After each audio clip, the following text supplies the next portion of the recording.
Like a Hellcat.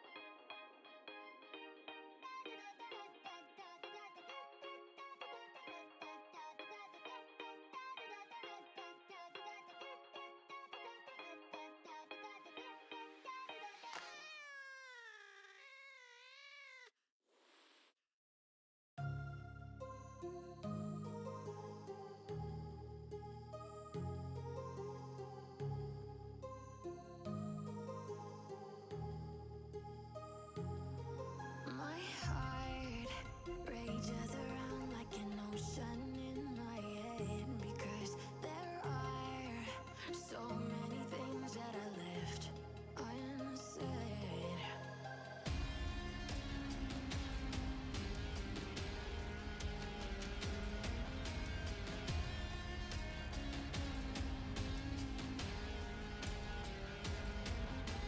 I can almost feel you walking in the distance, but I know that is not reality. If you are echoing around inside these parallel dimensions all alone, know I'll find you in my dreams.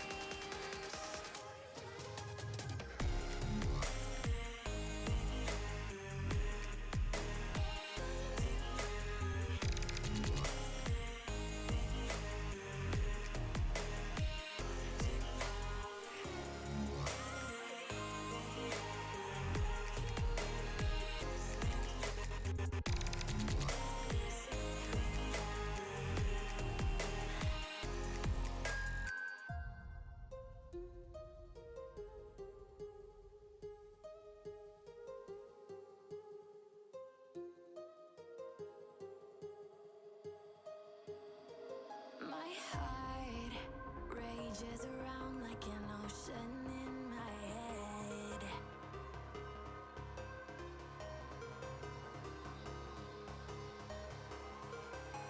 I can almost feel you walking in the distance, but I know that is not reality. If you are echoing around inside these parallel dimensions all alone, know I'll find you in my dreams.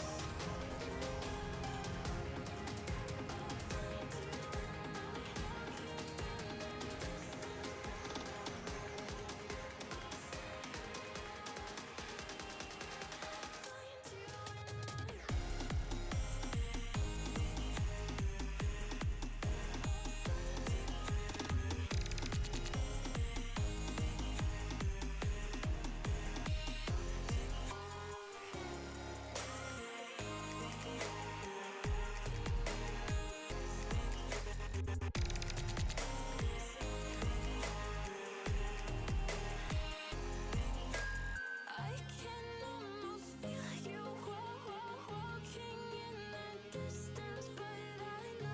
Do you struggle to rank up in Rocket League? Are you stuck in Diamond while your other friends flex their SSL title? Well, look no further. I have partnered up with LTXAcademy as a coach, and we are ready to boost your gameplay. With multiple tournaments and trophies won and thousands of dollars earned, I will tailor to your needs and make sure you get to that next level. I'm also doing discounted prices for the first 10 days, so you do not want to miss out. And you are also probably thinking, CMOS, how do I book a session with you? well, that's easy. Just open up that fancy browser of yours, type metafy.gg/@cmasorl_, pick a session to your liking, book a time, and bang, you're booked, and I'll see you in the call. Once again, that's metafy.gg/@cmasorl_. This isn't just merch, it's what teams wear when they mean business.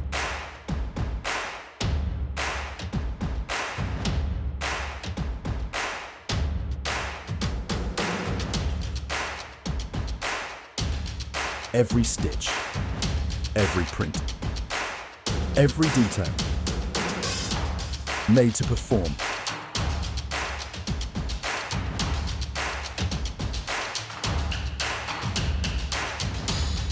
Trusted by the grind, from grassroots to championship halls.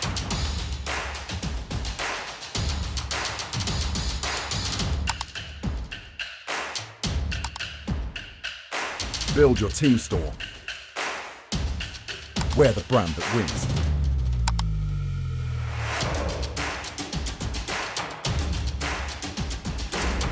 SpartanWare, trusted by the grind.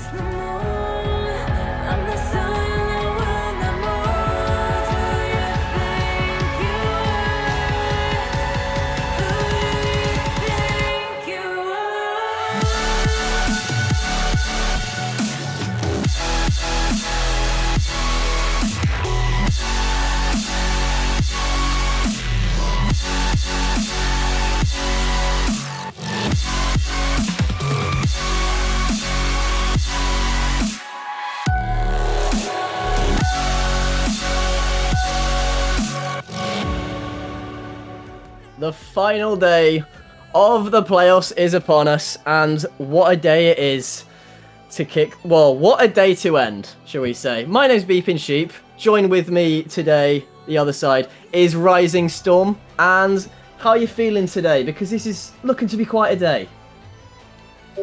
Feeling a little bit nervous for all these teams here. They've got a lot on the line. They fought really, really hard to be here, but very, very excited for you guys, for the fans. We've got a lot of great Rocket League to go today. Let's take a look really quick at that bracket to see where our matches are going to be played. We've got this main stream, and we've also got a B stream. So we've got Inferno versus Montezuma up, and Illusion versus Vulcan is going to be us right now on the main stream. And then later on, we've got the whole lower quarterfinals, upper finals, lower semis, all the way to that lower final and potential bracket reset. So we've got a great day for you, and we're very, very excited to get started. Oh, it's certainly going to be a bit of a stacked day. I mean, so far, we've gone through 4.5 tiers. It would be 5, but that Challenger Grand Final is being played later on tonight. Catch that on RepticJS on Twitch if you do fancy a bit of a break from Master. But as for this stream, we're going to be all on Master. Don't forget the B stream as well. That's got our other upper semi-final match going on in Inferno v Montezuma. But right now, it is time to get into Illusion versus Vulcan. These two teams have obviously been pretty good. First in Ignis, second in Glacies. I mean, look at that win percentage there for Illusion. It's just outlandish. But one thing to note as well, they have swapped max CMVs. They did run most of the season with Cash, but that was a late change out for Red Mob. So that will... They're both main eventers in RLCS, but it will be interesting to see how it's going to end up going for them. Do you think that change is going to mean anything, Storm, or do you reckon they're just going to run business as usual? I think it's going to be business as usual. I think both of these teams have fought really hard to be here. Again, we are in the upper bracket, so these teams will have another life if they lose. I do think, though, that Illusion is going to be able to take this one, and I'm going to say 4-2, I think, against Vulcan here today. Yeah, I mean, I'm going to go a similar way to you. I know I've doubted Vulcan as well earlier on when they played Nox in the week. Dreamy obviously being pretty good, but I'm going to stand by the fact that Illusion... I'm expecting to walk today. I know it should be kind of close, but no, I'm expecting them to steamroll through. I think 4-1, they will absolutely see this one out. And if you'd like to predict yourself, we're hopefully going to get a little bit of a prediction here going in chat in a few minutes. But we're going to get started with this match very, very shortly. So this is going to be a best of 7 without any further ado. Let's get started here. Game 1 of the playoffs starting very, very shortly here.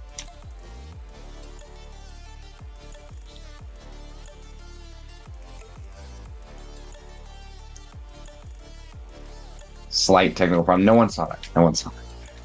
We're going to get started here without any further hesitation. These players are ready to go. We hope you're ready to go as well. Very early morning for some of you over in the US. A great Sunday evening for you in Europe. And without any hesitation, we are going to get started. Game 1 of your best of 7 Illusion versus Volk in the next 5 minutes. We'll determine how this series is going to start for both of these teams. Let's get into it. Let's get into it, indeed. I had a couple of issues on my end there, so, you know, bit of a rough start, but is it going to be a rough start for which one of these teams and which one is going to end up getting the better one? It is Vulcan with that first attack right now. Can't really end up making anything from it, but Grand Marshal Dreamy is just going to end up booming that. Also, the other side, you've got Mob Reb. This guy is just swapping his name left, right, and centre, it seems like. Goes for that first reset. Can't quite find the first goal on top of that, but Cashier over. Going to stay on that ball now, and this is a guy that has won it a couple of times before as well. Don't forget, he won it last season with For Templar. He's won it as well. He won Rival as well not too long ago either, but right now you've got Vulcan in your way, and you may also have an open net in your way, because Cashier, the guy we were just talking about, finds the opening goal. That is a great goal to start the series for Illusion here. They're going to be very happy with that. And just an open net. The last man back got caught out. Not enough boost. And they just couldn't find it. And Illusion, under a minute, 55 seconds in, they will score their first goal of the series. And Vulcan would desperately like to claw that one back, but they won't get the kickoff goal. Now Cash off the wall looking for a ceiling, but runs out of boost, and Jax will collect. Jax in the midfield to Grand Marshal. Grand Marshal wants the double, but it's deflected out by Kingsman. And Vulcan, nothing yet in game 1. Might have another open net there. Vulcan tends to commit pretty strongly to their offense. Might leave a little bit of an open net on defense when they go up for those balls. But so far, it has not worked out for them once. But they need to pull back here. That's a great challenge on the defense. But still nothing as 2 players from Illusion will collect. And Vulcan forced to play defense once again as a shot comes high across the backboard, but nobody's there to follow it up. And Illusion still only 1-0 here as we head into the second minute of game 1. Moreb going to collect in the corner. A little bit of a team bump there coming out from Illusion. Let's see if Vulcan can capitalize on that. One of them in the corner looking for a pass, but it's deflected out by Cash. Now Grand Marshal to the backboard for a double, but it's deflected by Mob. And Illusion stay alive and hold on to the lead for now. I mean, the thing about Vulcan is this entire match is going to be an uphill battle for them. They're going to be really up against it, but it's not looking like at the moment as Dreamy almost manages to find that equaliser for them. That is left to Cashier though, and Red Mob is just going to end up centering that straight back to Cashier. Can he find anything else? Not quite, but he's going to go back into the middle with 100 boost to work with a bit of an attack to work with, but the entire Vulcan team scrambling on 0 boost right now. That just falls straight to Red Mob, the man you want with the ball least, and that is why, because he will make 2-0 at the half-time mark and put Illusion in control of game number 1. What a goal off the ceiling from Mobreb, and the missiles come in as nobody could save that one. 2-0 for Illusion as we head into the second half of game 1 in your best of 7. First match of the day. It's already looking great. Vulcan here just wants something on the board, but they're going to have to fight even harder. 6 seconds is all it takes for them to get a kickoff goal. Cash, a beautiful dunk to put the ball in the corner, and a great center for Mob, who's right there to collect. And what a series of goals here for Illusion. 3-0 now with 2 minutes 27 seconds to go here in game 1. Will they get another kickoff goal? No, it's a fake kickoff. But Cash gets demoed, and that'll shut it down for Illusion. Now Vulcan, a fighting chance here. There's the first goal, and Tiz to open the series for this Vulcan squad off of another kickoff. So we've seen almost 3 goals in a row off a kickoff. That one was a little bit delayed, but still, neither of these teams have wanted to get consistent gameplay going. They've just capitalized off the kickoff immediately. And that was a very, very rapid-fire series of goals. But Vulcan finally broke through. They've finally got one on the board. And in the next 2 minutes and 14 seconds, they need 2 more. It seems like it's just happened again. Like, the thing is, at 2 minutes 35, it was 1-0. 30 seconds later, we've had somehow 3 more goals out of what seems like nowhere. But at the very least for Vulcan, they're on the board. It was Tiago to open that scoring for them. So thankfully they are not going to get shut out in this game number 1. They're going to look to actually find some sort of threat now. Dreamy into the middle.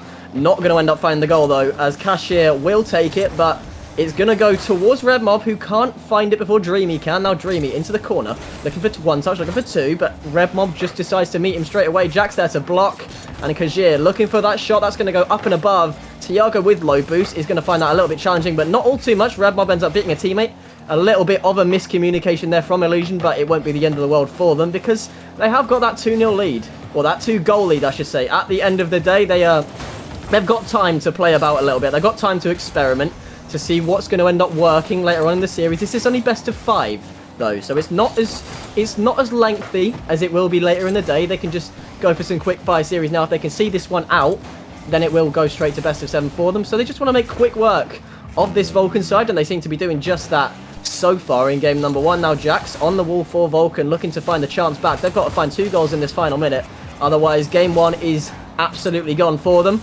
Now Dreamy on low boost, just misses the first and the second ball. Kingsman is just going to take it slow, and this guy Kingsman, he just manages to somehow find good playoff runs every single season, it feels like. One season, I believe it was 14 with Symbiotes, became 3rd, I think, with Dexterity last season, and is on what a lot of the talent believe to be the favourite so far this season. So, you know, if you want a good Master team, Kingsman is that guy to look out for, as is Dreamy on that other side. But here's Kingsman now looking for that dagger in game 1, but that might just go all the way the other way. Tiago up, looking for that awkward bounce off, but it's not going to be awkward enough for the defence. And the way it looks, Storm, Illusion have handled this game 1 very well and look to go into game 2 in complete control. Yeah, that is going to do it here for game 1. They look to get a final one to close it out, but it's deflected away, and that ball's going to drop. No, they're going to keep it up now. Illusion playing with a little bit of fire, but they know they've got nothing to lose. And just hope that mentality goal doesn't come through. There it is. Illusion is going to take game 1. That is a strong, defiant start to this series for them. And really, if you look at the scoreline, we've got one player who was very far ahead of the other two. Mobreb, 700 points. He hit 2 goals all by himself, and he was involved in every single goal that the Illusion squad had to offer for that game 1. Also got 3 saves, so very, very well-rounded player in that game 1. I would love to see the other 2 step up, but like you said, in that game, it seemed like they didn't really need to. Very well played from all 3 players on this Illusion squad, and I think that is the energy that they're going to need to have if they want to continue this streak in this bracket. Yeah, I mean, I have just realised for predictions as well, we have just completely forgot we've gone for best of 7 instead by accident, but it's not the end of the world. That can just end up being changed to 3-1. I'm not really all too fussed, but no, the thing is, with Red Mob, he's just, it seems like there's a lot of these 2200s that are just that guy in their moment. You've got Cash, you've got Smashy, you've got even Jazz at times as well, and Red Mob wants to be that next up-and-comer. He wants to be that guy to take Illusion to the title this season, and it's a good first step for them. They've got this series, the upper final if they get there, and the grand final if they get there. They just want to make quick work of this after they made insanely quick work of league play. But game 2 could be a different one. We might see a different Vulcan. They did end up, that surprising stat from game 1 was 50% field domination. Now it's going to be Vulcan with the first shot, but they're not going to make that one count as Dreamy doesn't really have any boost to work with on that. Now Jax faking that one out to Tiago, who also doesn't have boost. Dreamy on 100 off the ceiling. This guy who makes superstar plays happen, but this is not going to be one of those times unless it almost finds a net.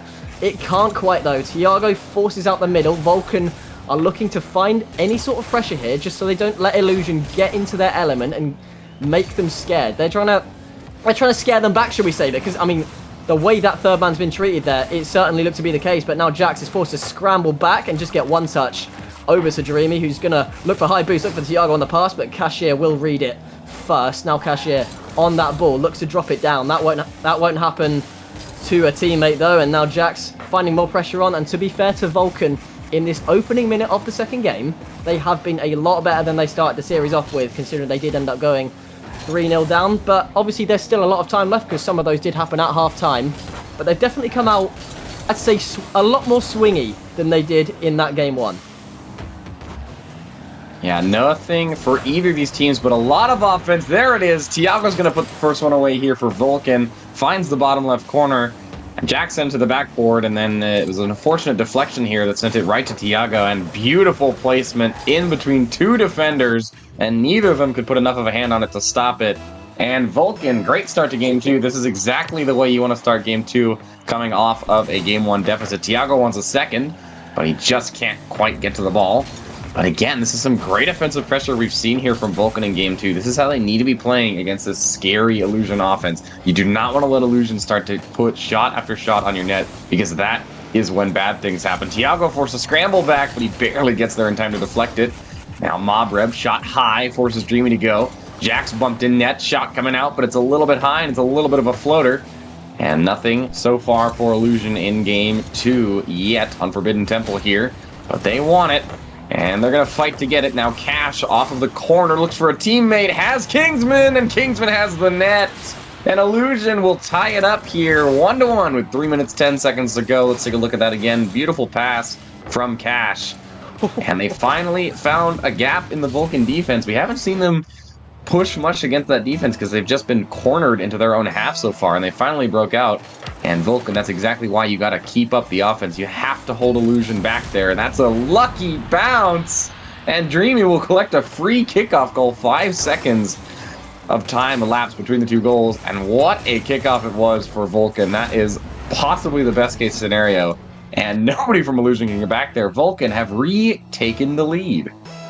I mean, you'll take what you can get if you're Vulcan. After what was pretty good placement from Kingsman, Vulcan have suddenly found another level off the kickoff, almost managed to find 2 kickoff goals in a row there. Now Jack's looking for Dreamy in the middle, won't end up meeting him, but it is good for them to get that lead back. It is very good on the kickoff, but it might not matter because Red Mob will find that there, but it won't find the target fully. Red Mob up again, Kingsman up.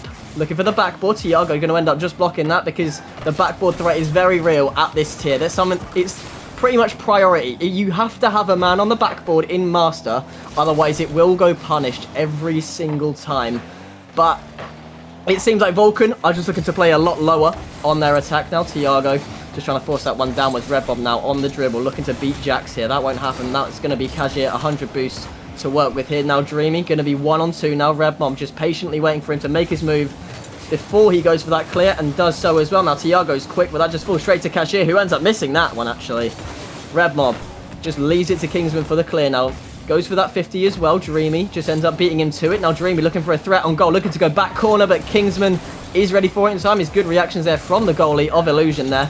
Now Tiago looking for more chances. Vulcan are getting this pressure going though in this game number 2. They've definitely come out a different team than they did, because you've got a lot less time to figure it out than you will later on in the playoffs. And you definitely want to keep your second life now. Jax in the corner, can't really offer too much danger from this position, but Tiago might be able to. Tiago might be able to find 3-1 actually. Finds the demo, but doesn't end up finding the goal. Now Kingsman, 0 boost, so just naturally leaves it to his teammate in Red Mob, who is looking for a follow, but that's not going to happen because he's just a little bit awkward there in attack. Now he's just forced to go back, just make a save, just regroup a little bit. Ends up trying to beat one, but Dreamy just ends up dusting him to that 50, and after a lot of scrambling back and forth, it's gonna stay 2-1 for the time being. Oh. And you jinxed it. There's an open net roller. Jax immediately dunks on Cash, and that is a 3-1 scoreline here for Vulcan. This is the perfect comeback from game 1 here. They have held Illusion to their own half for most of this game, and the result is a 3-1 scoreline in favor of Vulcan here. Illusion need to fight back hard in this next minute if they want to take it to a match point here in the series. But so far, Vulcan looks like they are not willing to let that happen. Mobreb, or Red Mob, keeping the pressure on in the corner. A little bit of life here for Illusion. The ball floating high over the backboard, and Dreamy will clear. Kingsman there for the follow, but it's just bouncing in midfield, and nobody can get it now. Reb off the ceiling. Dreamy intercepts, and Tiago will clear. A dangerous ball here. Kingsman, the last man back. No boost. Bumped. Dreamy shot. Saved by Kingman. What a save to keep Illusion's hopes alive. 30 seconds to go here in game 2 as we are looking to take this to a best of 3 here, as Vulcan have put on one hell of a performance for us in game 2 to hold Illusion to only 1 goal. And Tiago wants to make it 4-1. A challenge on the goal line, but Red Mob will be able to take it out here. Dreamy up off the wall. Shot on net, but it's slow and deflected by Kingsman. Now a chance here for Illusion. They need to score with seconds on the clock, and miracles do happen. Cash wants to make it happen, but just deflected by Tiago. Now Jax will keep it away, and that'll do it. Vulcan are going to take game 2, 3-1, unless they can keep this ball up here. They're looking for 4-1. Dreamy off the backboard, but he won't find anyone. And Vulcan, what a scoreline for them. That is exactly what they needed in that comeback. Let's take a look at the statistics as Vulcan take game 2 and give us a best of 3. And all 3 of those players working hard. They got a goal each and a combined total of 13 shots. So a very, very offensive Vulcan squad here is what we saw. Not too many demos from either of these teams. I would love to see them step a little bit more into that physical play. But either way, that is the performance that Vulcan needed. They held Illusion to their own half for most of that game, and that is really what helped them win it. I mean, that's what you want to do if you're Vulcan. You want to not... I mean, as we've said so many times, you just don't want to let Illusion get into it. If you can shut them down in their own half, then there is absolutely no way they can get into it, because as we saw, even from the one goal they did have, from the slight chance, Kingsman in a 1-on-2, he managed to bounce it above both defenders off of a pre-flip, which was kind of crazy to say the least, but you know, it shows that if you give them even the slightest chance, they can make that work. And it felt like after they'd made that chance happen, Vulcan just didn't let him in anymore, just drove themselves into that purple half over and over again. And if they continue to do so, I can see them taking more games out of this. I think especially if you shut down Red Mob in here, because he's that offensive guy. It feels like at the moment 2.3k currently, stupid rank. But, you know, if you can get it past him, if you can stop him from doing his thing, I believe you are absolutely in this series. That's going to be what Vulcan are looking to do as we go into Game 3. Now, Tiago forward gets demoed straight away, just gets completely eliminated from the field. Now, Kingsman, the goalie from last game, Spider-Man, as you will, Mr. 6 saves over here. Look, can't make that one count. Tiago might be able to, though, instead. Now, Red Mob forced to make a clear. Now, that's going to go straight towards Kingsman, who's going to go up and over on the wall. Got the flip to work with, but it's just going to go under. Tiago just going to end up defending that chance. Now, Red Mob forwards.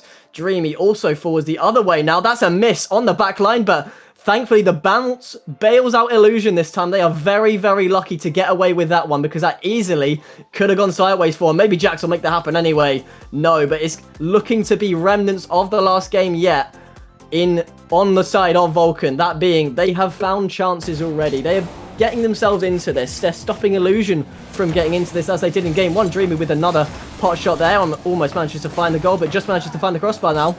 Now Cashier, the other side, but there's no boost on the entire Illusion side. They can't make this one count. Cashier demos the guy on the back line. Another demo comes in.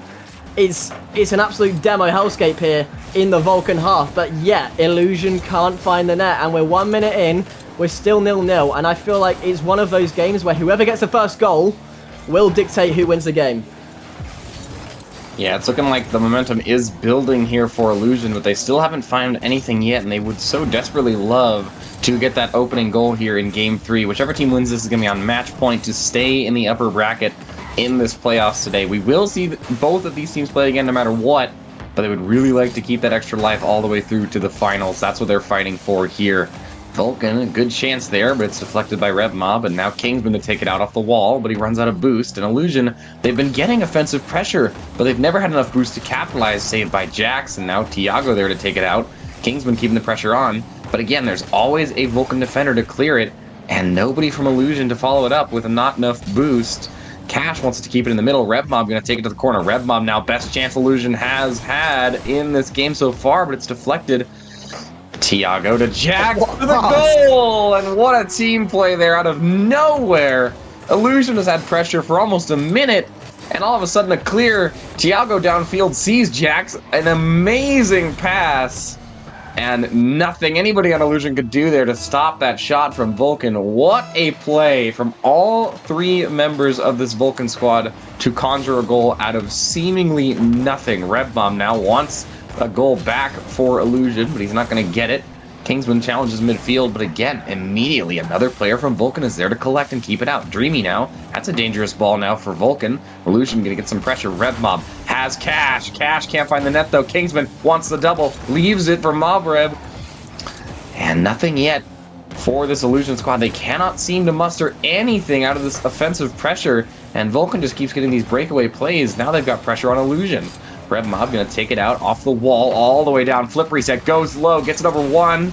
And Jax, last man back, had to save that one.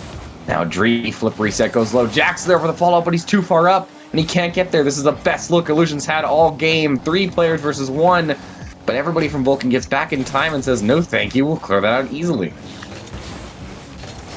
Yeah, I mean, for Illusion, it's just not happening for them right now. They can't find the net, however hard they try. Vulcan, on the other hand, are looking to find that second goal. In that first one, Tiago with an absolute dime, obviously, 2 jacks, but that's the thing. It feels like Vulcan have been the more team-based of the two. I've noticed with Illusion, it's been a lot of Red Mob solo plays and not much else from that. And if you can read that, then obviously, as he is going again for 1 right now, if you can read that, then I think it's just easy to shut down, because in Master, you've got all this individual talent, so it's really going to come into cohesion. Like, it really comes to the team cohesion here. Like, whoever's got the most team cohesion, whoever's got the most team chemistry, whoever links with each other the best will tend to have the best results. And so far, that does seem to be Vulcan. They are in their element, shall we say here. They're forcing that pressure towards Illusion. They're looking to take double match point here. Tiago looking for goal 2, but that's a missed chance that you're going to want to forget if that ends up going against you later. They would hope not. It might be Tiago on for a shot again. Now Dreamy just forcing that out to the wall. Dreamy with a little bit of boost to work with, looking for one of those crazy plays that he sometimes does, but this isn't the time for that now for him, as that ends up just going all the way back to Tiago, who's looking for Jax, who's looking for the demo, and Kingsman is just going to ignore that, say thank you very much, I'm going to clear. But clears aren't enough if you're Illusion. You need a goal. You need one very, very soon. Otherwise, you'll find yourself 2-1 down in a best of 5, which is incredibly volatile, and you find yourself 1 game away from losing that second life, from losing that second chance later on if something else goes wrong. Kingsman looking to change that though. Kingsman also with no boost, so can't make that 1 count. Now it's going to be cashed in with that final chance of the game. That's going to fall to Red Mob. That's going to fall to the backboard as well. Forces Tiago into an easy clear. We do have a rule 1 to close things out. Isn't that a fun one? Now Kingsman at 0 to Red Mob. Is it going to stay up? It might, because Kingsman is going to keep it for 1 touch, but not for 2.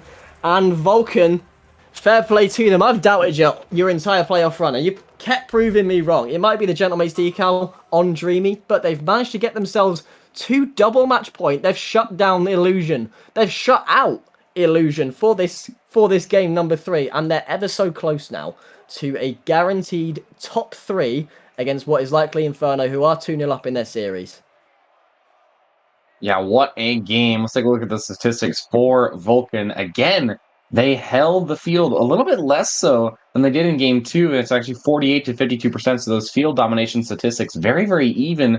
But whatever they were doing, it was working. We see Red Mob is really the only player making a lot of moves for the Solution squad, and it's not working out for them. So like you said, I think they also need to focus more on team cohesion, because that is really what Vulcan have right now. They are making incredible passing plays. Their only goal was a 3-player passing play. It was a clear, then a redirect midfield, and a beautiful pass to Jax to finish it off. And that is literally what won them game 3 and got them that match point. So if Illusion... I don't believe we're going to have a timeout in this match, but if Illusion cannot find that team cohesion, then we will be seeing them play in the lower bracket here. But game 4 is what's going to decide that for these teams as we head to Utopia Coliseum. Illusion now fighting for their chance in the upper bracket, fighting for that guaranteed top 3. They want to take it to game 5. Vulcan wants to shut it down right here. These next 5 minutes will determine if they can do that. Can they do that? Can Illusion bring this one back from an onslaught of Vulcan? It doesn't look like it so far. I mean, unless they can find that early goal, but they haven't really looked themselves in these last few games. Maybe it might be the fact that with that late roster change in those last couple of weeks, bringing on Red Mob instead of Cash, maybe they're just not as used to each other. Maybe it is, because I mean, as far as I know, Cash is much more of a team player. Maybe that's how they found their groove in league play in the end of the season. But it is Red Mob now up. I mean, when he can make it count, he can make it count. He's going for the dribble. He's trying to beat 1, trying to beat 2, trying to beat 3, but when you've got 3 defenders in the way of an air dribble, very rarely will that find the net in a tier as high as this one. Now Dreamy to Jax, but can't find that extra touch straight back to Dreamy, who's going to be on the wall, who's going to be met by Red Mob, and Tiago just flailing around for that. 0 boost to work with, and the net is wide open again. This upset could absolutely be on the cards, as once again, it will be Vulcan with the opener. At this rate, can you even call it an upset? Because Vulcan are not playing like the underdog here. They are not playing like we predicted them to, and I think they really love to show us that they are a lot better than we would predict as they get this opening goal in game 4 as well. Illusion looking for their first goal in several minutes here. Illusion, I believe, has gone more than 7 minutes without scoring a single goal in these games. So they would really, really love to break through that Vulcan offense, to break through that wall, to finally see the field light up purple. But Vulcan are saying, no, you are not even going to get a look at the net as Jax wants it. Now Tiago on the ball, but no boost to follow it up. RevMob will clear it out on the ground. And they'll collect Dreamy there to challenge immediately, though. And that'll put a rough start to his offensive pressure. And Jax there to keep it above the midfield line to keep this pressure on for Vulcan. Tiago to Dreamy. Dreamy, double tap. Dreamy can make it happen.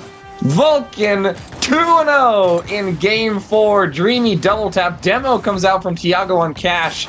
And the smoke cloud hides it from RevMob, who cannot see.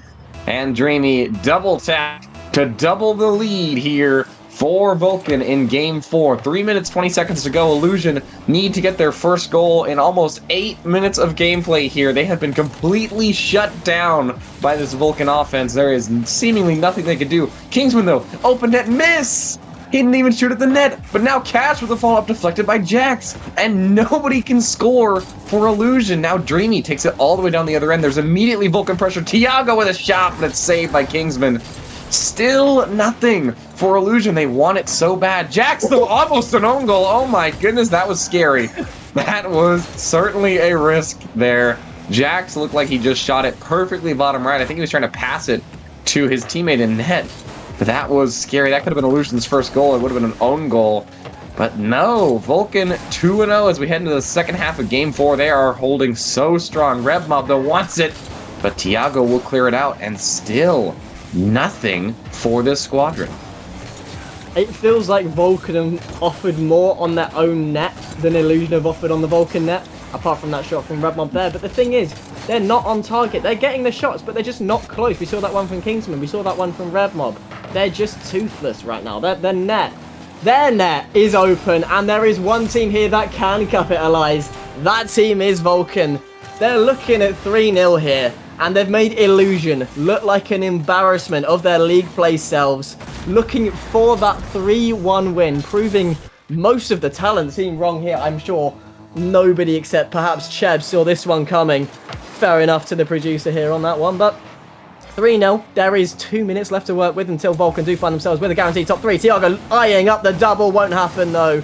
Dreamy now doing it. Can he do it once? He's looking to do it again. He's got that flip to work with. Fakes it out for the teammate. Jax can't make it that one count, no, but he does steal the corner. That does put RevMob awkward. Now Jax forward again off the backboard. That goes straight to RevMob. Tiago just waiting for that second touch. Knows if he makes RevMob awkward, that's more time eating off the clock. 90 seconds before Vulcan can find themselves in that top 3 and knock the favourites off of their perch. Can they make it for Dreamy? Can't put that dagger in just yet, but they are certainly winding down the time remaining before it looks like that one life will have to suffice for Illusion in the rest of this playoff day. It's a nightmare start if you are that number 1 seed coming in. You haven't played a series yet. You want to be there to prove yourself. Well, this is certainly not how you do it, as Illusion cannot seem to find the net, and Kingsman just not on the same page as RevMob. Maybe you thought that extra touch was going to come in. That didn't seem to be the case, though. And the way it looks, 3-0 will remain for this as we go into this past minute, barring a miracle. It's looking that Vulcan are going to be that team to go through, unless Cashier has something to say about it with a Dreamy type play on Dreamy as we go in to the final 40 seconds. Now that's a shot on the Illusion net. Even that is more threat than Illusion seem to have offered all game. Can they offer any more? It's just not looking like it. And Storm, it just feels like Illusion, they are not acting like that number 1 seed everyone is expecting them to be. No, they are not. They are certainly not. That's almost a 4th goal there for Tiago. But the post is the only defender on the Illusion side that can seemingly save the shots here from Vulcan. And I know everyone in the casting booth that predicted Illusion as the number 1 seed is kicking themselves right now, as we have Illusion going down to the lower bracket, eliminated 3-1 against Vulcan. And it's going to be a shutout for more than 10 minutes of gameplay. Wow. Vulcan held them to 0 goals for 2 games in a row. That is a dominant performance for Vulcan. Completely upset to our predictions, to most people's predictions here in the casting booth. They are looking stronger than ever. They have guaranteed themselves at least a top three. Let's take a look at the statistics for this last game here. We see a very even scoreline over on Vulcan, but again, we see that very, very biased scoreline on Illusion towards RevMob. He's doing most of the work, and the other two, they're there to support, but they need to step up if they want to keep themselves alive in this lower bracket. I think it's more of like a... I feel like it's a bit of a vitality situation if you're Illusion right now. Because I remember last season there was rumours of, is the meta just pass the ball to Zen and the other two just be there? Because that feels like the case with RevMob and Co right now. It might just be the case of maybe not so much stepping up for those other two. Of course, they do absolutely need to do so if they want to win. But maybe it's RevMob just take a little bit of a step back, let your others find their rhythm. And then you know that if you are the best player, if your teammates have got rhythm, then you can find yours from that, and then you can work off of that, and then work your way into wins. But they have got another life to do that. Now, as we look at these series stats, they were outshot 49-28, which is absurd. Double the amount of goals there from Vulcan. But for Illusion, that second life cannot go unless they really do fancy crashing out early on in this playoff bracket in Master. But, you know, you're just going to have to take this one on the chin, I'm afraid. As we will go to our series MVP in a moment. It looks like it is going to be Tiago, would you believe it? I mean, this guy, I believe that was the man with the pass who eyed up Jax from absolutely nowhere. But honestly, I think the entire team played very, very well. And, you know, before we do go to this final bit, a couple of comments about the other games. It is Inferno 2-1 up in the series now. Montezuma do get a game back on them in the other upper semis, as both of our lower round ones have gone to 5. So, I mean, for this next game, Storm, it's looking exciting, whoever we're going to have. Yeah, it's looking like it's going to be Inferno, but who knows? It's not over yet. And so whoever Vulcan is going to play is going to be a worthy opponent. We're going to see on the B stream some good games. Looks like those ones are also going to 5 still. But they are going to be, Illusion is going to be fighting for their tournament lives with whoever they play next in the lower quarterfinals. That was a great series. I'd like to point out that Tiago had 22 of the 49 shots for his roster alone with only 2 goals. So he didn't really get that much of a score, much of an average score, but 22 shots on net across 4 games. He's averaging more than 5 shots each game. That is an absolutely incredible performance. Looking into this bracket for the rest of today, don't go too far. We're going to be right back with you after a short little break here. But Beeping Sheep, you got any final comments, anything you're looking forward to for the rest of today, anything you got to say about that series? Because, wow, that was a dominant performance we just saw from Vulcan. Completely flipped the script on us.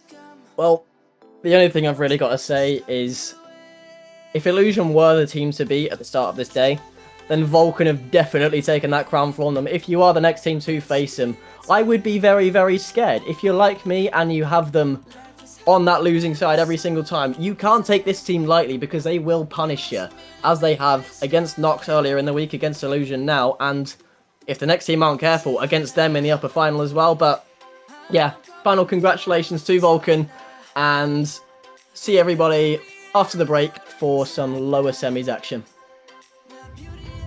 This isn't just merch, it's what teams wear when they mean business.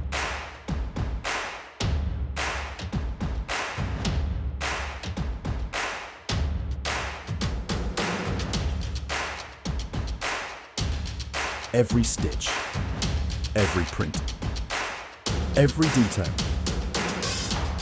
made to perform.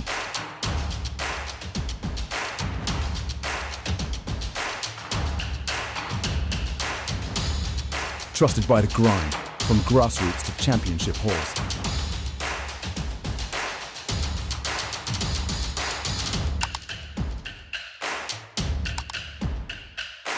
Build your team store.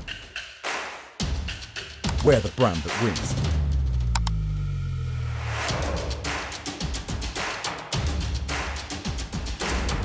SpartanWare, trusted by the grind. Do you struggle to rank up in Rocket League? Are you stuck in Diamond while your other friends flex their SSL title? Well, look no further. I have partnered up with LTXAcademy as a coach, and we are ready to boost your gameplay. With multiple tournaments and trophies won and thousands of dollars earned, I will tailor to your needs and make sure you get to that next level. I'm also doing discounted prices for the first 10 days, so you do not want to miss out. And you are also probably thinking, CMOS, how do I book a session with you? well, that's easy.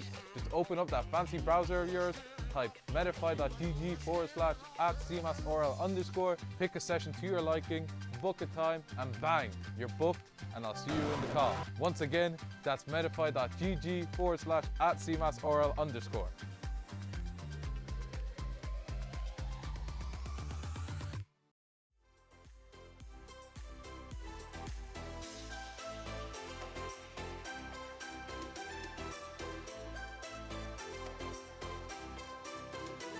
Savannah, I'm coming home. Savannah, we'll never be alone. Savannah.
like I'm floating through the air.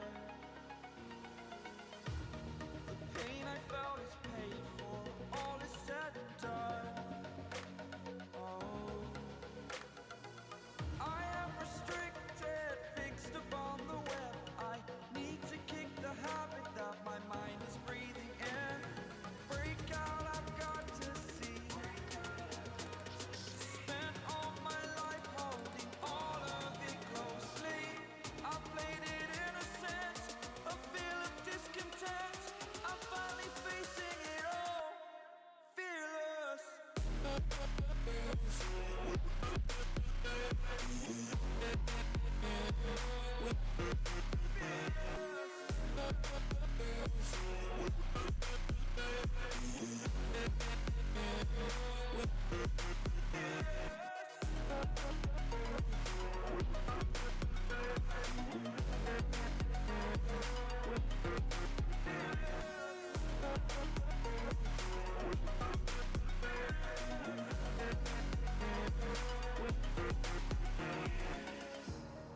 Burning the bridge that keeps us. I'm here and I'm feeling fearless. Exaggerated, that's what you assume. The story's over now, I must conclude. I am conflicted, watching where I step still, hanging in the balance. Not the life I want to live, I want to take it all. Standing tall, fear I weighed the person you are. Oh,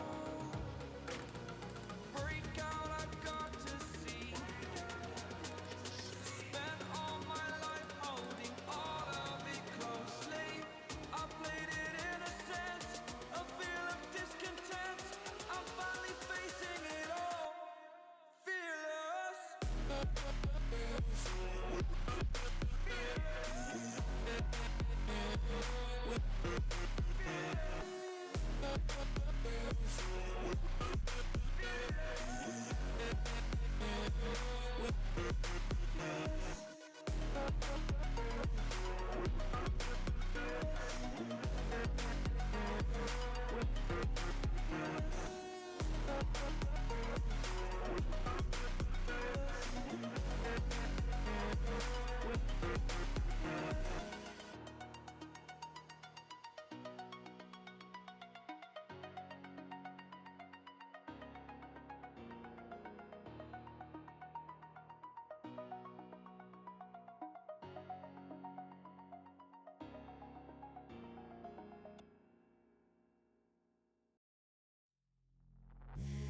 Take me in the smoke, breathe me in and let me go.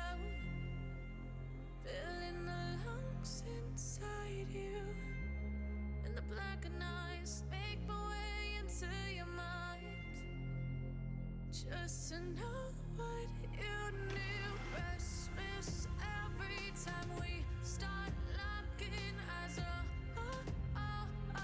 Lost control. Oh, it's paradise with honesty, but I'm in the dead of the night.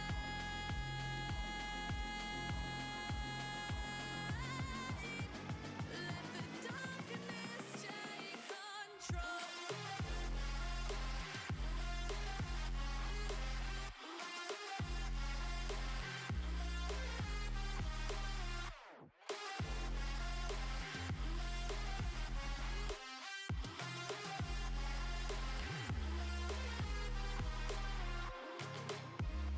Let the darkness take control. Darkness take control. May the darkness take control.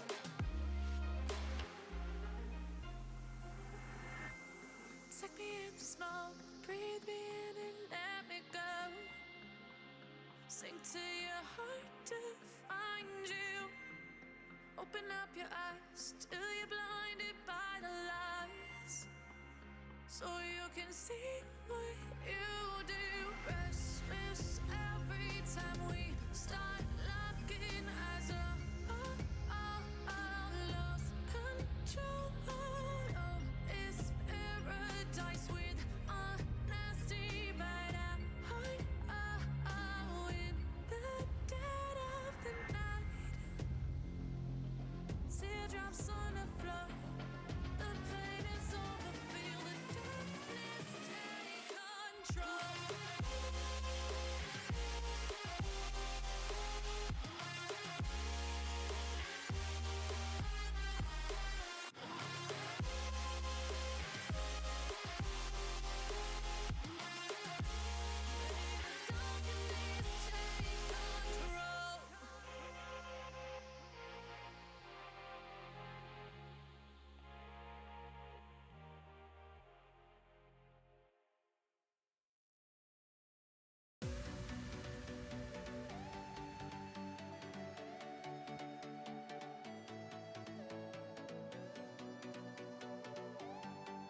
head again. You had your heart set on me, but these feels they come and go, and they come so easily. Tell me what it is about you that I can't forget, but you're breaking down my walls again just to set me free.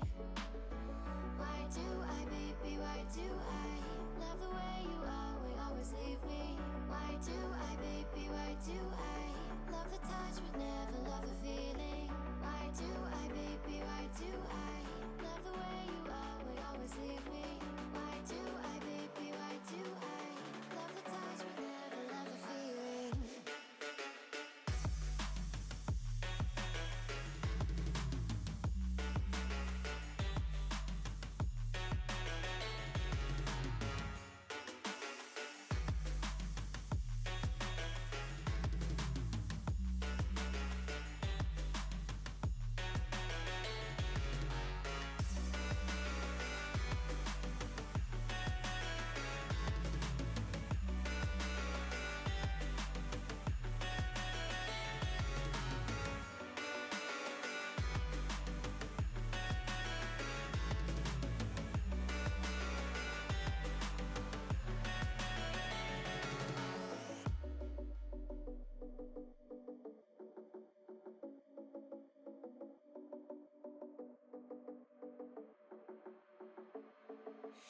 Staying up when I go out, you gotta know I'm all yours.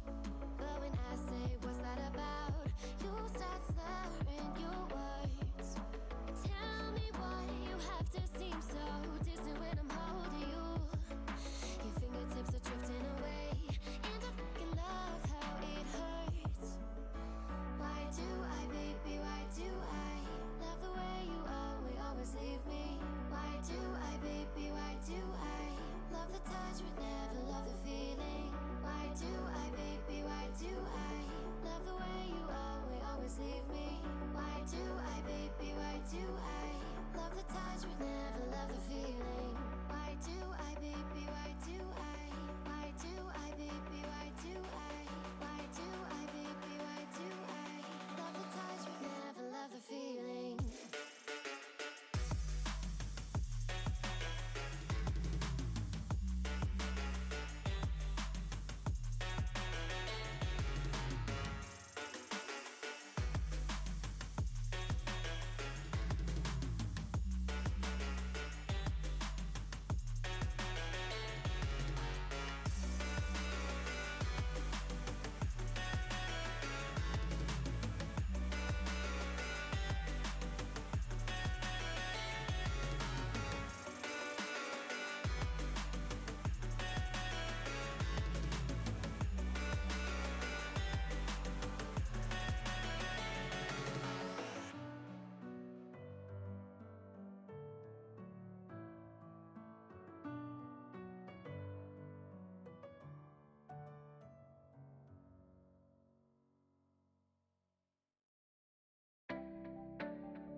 Do you struggle to rank up in Rocket League? Are you stuck in Diamond while your other friends flex their SSL title? Well, look no further. I have partnered up with LTXAcademy as a coach, and we are ready to boost your gameplay. With multiple tournaments and trophies won and thousands of dollars earned, I will tailor to your needs and make sure you get to that next level. I'm also doing discounted prices for the first 10 days, so you do not want to miss out.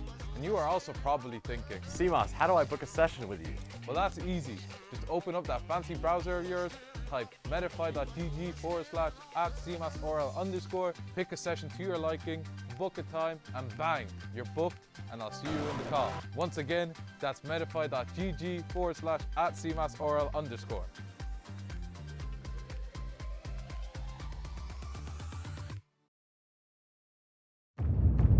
This isn't just merch, it's what teams wear when they mean business.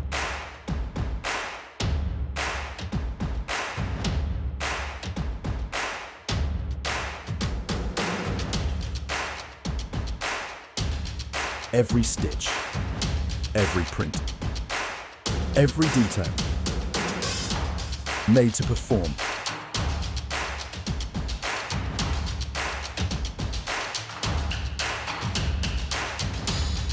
Trusted by the grind, from grassroots to championship halls.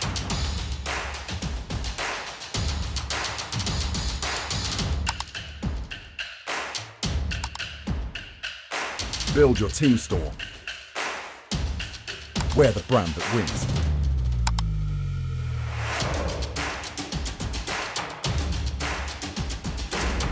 SpartanWare, trusted by the grind.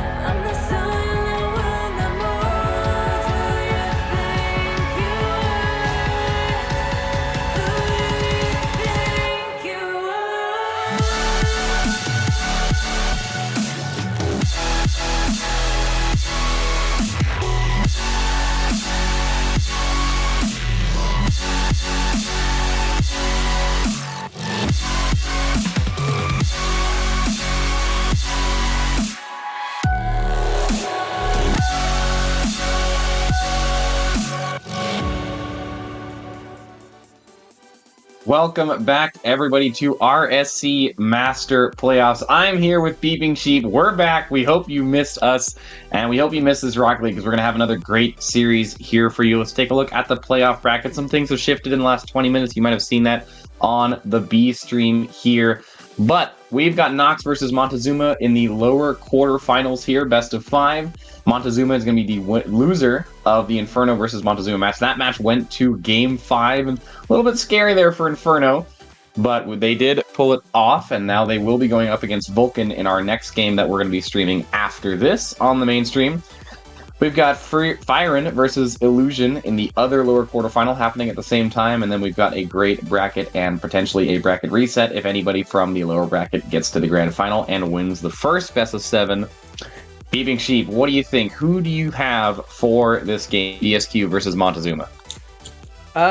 Before I get into that, I'm just going to mention the fact that I think at the start of that season, that Furion against Illusion match is probably grand finals in a lot of people's minds. But I mean, look at that in the lower quarters instead. Why not, right?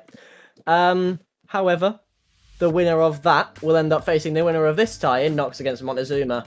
And have heard from someone else on that Nox team that there will in fact be a fan cam. So that will certainly be a fun one for them. That'll an extra little guy cheering you on.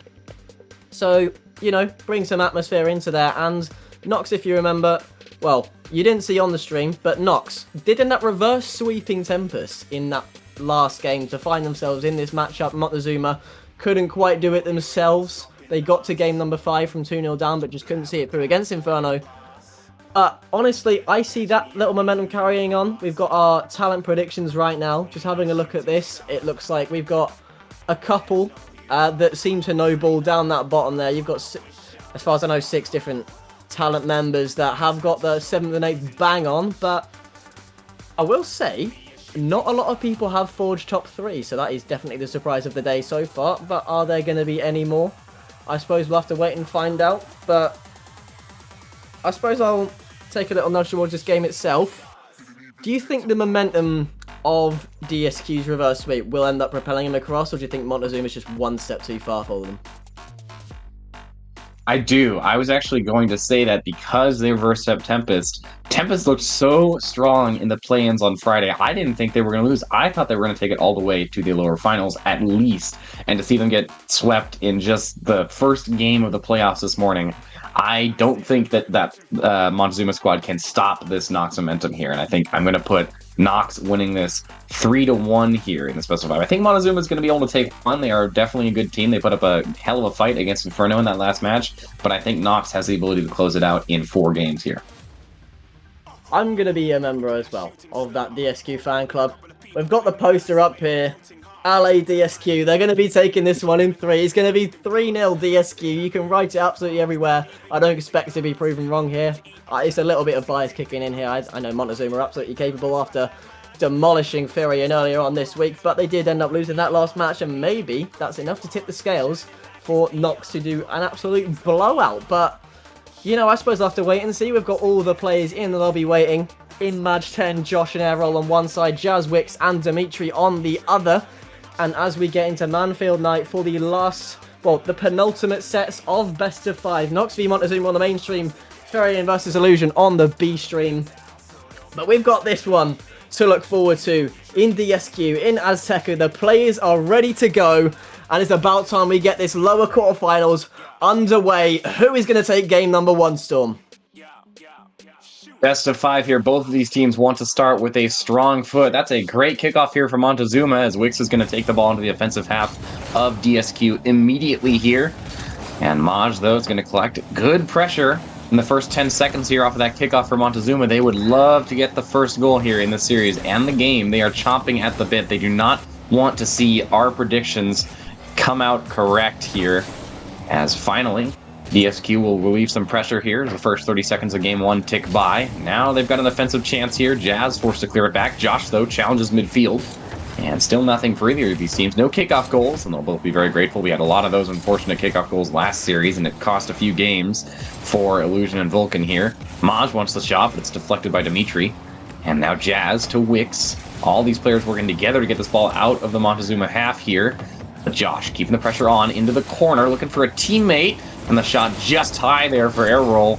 And now Maj again keeping the pressure on. Maj has a second touch, goes for the air dribble bump, but he can't get there. Jazz will be able to deflect. Now Wix up the wall here from Montezuma. Nothing so far here. They're really fighting for it. Now Dimitri has an open net. If he can get back to this ball, he can, but he can't find the angle. Wix shot deflected by air roll, but the ball not out of trouble yet. Dangerously floating in front of the net here. Josh forced to take it out over 1. Maj has boost, but it's a little bit of an awkward touch, and Wix will collect now. Air roll challenge on the goal line, but still deflected by Wix, and 0-0 is the scoreline here as we head into the 3 minutes and 27 seconds left to go here in game 1. Neither of these teams able to find a hole in the other's defense quite yet. Air roll, though, to the corner, looks for a center, has it, but nobody's there to follow up, and they'll go scoreless for now. DSQ won it, though. Josh now to Maj, looking for the third teammate to come in. Air roll shot deflected, and nothing still for DSQ with the pressure building. Maj now force Jazz to challenge. Josh has to run back as they get a little bit of a breakaway here, but still, DSU collect demo on the wall. Dimitri will open it up, and Dimitri finds the right-hand side. A little bit of an awkward, and the demo on the last man really helped. Maj caught off guard, couldn't find it in the net. He was backwards, and 1-0 Montezuma as we head towards the second half of game 1. That is exactly where they want to be. Right against the runner play there as well. Nox had all of those chances to open up that game. Montezuma didn't end up having one, and it was that significant one right there, opening up that last man, just completely taking him out of the equation and finishing that one to put them 1-0. You know, off the counter-attack is where you want to be to kick it off. You just let Nox do all of their thing, you figure out how you can beat that, and then you can take your chances from there. That's exactly what happened. And Dimitri as well, midweek, he was that guy in that earlier series against Furion on that Thursday, and he wants to be that guy again. He's the one that opened up the scoring, but now it's going to be Wix on the ball, down straight forward to Dimitri, who's looking for goal number 2 for himself. Can't quite take it though, and Airroll going to be forced out into a clear. Wix is just going to try and keep that one at halfway, not letting Nox have any sort of breathing room. Dimitri with another shot, eyes it up, and he does make it 2-0. It is Montezuma with first blood and second blood as well, and Nox already up against it early on in game 1. What a goal there. Dimitri, the second goal here for Montezuma. 2-0 here with 2 minutes and 5 seconds to go.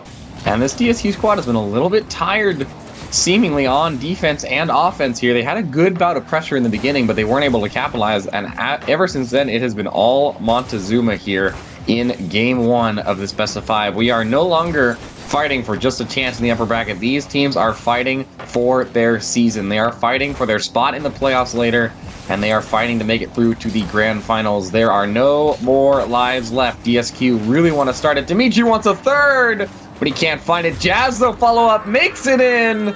And a minute 32 to go here. Montezuma are crushing our casting prediction hopes and dreams as they look to close out Game 1 here with a minute 32 to go. What a goal there for Jazz from an assist from Dimitri. And DSQ, what do you change here? Do you even change anything, or do you just keep up this momentum and hope to change it in the next game? Because whatever they're doing hasn't been working so far for them. Wicks drops it down for a teammate. Maj will collect. Maj shot just deflected by Jazz, who gets a hand on it. And that was one hell of a save there for Jazz to keep the scoreline 0 for DSQ so far in this Game 1. A minute 13 to go now, and still the shutout continues. Jazz wants a fourth, but it's deflected by Maj. Maj now into the corner, but Dimitri there to challenge, there to keep the pressure on for Montezuma. There's always another member there on offense. They cannot let it up, and DSQ is not getting any breaks here. They need to score 3 goals in 55 seconds, and they haven't scored one in 4+ minutes here. Wicks wants a fourth for Montezuma. Not going to get it, but it's looking more and more hopeless for DSQ here as we head into the final 40 seconds of Game 1. I mean, Montezuma have absolutely trounced them in Game 1 so far. They've showed that they're the team that want this the most, that failed reverse sweep doesn't matter too much. Wicks will add a fourth there. 30 to play. This game is done. This game is over. And you do need to think as well, if this has really rocked Nox, then in a best of 5, that's something else to note. We do, in fact, have timeouts in these best of 5, so if Nox really think that it is worth taking an extra 2 minutes to just figure out how did it go so wrong in game number 1, I wouldn't expect it, but that offer is on the table to take that time out, to just regroup a little bit. Air roll with a late clear. It's not going to end up mattering too much, even if they do score from this one. Maj just wants to get that consolation across the board. That won't end up happening though. Jazz forced into an easy clear. This is one of the ones I was on about earlier, one of those 2200s who is capable of anything and everything. And it looks like Montezuma will copy the idea of Vulcan of completely dismantling our predictions, at least so far early on in this series. Dimitri looking for goal number 5. That won't happen, and they do shut out Nox to start this series off. Azteca 2 left until they are in a guaranteed top 4 situation. They've absolutely started this one well. Let's take a look at those statistics for Game 1. Very, very balanced roster over here on the side of Montezuma, where Nox, again, we are seeing that the losing team is having a disparity in points. And my prediction, not quite dead yet. I did predict that Montezuma would get 1 game, but from the looks of it, they are not here to just get 1 game. They are here to get 3, and they certainly showed it in that match. Combined total 4 goals and 12 shots to the only 4 coming out from DSQ here. So DSQ, I would love to see a lot more teamwork on both defense and offense. I would love to see a lot more offensive pressure here. Neither of these teams are going to take a timeout. We really didn't expect that. They probably won't take a timeout in this entire best of 5, but Thieving Sheep, I think they need to work better together in order to win this game. We need to see a lot more teamwork. We need to see the last man back stepping up and really putting in that good rotation and putting in those passing plays. What do you think they need to change in order to change this momentum shift? What do you think a DSQ fan is going to have to say to their team here as we head to Forbidden Temple? I think you're going to have to you're going to have to try and do what Vulcan did against Illusion last series, because Montezuma here, on paper, do seem like the favourites here. So I suppose it's more of, let them come to you for a little bit. Well, no, don't let them come to you. That's what I should say. That's the opposite of what you should do. Don't let them come to you at all. You want to stay in their half. You want to be taking your chances. And going back to what you've been saying as well, you want to be playing especially as a team, because it's so much of a team game in Master, as we've highlighted so much in the last series, that the individuals can do whatever, but when the team really steps up, that's when you know. When all 3 players step up, that's when you know you're going to be in that winning position 9 times out of 10.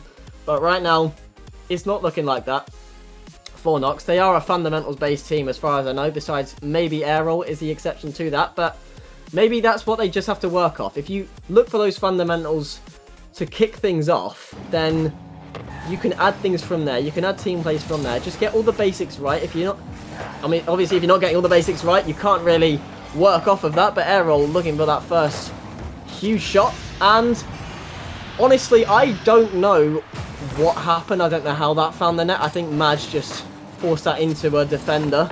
And Jazz is Nox's top scorer, believe it or not. And that is an own goal. The first time that DSQ has found the net in 6 minutes, and it is because the other team scored for them. Not a great sign, but they will happily take that one. As Jazz going to be kicking himself a little bit there for letting that one in. But now DSQ want a goal of their own that they earn. They're looking for a shot, but it's deflected by the last defender back in Wicks. DSQ, though, lurking. They are hunting. They are sharks out here. There's another shot deflected. The pressure still on the ball, still floating over the net. Dimitri will clear and give Montezuma a breath of relief here, but Aerol keeping the pressure on into the corner. Aerol looking for the shot, but it's deflected easily by Jazz, and now Wicks will take it from Montezuma. But a little bit of an awkward touch there will keep it dangerously in their half. Jazz, though, wants the air dribble. Full field challenge goes in! What a shot for Jazz!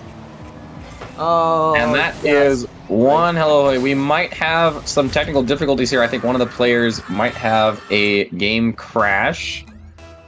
We'll see what's happening here. And we're going to take a little bit of a technical pause here in the match. We've had some technical difficulties, but that was a great start to the game for DSQ here. Let's talk about these statistics a little bit as we figure out what's going on with that. We'll get back to you very, very shortly, but DSQ, they've got a goal at least. That happened before the crash. That goal is not going away. I'm not quite sure about the second one. I believe that that might have happened after. I believe we are resetting at 1-1, I think. So we'll get started with that very, very shortly once all these players are ready. But that's a great start to the game for DSQ. They needed that goal. They finally broke through. Even if it's with an own goal, it's the mentality that's saying we can do it. We can break through the wall. Whether it's an own goal or not, we force them to give up a goal. And now we're tied. So we're not winning the game yet, but we certainly have our foot in the door. We're going to get started very, very shortly here. Once we reset this match, I believe we're going to be resetting for 1-1 here after that technical difficulty in Game 2, Forbidden Temple. And all these players are ready, so we're not going to pause it any longer. We've sorted out the technical difficulties. We are back into Game 2, 1-1 in the series. And both of these teams would like to take this game. If Montezuma take this game, they will be on match point in the best of 5. And with that second goal coming out, that first goal coming out, they are one step closer to making it. But nothing coming out yet as we head into the second half of this game. And it feels like after what was a good start for Nox, that was a little bit of a setback. Having that lag out, having that goal stand as well after the game crash, but it's just something you're going to have to work against. Now it's happened. There's nothing you can do about it. And it seems like they are absolutely playing that way now. Aerol left in that 2-on-1, left in his own corner, just looking to clear that one. Dimitri fast to chase him, ends up getting that mid boost. Now Madge looking for a fundamental play here. This is what he does best. This is what I've said so many times. These rotations, these 50s, these flicks. That's the Madge 10 that we know and love, but right now we're not seeing all too much of it right now. It's Aerol who's going to be on that ball. He's going to look to Madge up, but that's going to be an awkward bounce. That might fall straight back to Aerol. That's another thing to point out. This is what he does best. This is the demos that we see so many times. He will just snipe that last man out of absolutely nowhere, and he almost manages to snipe that top corner just to follow on from it, but Dimitri wins that 50 very, very well. This just ends up in Aerol's possession, who's going to try and flip reset over 1, looking to touch over 2, but Jazz is more than ready to take that touch to beat the defender. And this is going to fall to Dimitri, who can't quite read the touch. It's going to stay 1-1 for the time being, but once again, it's been Nox with a couple of chances. Montezuma offers some threat across the other end, but neither team has found their 2-1 lead just yet, unless Jazz can find a incredible play off of this one. That's not going to happen though. Dimitri into the middle. Dimitri looking for another goal. That's going to fall straight to Jazz. That's going to fall straight to net. No defenders ready. And after Nox led early on, they've got it all to work against in these final 90 seconds. Jazz going to take the first lead in this game for Montezuma. They want the match point. They've got 1:28 to hold on to it now, though. And DSQ, Again, I'm not sure how much momentum they gained from that goal since it was an own goal, but they should have at least gained something, and now they've lost it again. They've lost the lead here, and it was an unfortunate second goal or his first goal that stood in the face of that technical difficulty, but I think they can take it back. They need to prove it. Jazz, almost a ridiculous double tap, but it's finally deflected by the third defender that it came across. Dimitri keeping it alive here in the offensive half. Now Maj looking for Josh, but team bumps come out. Errol commits being the last man back. A risky play there, but it works out for them. They keep the ball in the offensive half here of Montezuma. Jazz, though, flip, reset, air dribble, looking for the ball again, finds it, but it's deflected by Maj. Now Josh to collect. Wicks into the center, looking for a teammate, looking for someone to rescue, but Errol's the only one there, and Errol will take it out. They need one here. They need one, and they would like to close out in regular time, but they'll just take one. Maj finds the angle! Oh my goodness, that could be it here for DSQ. That is what they needed so desperately. Maj, what a shot! And that was the perfect pass and the perfect placement. DSQ, an absolutely incredible goal to put themselves back in the series here. And they unfortunately immediately take a kickoff goal. And we got a little bit too excited there as Jazz finds it again. The star offender here for this Montezuma roster. And the Skeleton lights up the goal again here for the third time in Game 2 as DSQ just scored such a good goal and immediately had their dreams crushed. Now they have to fight back for another. Ball centered though. Wicks will take it out. And DSQ caught a little bit too far upfield here. Will they get capitalized on? No! Errol deflects barely, but 15 seconds left in this game. Can they capitalize? Wicks needs to deflect this. It's a team bump here. This is the best chance we've seen. Josh to Errol, but it's deflected by Jazz as the seconds tick down. This could be it. They need to keep this ball in the air to win this game and not let Montezuma have match point. They need to keep that in the air. Montezuma actually does keep it up here. Dimitri challenges. Errol keeps the ball alive. Into the corner. Dimitri clears it out. But Josh now has a teammate up. Looks for the center. Maj back to Josh and Errol. Ball floating high over the backboard. Jazz drops it down, but it's still up. Into the corner. Dimitri wants to clear. Josh will keep it alive, but not quite enough. And Montezuma will take 2 in a row here. And will put themselves on match point to stay alive in the lower bracket of the playoffs. Let's take a look at the statistics. Again, we are seeing a little bit of a disparity here, actually on both rosters this time. We see Errol and Wicks trailing their teammates a little bit there. Montezuma, what a goal. Let's talk about real quick that Maj goal. That was an absolutely incredible shot. And if Knox could play like that for this whole game, that would be great for them. I think we are going to have a timeout here from Knox in this best of 5. This is exactly where you want to call that timeout. You want to give yourself that extra 2 minutes of time here before we get into Game 3 and what could be a Game 3 win for Montezuma. And what a sweep that would be. Beeping Sheep, do you think that this Montezuma has the momentum to do that? Do you think they have the momentum to sweep Knox, who, let me remind you, just reverse swept Tempest? And if you saw Tempest on Friday, that didn't seem likely at all. I have to know what you think. Do you think this Montezuma squad has momentum to keep pushing through this Knox roster after a timeout?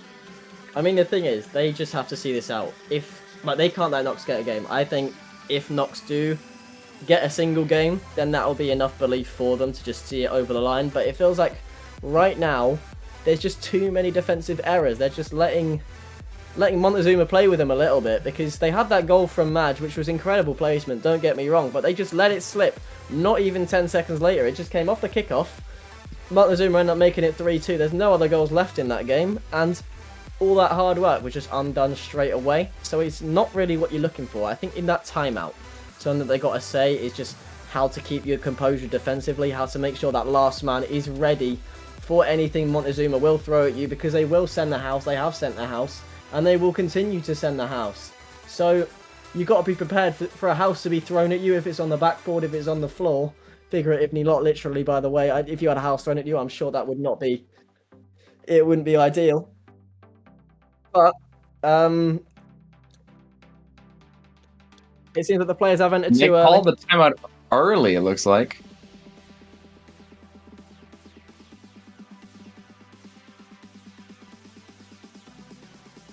Oh, we're going to uncall the timeout early. So a little bit of an error there. So it looks like the team called the timeout early. We are going to, and then we're going to restart the lobby. So the team told us they were ready to play, and then a different member of the team told us they weren't ready to play after everyone had joined. So we're going to reset the lobby here, folks. We'll be right back in a moment as all the teams are going to leave, and we will restart. So interesting. So we got told that they were ready, and then they told us immediately after that, once everybody had joined and the game had started, that they weren't ready. So we're going to take a little bit of a pause here. We're going to kind of reset. We're going to reset the lobby and wait for these teams to rejoin again, and we'll be back here with you in a moment. So again, a little bit of a technical pause, but that does give us a little bit more space here to talk about these two teams, talk about what DSQ needs to change, talk about what they have to be telling themselves right now as we head into this Game 3. They really need to work together. They cannot let this Montezuma squad just completely demolish them on offense. They have just had very little offensive chance here. They haven't had it consistent. They've been sending a player up, and they'll get one passing play a game, and it goes in half the time. It did in Game 2. That was great, but it didn't work out for them in Game 1. And this team play is what we need to see from them. This is how they're going to have to turn this match around. And if they can't find that team play, then it looks like they might be going out here in 3, unless they can figure something else out. We're going to get this lobby started here very, very shortly. We're having, again, a little bit more technical difficulties, so sorry about that. But let us know in chat who you've got to win this one and who you got to win the next one. We will take a look at the bracket after this match if they lose it, and then we'll be back in for more. We're going to have, I believe, the upper semifinals or the upper final next, and then later on the main stream we'll have the finals and the grand finals. There is a bracket reset, so if the team from the lower bracket is the one who's going to take it, they will have to win 2 best-of-7s in a row here in order to do so. And so we'll see if they have the ability to do that. But this Montezuma squad is looking like they're going to be the one who is able to take this. They have one more game to close it out. We're getting these players back in the lobby. We'll be starting here very, very shortly. BB Sheep, they've ruined both of our predictions. They have gotten rid of both of our chances of having a good record at all today. Everybody's ready. What do you think these teams need to change? Or what do you think, DSQ needs to change in order to, again, pull off a necessary reverse sweep in this Game 3? Well, I think first of all they need to figure out how long 2 minutes is. So, which they have seemed to have done so right now. Off we go then into this game number 3. DSQ have it all to work up against, and it seems like Furian in that other lower quarters are in the same situation, being 2-0 down to Illusion. Both the winners of this game and that one will face each other in that lower semi-final, as DSQ are looking to go with back-to-back with reverse sweeps. It will be Maj off of this corner to kick things off for us in the opening 20, but Noasak seems to be getting going because the entire second defense are on 100-odd boosts right now. Jazz up, looking for his own play, looking for Wix, but that's not going to happen for him. Wix just ends up dropping that. That's going to fall to Maj, who is trying to bust the max out a little bit, maybe. Looking for an air dribble up, but I mean, that's not really going to go anywhere. Josh with a bit of a pinch on the Montezuma net, but it's not enough to warrant something huge out of the keeper. Now Maj with another dribble. This might be the plan. This might be what they decide to change. Just add air dribbles into the rapid swap more and more. Just force out everything. Add air rolling. I mean, not sure what air roll is going to do, but I'm just joshing around. It's chill. Maj Chen going to be ended up losing that 50 to Wix, who is going to look for that second touch now, looking for that first goal, but it will be Dimitri to find it. And with all of that stuff said on the timeout, whatever it was, if it was a break, if it was anything, that doesn't matter right now because you are behind once again, and it's Dimitri responsible for that opener. We've got people wanting for a reverse sweep. We want a reverse sweep. That would at least give us a little bit more correct of a prediction. But Montezuma is saying no to all of you. The fan cam, I'm sure, is looking disappointed right now as we haven't really gotten a chance to see him because DSQ has been, unfortunately, losing most of these games and most of these kickoffs. And a lot of that. Maj wants to clear it out here. But no boost, and he won't get the follow. The pressure's still on. A little bit of an awkward mistouch there from air roll, but Josh able to take it out, speaking of joshing around. And 2 players there will commit for Montezuma. A little bit awkward here. The challenge comes out on the goal line. And Jazz forced to deflect, but now the ball. Nobody back here for DSQ. Oh. No one there. Can Wix get it around? Yes! And Dimitri barely scraped that one by. That would have been an incredibly unfortunate miss. But he just barely put a finger on it, and it's enough to deflect it into the goal. And yeah, just barely off of his car. It doesn't even look like his car touched that ball. And that would have been one hell of a miss to keep Nox alive. But right now, it is not looking great for them. They are fighting for their Season 16 run. If they do not score 2 goals and more in the next 3 minutes, they'll be out. But Errol wants to make it happen. That is the first goal the DSQ has earned in a few minutes, probably at least 4 minutes of gameplay since they have earned a goal like that. And all of a sudden, an open net presents itself to them. DSQ keep hope alive here in Game 3. 3 minutes and 6 seconds to go. And they're both fighting for their season. DSQ do not want to get swept out in the last match. They just pulled off a reverse sweep. So we know that they can do it in a best of 5. We know that they can do it under the pressure of the playoffs, under the pressure of one of the best looking teams in the play-ins. It's definitely possible. They're going to have to put on one hell of a performance to do it, though. And still no tie game here as we head towards the second half. Dimitri wants to double the lead again, but Maj will clear out the shot. And still DSQ looking to get that second goal here. I mean, that first goal, it was off of an error from Wicks, but you will take what you can get because at the end of the day, a goal is a goal, however it goes in. But you still got another one to find in this second half of game number 3. You don't want to end up getting swept out after your valiant effort against Tempest in that last game, which you did end up seeing through. You want to be replicating just that in this series, but Jazz is going to make you awkward in that defense. Now Jazz into the middle again. Airroll forced out into a missed clear, so thankfully there was no attacker there to punish it. But Airroll on the ball now. Jazz will just beat that, win that challenge. 28 boost. We'll look for the flick. We'll look for anything. That's going to fall straight towards the Nox net after a bit of a defensive miscommunication. It's not feeling that a timeout has done all too much for them because it is still Montezuma momentum all the way across in this game. Start to finish, it's felt like that. There's been a couple of chances from Nox. There's been that one goal, but that wasn't out of an outplay. That was out of a misplay. And you want to be seeing more of these outplays. You know what some of these players can do. You know what they're capable of. You know the mechanics that can be on display when everybody locks in. And that goal could well be wide open if Wicks can't make it back to it. But he can find that late clear. That's going to be Madge looking for that shot to find 2-2. But he won't end up finding it. Air roll up and over Jazz. But Jazz will make it awkward enough for him as to not get a second touch on there. Now Madge into the Montezuma half. Just looking to disrupt them more and more. Looking to find a fault. Looking to find a crack in the armor. But there isn't one. It looks like it's going to go all the way back into their half. There might be even more cracks in your armor, though.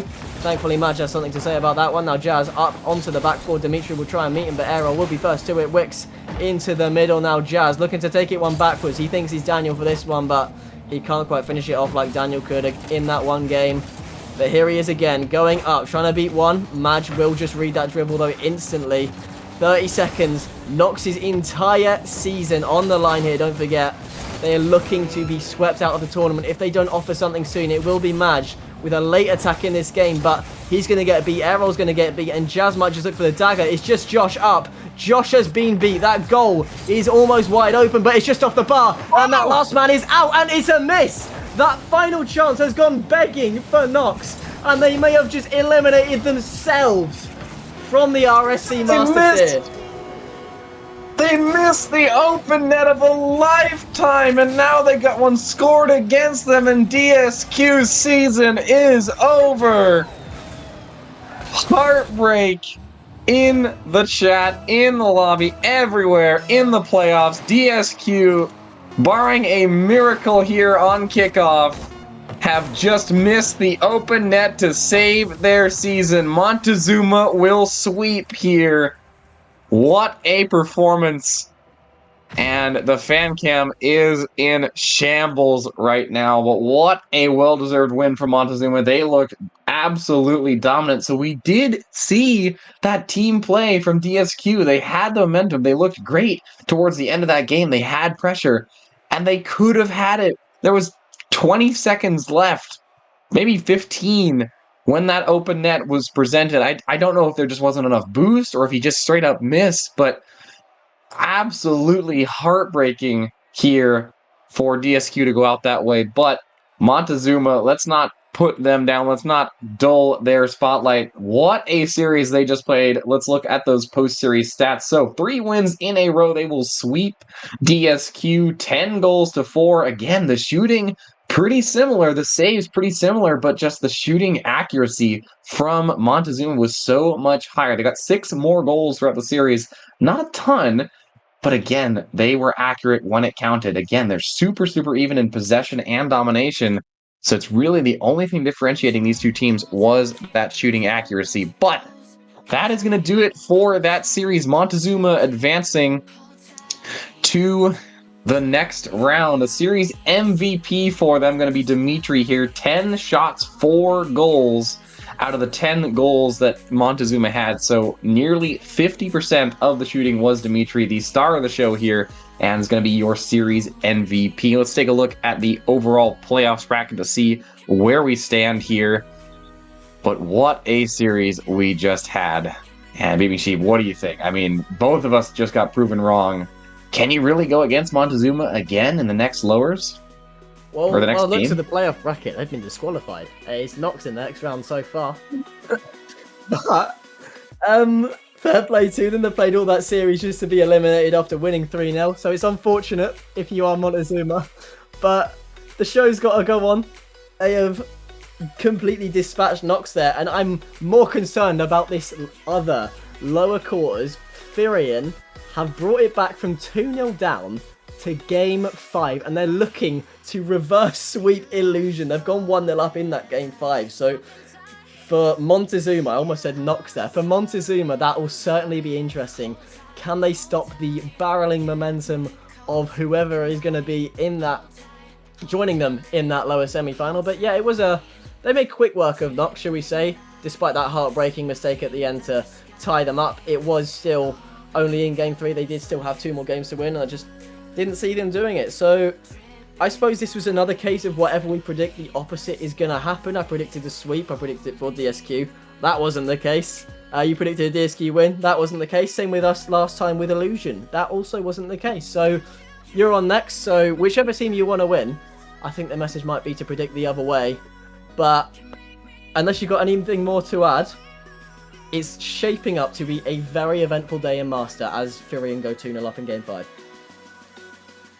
Yeah, and again, Firion are currently 2-0 up, potentially reverse sweeping Illusion, who was the #1 pick for pretty much all of the casters here to win the playoffs. They are about to get eliminated in the lower quarterfinal if this keeps up. So very, very eventful roster right now. But nobody has been able to predict that accurately. We have gone completely opposite. So I don't know what's happening anymore. So I don't know. But we're going to be back very, very shortly with a break. The mainstream, the next match we're going to have for you at 8 p.m. Central European time is going to be Inferno versus Vulcan. That is going to be one hell of a show for you all. But we're going to take a quick little break. We might put the B stream up here if we can, so you guys can watch it. But check out the B stream. They are having a very, very good series here as Firion tries to close it out against Illusion in a reverse sweep. We will catch you very, very soon. I'll be back on Beeping Sheep. This is going to be the last time we see you for a little bit here. Anything you got to say to everybody listening? Well,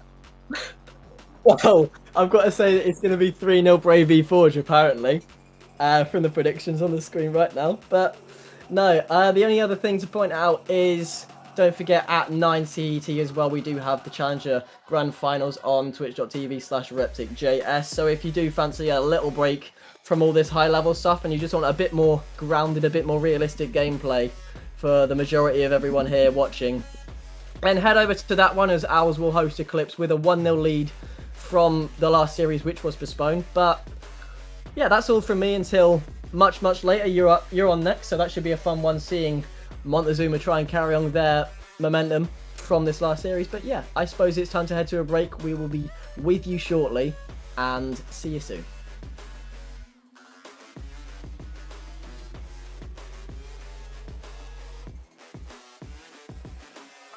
Thank God that the brothers on the rise now. Endless celebrations all in my house.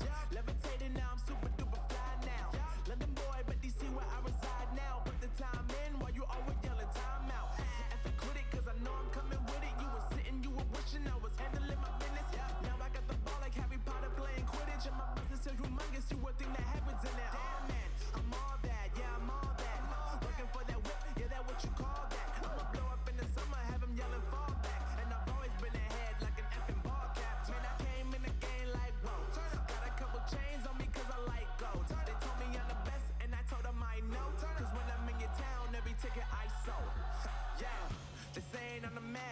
facts, bro. Lot of haters, tell me where they at though. I'm the new pop, all I do is rap though. Want me on your song, throw a couple stacks, yo. Everybody wanna do the same thing. That's why we ain't on the same page. Do my own thing, and I maintain. Flow like water, so I'm going mainstream. I'm going mainstream. Flow like water, so I'm going mainstream. Yeah, I'm going mainstream. Flow like water, so I'm going mainstream.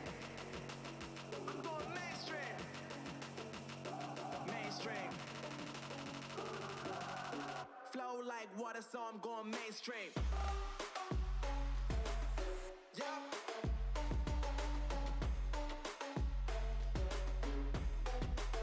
I'm going mainstream. Damn. Flow like water, so I'm going mainstream. Woo.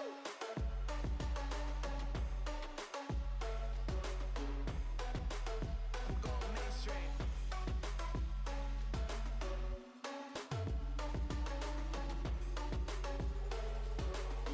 Flow like water, so I'm going mainstream.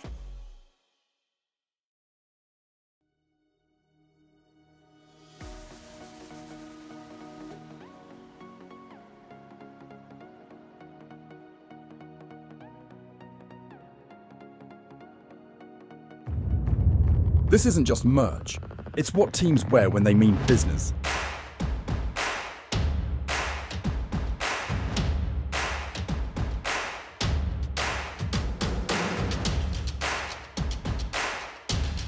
Every stitch, every print, every detail,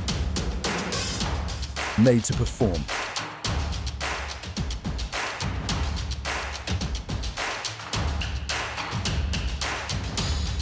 Trusted by the grind, from grassroots to championship halls.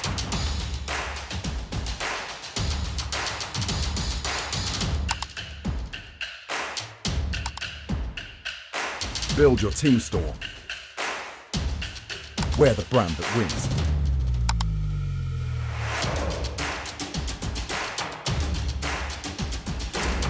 SpartanWare, trusted by the grind.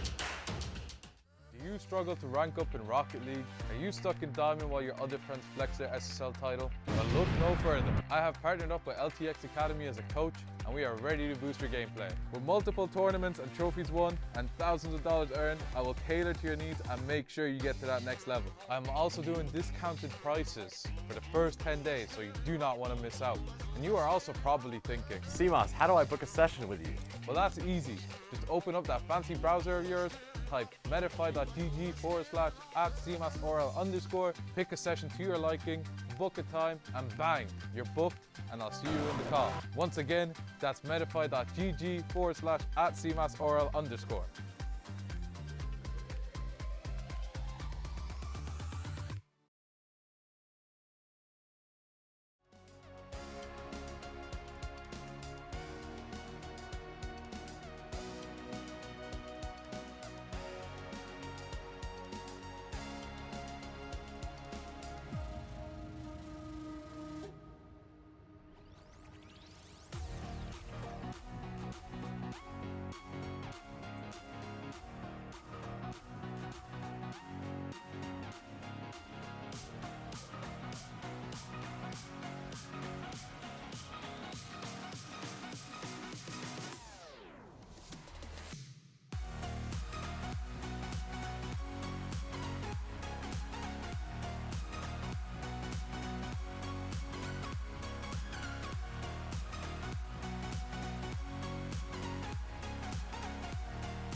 about to turn it on.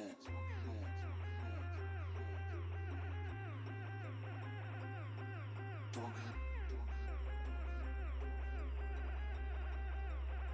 We about to turn it on.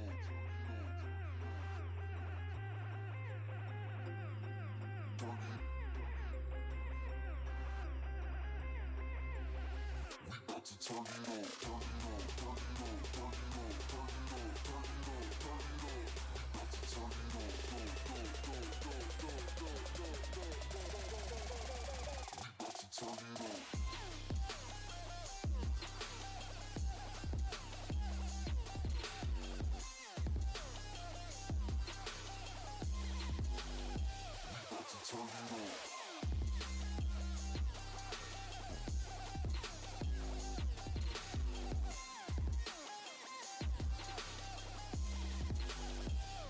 Turn it on. Turn it on.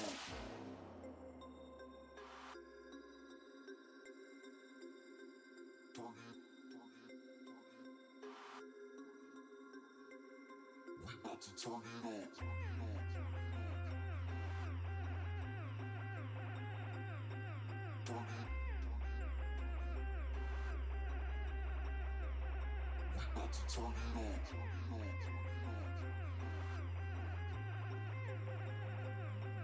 Turn it. We about to turn it on. Turn it. We about to turn it on. Turn it. We about to turn it on. Turn it on. Turn it on. Turn it on. Turn it on. Turn it on. Turn it on.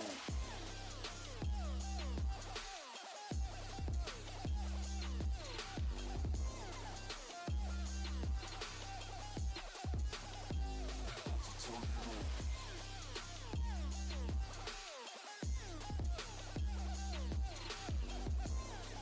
about to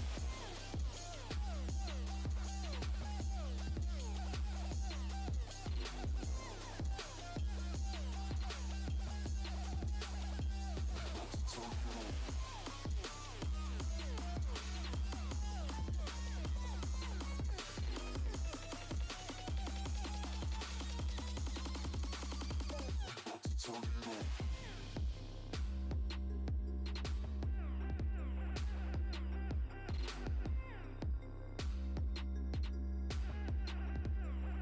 We about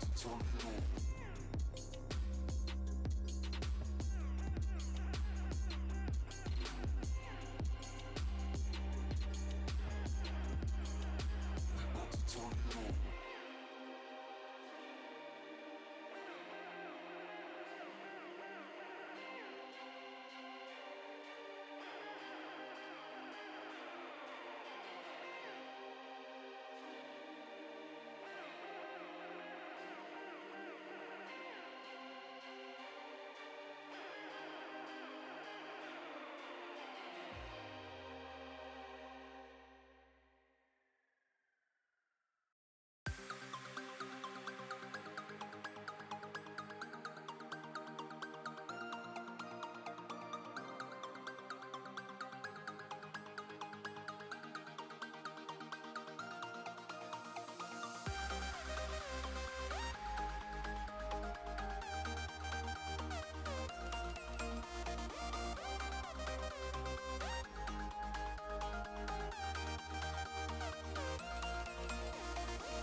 struggle to rank up in Rocket League? Are you stuck in Diamond while your other friends flex their SSL title? Well, look no further. I have partnered up with LTXAcademy as a coach, and we are ready to boost your gameplay. With multiple tournaments and trophies won and thousands of dollars earned, I will cater to your needs and make sure you get to that next level. I'm also doing discounted prices for the first 10 days, so you do not want to miss out. And you are also probably thinking, CMOS, how do I book a session with you?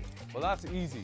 Just open up that fancy browser of yours, type metafy.gg/@cmasorl_, pick a session to your liking, book a time, and bang, you're booked, and I'll see you in the call. Once again, that's metafy.gg/@cmasorl_.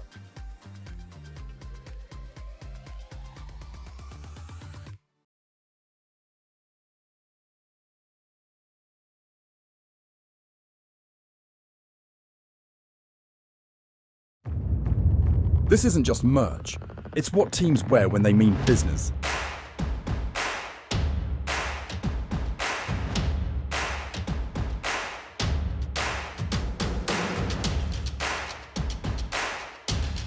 Every stitch, every print, every detail, made to perform.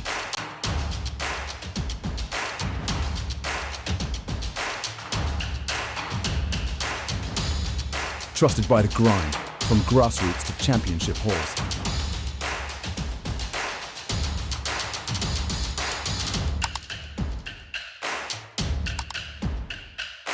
Build your team store. Wear the brand that wins.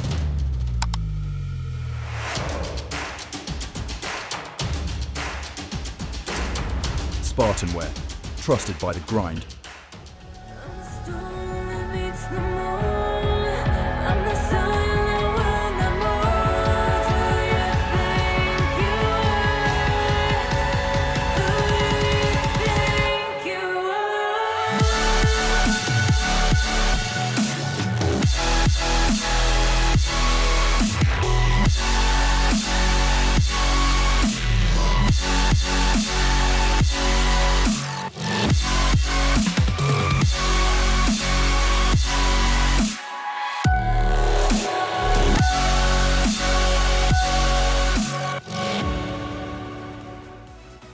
Welcome back, everybody, to the upper bracket. We've got our first best of 7 here on the day. It's going to be Inferno versus Vulcan. With me here is Zach Z. Welcome to the stream. Welcome to the main stream. Let's get this started. Let's take a look at the statistics for both of these teams here as we head into their first match of the day. Now, Vulcan surprised us very much earlier today with their win against Illusion, the #1 pick for a lot of people. So, Zach, I gotta know, do you think the momentum from that game is going to carry them to a win here versus Inferno, who is another very, very high team? The #1 seed here is Inferno, and I don't know if that Vulcan squad can. I think the momentum from the game can, and that's why I predict them to win this, but only 4-3. What do you think? I have to know.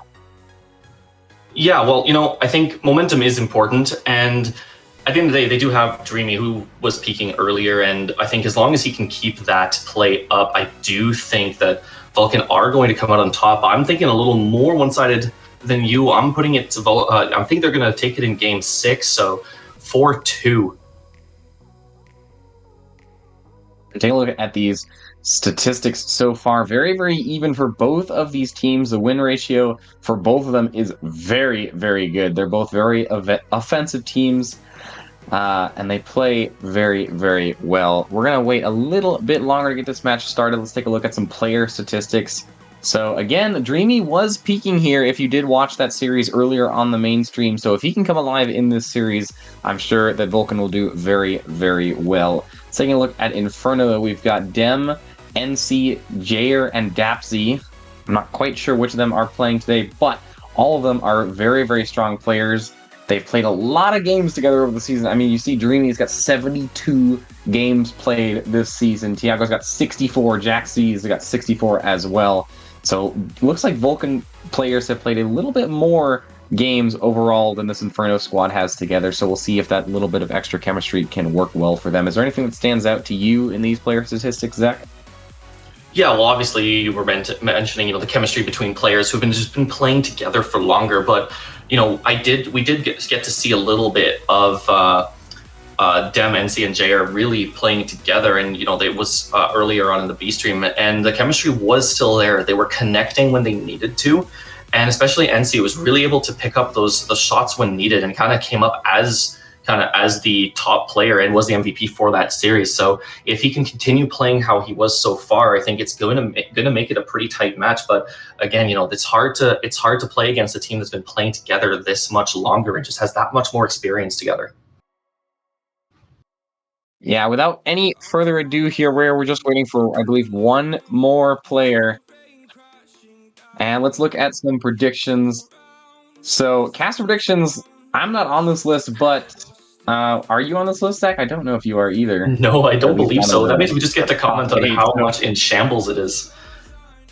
It really is. I mean, if you look, the top two teams for most people are either Illusion, Inferno, or both. And Illusion is out of the tournament entirely with that last game on the B stream. They are out. So at least half of the casters' predictions are just completely shattered here because, again, it looks like we have 6 predictions for Illusion to win the entire thing.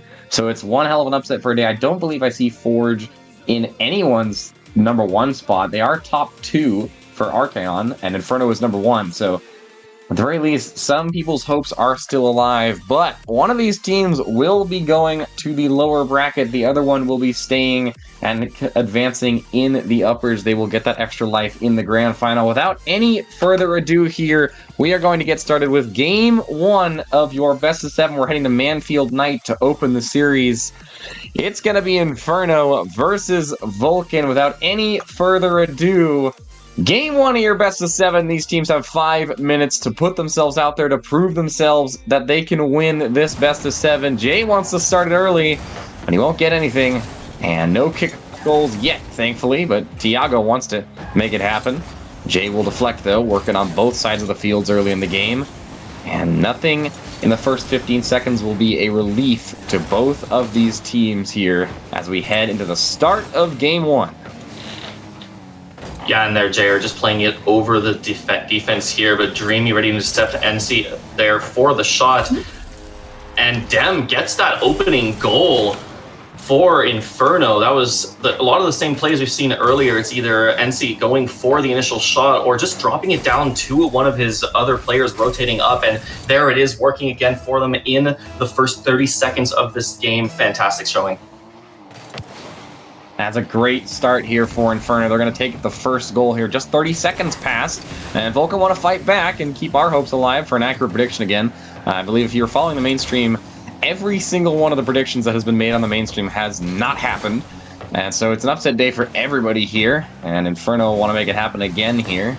They want to continue their run in the upper bracket. We are in the upper bracket, so these teams both do have an extra life. It is possible that both these teams will make it to the grand final, but Jay wants Vulcan to head down to the lower bracket and is going to get a wonderful redirect there. Dem sees Jay upfield, and it's a beautiful pass. And what a team play for Inferno to get their second goal here, doubling the lead in game 1 with only 57 seconds elapsed. That is a great, strong start to the series for them. Dreamy wants to answer back, has one to beat, flicks it high, and it's just a little bit too high, and he can't get it off the crossbar. Jack's keeping the pressure on, but it's deflected out by Dem.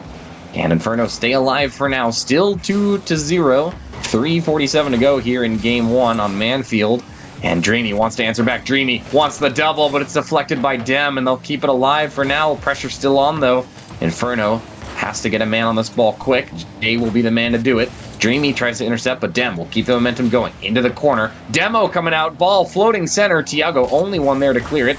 Now Dem looking for NC, but it's a little bit of a far throw there, and Jay forced to collect midfield. Pressure still on Vulcan, though. Dreamy will clear it out. Dreamy to Jax, drops it down, but Jay will collect. And the ball still in midfield. Vulcan unable to find a gap in the defense so far. 3 minutes, 9 seconds to go here in game 1. They are down 2-0. Yeah, and here now we see Dreamy looking to carry it over, flicking it, pushing it through. Nice bullying right there. Jay in the corner, but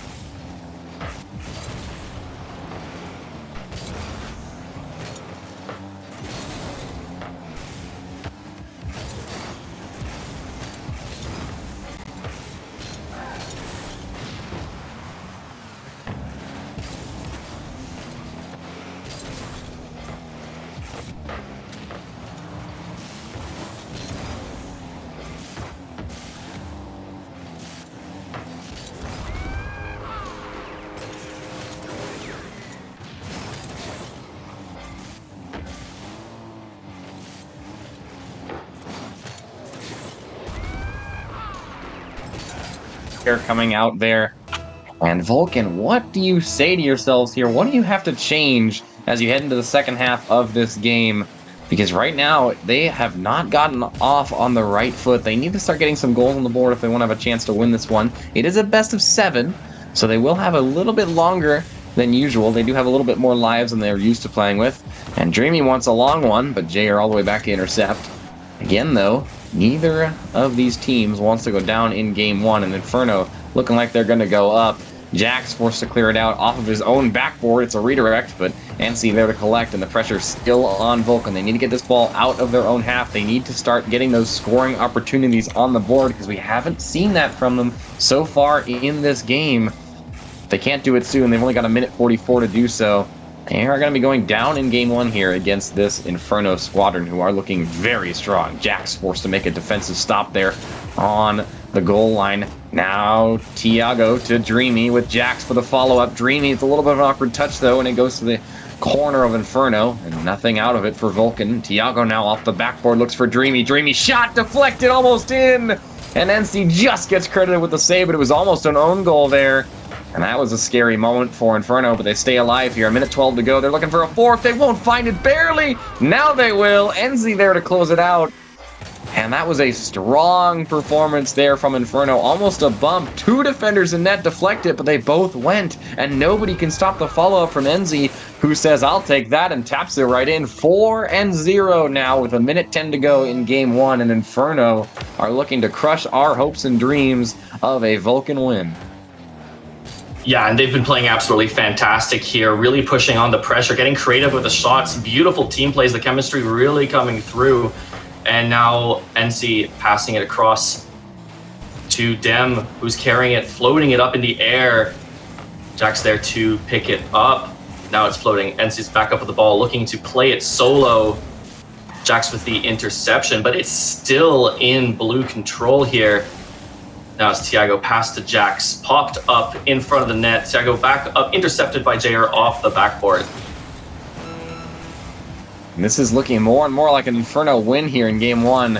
And if you're Vulcan, you really need this goal to go in, and it will for him. And that was one beautiful physical play there. Look at the bumps from Tiago. Bumps one, and then bump NC out the way. And that was a well-deserved goal for Dreamy and Tiago there. Won't get credited with an assist, but certainly deserves it. That is the physical play that Vulcan need to break through that barrier. They might get a second one here, but it's saved by Jay, and that could have been hope for him to even come back and win this game one. Here we go, it might go in, but it's just off the post, and that might do it here in game 1. And that is a striking chance there for Vulcan at the end of game 1 to potentially even win it. They definitely had a lot of seconds on the clock. But with the seconds counting down on screen, it's going to be Inferno taking game 1 in your best of 7.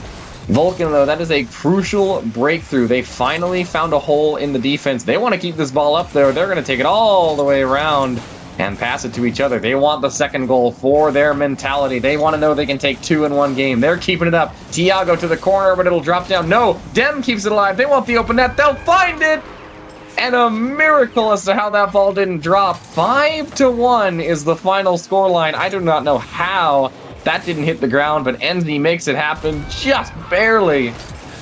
And it's 5-1 for Inferno at 0 seconds. That is a great start to the series for them. Vulcan, though, that was a crucial breakthrough. They finally broke through the wall there towards the end of game 1. They know they can do it. Let's take a look at some of those statistics. 5 goals coming out, a hat trick from NC. And again, a little bit of a lackluster performance on the side of Vulcan. Not what we expected from them at all. But again, they just need to change it up. We saw them able to score with the physical play, but if you look at it, Inferno got 7 demos to the 4 from Vulcan, so they were also dominating them in that aspect of the game too. Again, teams do have a timeout here. None of them are going to be taking it yet, but if you look at another loss for Vulcan, maybe another 2, and that could be something there. I think we're going to have a... No, we were having some audio issues, but we're back now. But either way, we're going to get started with game 2 very, very shortly. What did you think of that one? How did it make you feel? Do you have any notes for Vulcan? How do you think they are going to have to perform in order to turn this around? Because they kind of got stepped on in game 1 here. Yeah, well, I think going into this one, Vulcan just they need to find out how to break up those connecting team plays from Inferno's side. They've just been finding each other. Communication, the placement has just been enough to completely dismantle Vulcan's defensive side of the field. And I think as long as if they can start communicating and reading and kind of expecting some of those plays to come through, I think they can maybe shut down at least a decent amount or enough of the opportunities to give them the chance to start another offensive attack from their side. As we head into game 2 here, they're going to need to change things up. I would love to see more of the team plays, like you said. Enzy's going to try and open one early with Jay with a follow-up, but it's beamed down to the other end of the field, and all of a sudden that's an open net. You expected the last man to be back for that, but they weren't, and the aquarium turns on again, and Tiago, apparently Dem was the last man back there, and Vulcan, that is exactly what you want to see. A goal 12 seconds in to game 2 here on Forbidden Temple, and that was a very, very unexpected goal. You did not expect Inferno to be up that far, but they were, and the overcommit cost them dearly here as they now lose the lead for the first time to this Vulcan roster. Vulcan now just needs to play defense for the next 4.5 minutes, and they could win it with that. But they're not going to want to do that. They're going to want another one. Tiago lurking in the midfield, but he's got no boost, and he won't be able to follow up. Jax, the challenge goes wide. NC will collect. NC challenges Dreamy, gets it around him. The ball still bouncing around midfield, and nobody able to collect it just yet. Tiago now has Jax. Jax shot just high off the crossbar. Is anybody there? No! Jay will clear it out. And Jay turning it around for Inferno. The demo coming out, or the bump, excuse me, from NC. NC almost got it in from that one, but Dreamy will collect it off the post. Pressure, though, for Inferno. This is great offense for them. Dem challenges 2. Dem wins. Now Jay looking for a dribble, looking for a back pass maybe, but he'll leave it, and NC will challenge Tiago. NC now off the backboard looking for a teammate. Jax will collect.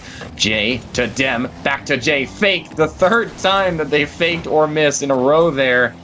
But Vulcan read it, and Vulcan did not let that happen. Dreamy has to deflect, and he does. What a save from Dreamy.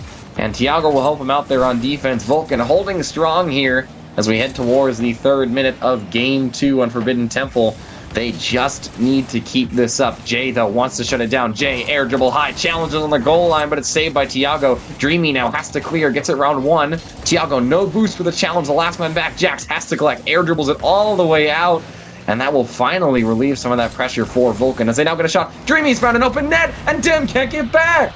And all of a sudden, the last man back has committed too far up for Inferno again. They both went for that ball, and one of them went for the mid boost. And we saw a huge mistake again for Inferno. They went boost over ball. And that has cost them so dearly. They are now 2-0 down here as Vulcan take the first 2 goals, looking for a third, but it's just deflected too high over Jax's head, and they'll sit back on offense, get some boost, and collect themselves here for this Inferno push. And that is just unfortunate for this Inferno squad. They found a third! And Dreamy has 2 goals now in Game 2. What a performance. And again, it looks like another overcommit for this Inferno roster. Nobody could get back in time, and the last man back didn't have enough boost to deflect it. And now, as we head into the second half, all of a sudden Inferno are looking at this 3-0 scoreline and thinking, what in the world have we just let in? What is happening? Tiago wants to make it 4-0. Challenge comes through, but it's not quite on. And they stay alive for now with just 3-0. But Inferno, what has happened to the defense? Yeah, it was, considering the way they were playing in the first game, and I think a lot of it comes from that part where I was saying dismantling that rotation, and that's what they've been able to do. They've been able to get them out of rotation, put themselves in a position where they can break Inferno's rotation and get those shots on net, and it's been working. We've seen some absolutely incredibly creative shot attempts from Inferno, but it hasn't been enough. And now we're seeing Jayers up, challenged by Jax in the air, but he's gotten through. Challenge from Tiago, keeps it in play. Now NC, dangerous position up in the air, one up against Dreamy, gets the clear back out, but it's Dem back off the backboard. Jayers up, shot to the left corner. It's not in, but it's in at the end of the day. Dem manages to pop it back off of that crossbar. And that is the goal for Inferno. They needed to get the mentality back, and even though it was a very, very slow one, it was well deserved. That offensive pressure was great from them, and Inferno finally have lowered the lead a little bit, 3-1 now with 1:58 to go in game 2. Thiago wants to make it 4-1, but he won't be able to. Now Jay wants the double tap. Nobody's there. Jay can't find the angle, but Dem can. And all of a sudden, everything turns around. Inferno now within 1 in game 2. What a double tap from Jay. Just couldn't find the angle, but doesn't matter because it dropped right down to Dem, and the defenders had tried to save Jay's and certainly couldn't get there for Dem's follow-up. So Inferno now 2-3, 1:50 to go in game 2 on Forbidden Temple here. And now Vulcan have to put their head back in the game. Anzi forced to make a goal line save there, but he will pull through. And Inferno now closing in, circling. They want this Vulcan squad to make another mistake. They want them to let them have this consistent offensive pressure that so often leads into goals here. It's dangerous now for both of these squads here. You do not want to go down 2 goals. Dreamy wants to make it a 4th. He will! A hat trick for Grand Marshal Dreamy here. 4-2 now. What a shot. Air dribble. Flip reset. Goes low. Then gets the reset. And then dunks on the goal line to get it in. What a shot from Dreamy. 4-2 now, and a very well-earned 4-2 for Vulcan. This is the Vulcan squad that we saw earlier, absolutely thrashing Illusion. This is the Vulcan squad that looks unstoppable. They have finally woken up in game 2. 4-2 now. They just need to hold on for 1:08. Thiago wants to make it 5, and he will! Thiago, 5-2 Vulcan. They've come alive. 5 goals total, 3 for Dreamy, 2 for Thiago. And most of them have been open nets, but they have all been well-deserved. Inferno has just been pushing up too far. They're getting too desperate. They're clawing for these goals. And what once seemed so possible to happen, the comeback, it was 3-2 about a minute ago. And now it's 5-2 with 55 seconds on the board, and Vulcan are saying, no, we're going to definitely secure game 2. Don't worry, the first half of this game was not a fluke. We can hold our own against you. And this Inferno squad's going to have to wake up after this game because Vulcan is looking completely different than game 1. 40 seconds to go here. They're keeping it around every single player. Dreamy to Jax, shot on net, but Jay able to deflect. But Inferno needs something, and they need it now. NZ has to score here. 30 seconds to go. They just need to waste time for Vulcan. And 25 seconds to go now. It's happening quicker than you might think. Vulcan looking more and more likely to take game 2 here as we wrap things up. That might be a 6th goal. Thiago just wide. And they wanted it so badly, but they won't get it. They don't need it, though. Jax wants it. Jax wants the mentality goal. Jax wants to show off, but it's deflected by Jay. But either way, Vulcan, that was a very impressive performance. He's going to leave it for Thiago. What a play there. 0 seconds on the clock. And they're just showing off at this point. Jax knows Thiago has the shot, has the momentum to get that ball in before it drops. Leaves it immediately, and that is great communication from this Vulcan squad and a well-earned win to game 2. We are all tied up in the series. We are essentially in a best of 5 now. Both of these teams fighting for a chance to continue in the upper bracket. And Zach, let's take a look at these statistics after this game. Yeah, and look, you see, Dreamy's just he's back at it. He's doing what Dreamy did earlier. He's absolutely peaking, and Thiago, Jax's teammates, also coming up, holding their own, really putting in a complete team effort across the scoreboard here. And it's just there didn't seem to be enough of an answer from the opposition. It just it's hard to say where it's going to go from here because we saw game 1 was 100%. In Inferno's side. Now it's game 2. Vulcan just dominating. So it's been absolutely fantastic from both teams up until this point. It's just each game is one team's been able to come up just significantly on top. And Dem just, Dem on these 2, he was just where he needed to be, when he needed to be, but it wasn't enough to stop Vulcan on this one. Yeah, that was a very impressive performance from Vulcan there in game 2. We're not going to wait too much longer, though. DFH Stadium is waiting. One of these teams will be 2-1 in the series. Can Vulcan continue that momentum from last game? Can Inferno stop the freight train here? We're going to wait just a little bit longer. We have some technical difficulties here. Looks like we're solved. So, like I said again, can Inferno turn this momentum around? We saw a complete reversal in the series, with Vulcan now 5-2 against Inferno. Can Inferno change that again? Or will Vulcan continue this momentum, this expectation that we had of them just absolutely destroying? Almost a very early goal there for Jax, but it's saved by 2 defenders is what it took to stop him. Jax now, a little bit of a back pass to his own corner, will collect it. Dem, though, fighting for it, but he'll lose badly, and now the pressure back on Inferno to scramble back to this ball. Demo is coming out from Dreamy. Jax looking for Tiago midfield, found him. Tiago shot, deflected by Dem. But the pressure not off for Inferno. Tiago flip resetting just to challenge the defense. He'll get past 2 with no boost, and Jay forced to scrape it out of his own corner. But Dreamy now will collect. The pressure's still on. A little bit of an awkward touch there, and that'll release some pressure. Can Tiago get back? No, it's going to be an own goal, because Tiago just couldn't get enough of it, and that was an awkward touch there for Dreamy and Jax. They almost challenged each other, and Tiago didn't have any boost, couldn't get back in time. Either way, that was going in, but it's credited as an own goal against Vulcan here, and Inferno, that's the momentum you need. They did not get very many good goals last game, and they need to start breaking through this Vulcan offense early, and that'll do it again. What a bump there for Dem to just take an open net. Jay leaves the ball, says, I'm not going to be able to get this flip reset, bumps Jax right out of the way, and Dem right there for the follow-up, leaves no space for any other defender to get there.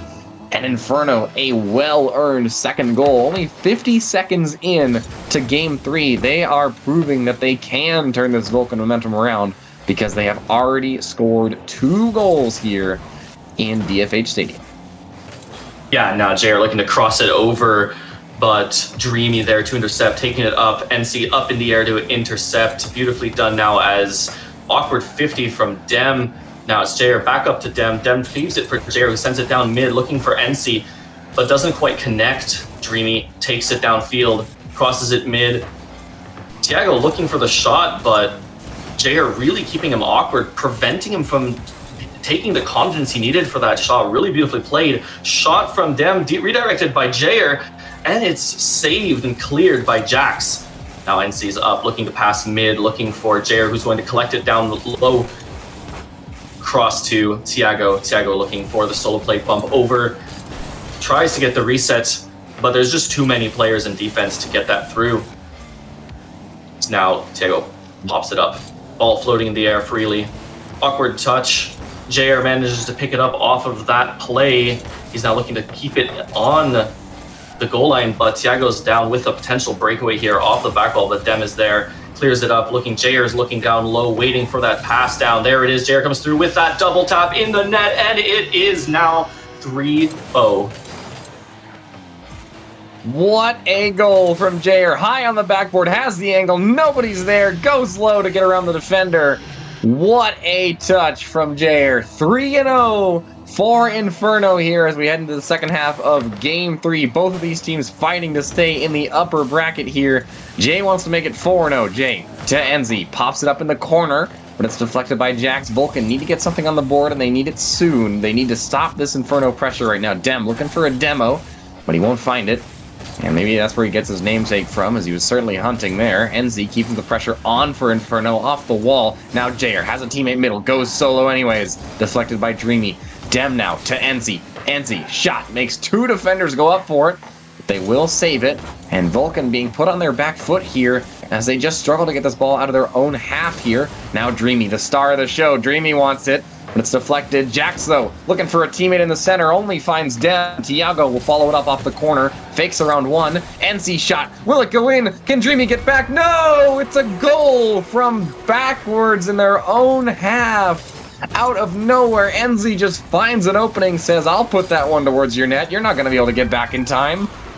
And it's looking like a complete reversal of what happened in Game 2. Vulcan just got caught so off guard by that shot, and NZ will take a second goal here to make it 4-0 for Inferno. With 1:50 to go, Vulcan just want to get something on the board here to break down the brick wall that has been the Inferno defense, and all of a sudden, you're questioning yourself thinking, did Vulcan really perform that well last game? Because they're certainly not playing like it now. Vulcan has been put completely on the back step here. as neither of these teams can find any consistent pressure after that goal. We've got a little bit here for Vulcan, but it's immediately cleared out by Dem, and the ball goes all the way back down the other side of the field. Inferno now just wasting time. Dreamy, though, air dribble, looks for Jax, but it's intercepted by Jay. That is a great intercept to shut down that passing play before it can even begin. Enzi, though, other side of the field, air dribbles all the way, but it's saved by Tiago. Jax, now a chance. Jax, air dribbles, only one to beat, goes low, but Dem reads it. Tiago, though, quick in the middle. But Jay gets back, and Jay will clear it out. No boost, though. Can he get the follow-up? Two defenders stepping on each other in the Vulcan half, and nobody can get back. And that was such a misplay that we did not expect to see from Vulcan here. Look at that. Dreamy bumps Jax, and neither of them can get back to that ball. And Jay just says, well, if you're going to sit in the corner and bump each other, I'm going to shoot it to the top right, and no one is going to get there. Inferno 5-0 against this Vulcan squad in Game 3. What has happened? They must have been talking to themselves so much last game because they are showing their dominance. That is going to be 6-0 for NZ. That is one hell of a shot. Pops it right over. Jack had no boost, went up early, and NC pops it right over his head. And just wow, this Inferno squad looks unstoppable after such a loss in Game 2. Vulcan is fumbling. They have lost their feet. They have lost their wings here. Jax wants one, but he won't find it as Enzi's there to deflect. Enzi now shot over one. Can't get it over Dreamy. But Vulcan, they just need a goal to break through here. They just need anything to prove to themselves they can still score. Jax will get it. That's what they need, and we are on the cusp of a Brazil here. If Vulcan go down another one, and that would be an absolutely ridiculous scoreline here. 6-1 for Vulcan. They do break through, though. That is critical heading into this Game 4, because now Vulcan is expecting to be down 2-1 in the series, faced with a potential match point if they let Inferno take another one. And they're looking at themselves, they're thinking to themselves, we just need to break through and then start building our momentum from there. And that is that breakthrough. They found it finally with 30 seconds to go here. But Inferno want the Brazil. Dem wants it real bad. Flip reset, but he misses the ball. And NC will collect midfield, looking for Jay. Double challenge there, and they'll win it. And the ball's still alive here. 1 second left. It'll go down almost to Brazil, but Inferno will take it 6-1. Let's take a look at those statistics. Yeah, and now we saw a flip again from the previous game. This has been back and forth. It's looking at these stats, they are very, very much one-sided from Inferno's side. 6-1 in the series. Now Inferno leading 2-1 in the series. And it's been really hard. It's hard to predict at this point which way it's going. First game, it looked like Inferno was the one clearly on top. Second game, Forge comes back, and there's just looked like Inferno had nothing to answer. But now it's back the other direction. So, it's really hard to see which teams kind of got the upper hand on this series. Yeah, that was a great game by Inferno. Very well played from all of them. We saw Vulcan working together a little bit. The score's pretty even from all of them.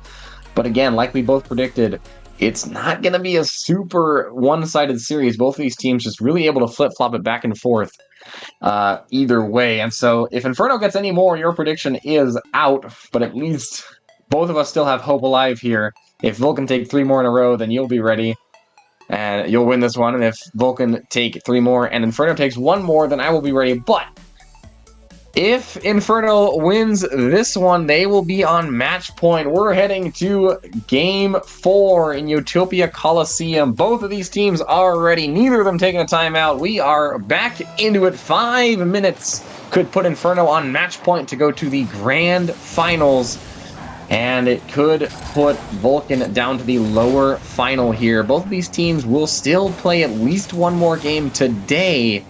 But again, if Vulcan get out here, they will have to win 2 in the grand final. That's going to be an opener for NZ. 16 seconds in, they find their first goal here. And Inferno wants to rewrite the script. They want to prove to everybody they are still the number 2 seed. A bump from Jay will seal the deal. What an opening to Game 4 here for Inferno. Yeah, and now with that 1-0 lead already, that NC Jayers duo just on the offensive, they're so dangerous. They know what to do. They know what to communicate. And they've got so many creative plays in their playbook. And now Dem takes the long pot shot up. Easy deflection by Tiago. Tiago's going to open the wall. NC there to look to intercept, but it's Jayer who's up with it. NC still on the orange goal line, just looking to do something. and his pass, beautiful interception, but Jax gets through both players, leaves it for Thiago. I'm not sure if that was an intentional or if that was just deciding to just go with the first call, but slowed down the pace a little too much. Now it's Jair back up, shot by NC, and deflection by Jax. Now Dreamy in the air, kind of letting the ball float, leaving it down to Jax. Jair on the blue half there, passing it through mid to Dem, but Thiago there reading it. Dem off the walls, up in the air, looking NC there, lurking in that right corner, looking to intercept. There he is with it, but Dreamy stays patient, stays on that goal line, clears it out. 50 coming in from Jair, but it's up in the air to Thiago, is looking to do something with it, but still nothing. Still has control though. He's one-on-one versus NC, and NC gets the save. Now we've got Jax in the corner. Everyone's scrambling to get control of that ball as Jair's up in the air, looking for Thiago, but Jax is there ready to intercept to NC down mid, missed by Dem. Now it's Thiago, it's 1-on-2. Jair gets back in time. That'll save them that goal. Jair back down, pushing up for that offensive play, gets demoed for his efforts. Jax up in the air, but NC's there to intercept it. Thiago just takes a little bit too much time on that play. 50 mid, shot by Jair, saved by Jax, and the play continues here in this game. And nobody able to get through anything in the past minute. NC wants it, but they won't find it. Now Jay keeping it on Vulcan. Jay looking for a teammate in the middle. Dreamy will clear it out. That's a shot on net. They have to save that. But it'll be easily deflected away by NZ. Now NZ wants to clear it out. Thiago, though, for Vulcan, Dreamy to the corner, looking for a teammate. But Inferno's defense has proven bulletproof so far. Second half of Game 4 continues as Inferno potentially on match point in 2 minutes, 26 seconds. NZ wants to make it 2 and just won't find it. But it's a well-deserved follow-up from Dem. What a double tap from NZ. Pops it high, gets the angle down. That was one hell of a shot, and Dreamy went for it. Couldn't quite find it, couldn't quite read the bounce. And Dem will collect once the last man is out of the way. That is the second time that has happened in this series. It happened last game in the exact same way. And Inferno are looking so strong. Jay wants NZ, but it's a little bit too high, so he'll collect it himself in the corner. Now Dem with the shot goes low, leaves it for Dreamy. Dreamy, 1v1, goes for the bump. Just can't find it though. NZ will collect. Thiago with the follow-up, can't get there either. Now Jax keeping the pressure on for Vulcan, but it's deflected by Dem. Dreamy to the middle, looking for Thiago. It's far, but Thiago collects. Jay forced to make a save on the goal line. Jax coming in hot, but he misses. Now NZ, air dribble, flip, reset. NZ gets it to the center. NZ dunks and almost in. NZ, what a shot, but they stay alive. Vulcan still didn't allow that one in. Incredible shot. NZ now, though, back on the ball. Flip, reset, but he just can't find it to the corner. Dem with a shot, faked out by Jax. Thiago has to get to this ball, 1v1, but he lets the ball go by him, and Dreamy has to make the stop. He does. Dreamy now to the wall. Jay, though, intercepts. Jax will clear it, but the pressure still on Vulcan. They need to get this ball out. They cannot let NC shot to Dem. They cannot let that happen. But they still are. 1:17 to go. Inferno looking for match point here. Dem wants to make it 3, but he won't find it. He'll only find the corner. Thiago, though, tries to get it out, but he can't. Every time someone tries to get it out for Vulcan, there's immediately a challenge. They cannot get farther than midfield, and they are struggling to turn this momentum around here in Game 4, but they only have a minute left to do it. Dreamy has to be the clutch man, has to be the guy, has to step up. Dreamy looks for a teammate, finds Thiago, finds Jax, they find the goal! And Jax there, looking to go to the grand finals. Dreamy down, Thiago, but it's saved by NZ and Jax, almost backwards. All 3 defenders in net, but none of them could get there. Vulcan break through, 2-1, 51 seconds to go. They finally found their goal. Can they find another? Yeah, and now here is Dreamy looking to find that other and connects with Jax, and there it is, the equalizer with under a minute left. We were literally talking about it, and it happened as we were saying. And there it is, connection down to Jax, low right corner. Nothing anyone could do about it. Dem was just a little too slow to react to that. Now, another face-off here. It's even. Which team can come on top here is now a face-off 1. Jair is up over Jax, looking to connect off that back wall double tap, but Dreamy reads that beautifully. Jack played down mid to Thiago, who tries to go over everybody, but Dem 50s it up. Dreamy's up as well, ready to go. 2 players from Vulcan up looking for that play, but Jair's going to try to clear it out now down to NC. NC is going to send it straight onto Dreamy's hood here as another chance, but chance completely shut down by Dem. Awkward there in the corner for Vulcan. They need to get this ball out. They do not want to lose in regular time here. They want to win in regular time. 5 seconds to go. Jax wants to give the pressure on. Jay forced to clear. Tiago, though, up. Puts the ball down. They say, we'll take overtime. We have overtime in Game 4. Inferno, 1 goal away from match point to go to the grand finals. And Vulcan fighting to not go to the lower bracket and have to do a bracket reset. Enzi wants the double, but Dreamy will clear it out over the side. Now Jax into the corner. Tiago, last man back, has to hit it.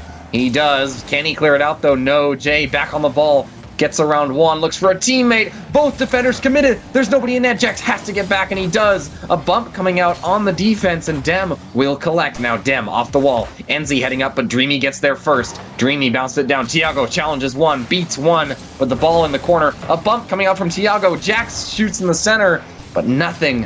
And Vulcan will all retreat here for the Inferno offense. Tiago gets it around one. Dem low boost. Now Jay looks for it high. Dreamy will collect. Now Jay back on the ball looking for a challenge, but he won't find it. Jack to Tiago to the corner. Want it. They want it so bad. A minute in overtime. Dreamy shot. Dreamy top left, but he can't find it. Now Tiago with the follow-up, but Jay gets it around his head. Now offense here for Inferno. Lurking Inferno looking for the passing play.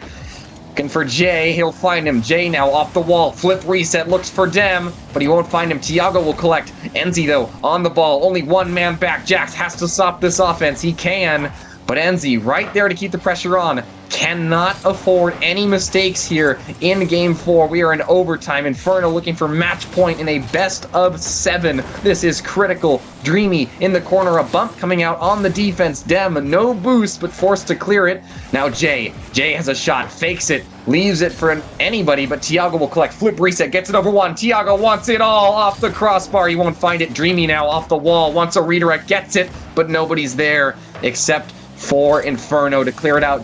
Now Jay taking it down, but 2 defenders is all it takes to stop him. Tiago, flip reset, goes low, goes for the challenge, has nobody in the middle. Now Enzi, 1v2, has the flick, fakes it, but Jax reads, and Vulcan stay alive. 2 minutes down in overtime. Tiago wants it. Tiago over one. Can he get back to the ball? No! It's just off to the side. Dreamy for Jax in the center. Jax misses, and they have to go back now. Tiago keeping the pressure on to Jax, to Dreamy. That's a miss. Jax, no boost. Jair, the only one who can score. Jair flicks, but it's off the net. Jax, no boost, and Enzi will close it out. Enzi, 3-2 for Inferno, will find it, and nobody had boost in the net. Tiago went too far forward, and Enzi saw it and put it right behind him. Inferno, 3-1 in the series. They are on match point. They haven't won it yet, but they really, really want to, and they are so close. Let's take a look at the statistics. What a game. That was so well played for this Inferno squad here. Look at that, 851 points for Enzi, 9 shots on net. What an offensive performance here for Enzi in this Game 4. Zach, I mean, that was just incredible. What a way to finish it. Oh yeah, that was absolutely incredible. You know, we were quite, earlier before this game started, we were sitting there going, you know, it's back and forth, each team getting that upper hand, and then the next team going, and the next team going, kind of shutting each other out. But this time, it's Inferno just breaks that pattern and takes this win, putting themselves clearly on top of Vulcan, leading. Now they're on match point. This is absolutely critical position for Inferno. It's something Vulcan did not want to see. And it looks like we still don't have a timeout called by either side. You know, both teams still playing really close to each other regardless, especially in this last match. So I guess we're seeing them deciding to go with the confidence, go with the momentum, go with what they've already been doing. And we're getting ready here. We're starting up this last match. This is match point for Inferno. Can Inferno clean through Vulcan, make it into that grand final, forcing Vulcan down into that lower bracket? Or will Vulcan start mounting this comeback that they've desperately been fighting for? We're going to see what's about to happen really shortly as we get into this match.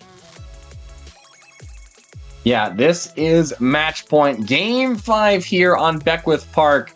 Inferno this close to going to the grand final, to punching the golden ticket here and pushing Vulcan to have to do a bracket reset if they even get to the grand final, because they'll have to go through the lower final first. Inferno has 5 minutes to close the series out here in Beckwith Park, and that's all it could take. Vulcan, they need to turn this series around. They almost regained momentum there towards the end of Game 4, but it just wasn't quite enough to seal the deal in overtime. But now they've got some great offense to start off the game here. Jax with the shot, but it's just off left. And nothing yet for Vulcan here. 4 minutes 28 to go in Game 5 of this best of 7. Yeah, now it's up into the orange side of the field. NC popping it up. Dem looking for that, going a little too high. It dropped down almost into that left corner, but Tiago was looking to get that out. A little bit of chaos there, slowing it down a little too much here in the corner. Jair's going to try to take advantage of that, centering it mid. NC's not there quite in time. Lucky clear by accident here as Tiago's now going to work it back up. But Dem's there intercepting right away, not giving them any space on their offensive attempts here. Now Dreamy managing to get it clear, and Jax gets it past the entire defense. Now it is up 1-0. This is the start that they were looking for. They did not want to allow Inferno to get that, and now we see it here, just, the clear going past the whole defense. Jax just being able to clean it up on the backfield. That is the breakthrough goal that Vulcan needed. They have the lead. Now they just need to cling to it with everything they have got here. I predicted it going to Game 7. You predicted a Vulcan win in 6. Vulcan win in 6 is not going to happen, but the 7 is still on the table, and they want to fight for it here. They want to see Champions Field, and they want to punch their ticket to the grand final. That one goal is going to help them do that. That is all they need. Tiago now air dribbles from his own half. The ball glued to his nose, but it's not enough to get around Dem. Now Jax going to clear it out from the wall. Jax looking for a bump. Jax gets the bump, but nobody there to follow up for him. And Enzi has an easy clear. Now Enzi to the backboard. Enzi double! What a goal! Enzi, you cannot let him get the backboard free like that, because he will hit that angle. What a shot for Enzi. He is looking unstoppable in this series, and he wants to push Vulcan to the lower finals. He saying, I deserve to go to the grand finals right now and guarantee myself at least top 2. Vulcan, they have 3 minutes and 12 seconds to prove him wrong. Jay wants the shot, but Dreamy will clear. And nobody able to get anything so far off the kickoff. Tiago, though, wants the corner, finds it, but Enzi's right there to collect, forcing Jack to make a move. Jack's looking for a teammate, looking for nobody. Dreamy comes in, but it's just a little bit late and a little bit too far off the net. A demo coming out on Tiago here. Can that open it up for Inferno? Looks like it can now. Jay off the ceiling, has a reset, chooses to not use it, though. And it'll stay out here for Vulcan as they try to clear off the backboard. Tiago, no boost though. Now Jax air dribble off the wall. Jax gets the reset. Jax goes low. A demo coming out on Dreamy. Tiago, last man back, has to stop Enzi. That force, which you do not want to see, but he manages to do it. Shot again on Tiago, but it's slow, and he'll be able to collect that one easily. Now Tiago to the wall, challenged by Enzi. Enzi keeping it alive here as we head into the second half of Game 5. Jax has to get there first. He does. Jax has Tiago. Tiago to the corner, looking for Jax again. Jax with the follow-up. Now Dreamy coming in hot, but Dem will get it over him and stop the Vulcan onslaught here for a second, though. Tiago back in the midfield to Dreamy. They're looking for a team play here. They are hunting. They want this. Dreamy pops it down. Jay, the last man back, makes the save. Tiago now. Tiago looking for Jax. Jax looking for the backboard. Looking for it. Can't find it. It's deflected by Jay, who will make another clear. Tiago, though, in midfield for Vulcan, perfectly positioned to collect. Has the bounce. Has the read. Bumps coming out of net from Dreamy, but Jay rescues him with no boost from midfield. Shot now from Tiago. Demo coming out on the defense, and he just has to go low. He can't. Dreamy can't find the angle. Tiago keeps it alive.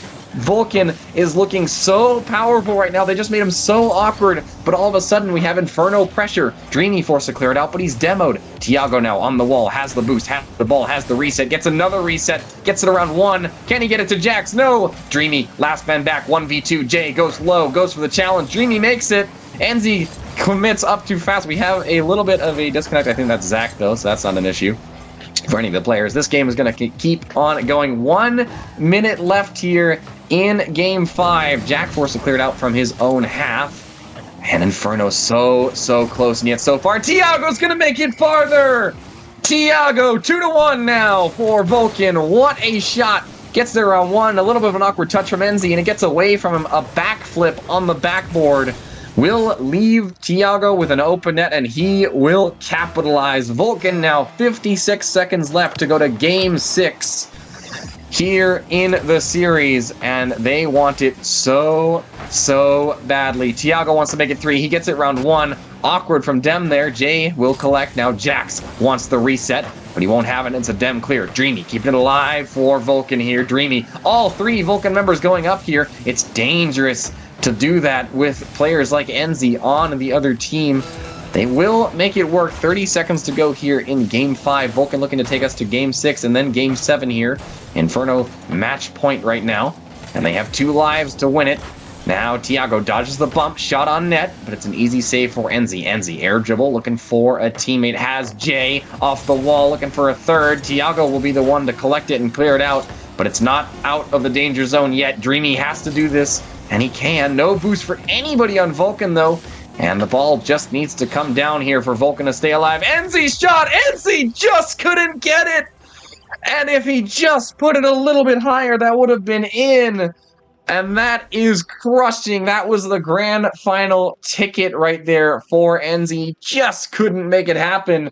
And Forge, Vulcan will survive. They will take us to game 6 here in the series. A great team effort from all of them. Relatively low-scoring game, but you can see overall that Vulcan squad was much more balanced in this game. So that was a great performance from them. Taking a look at these after-match statistics here.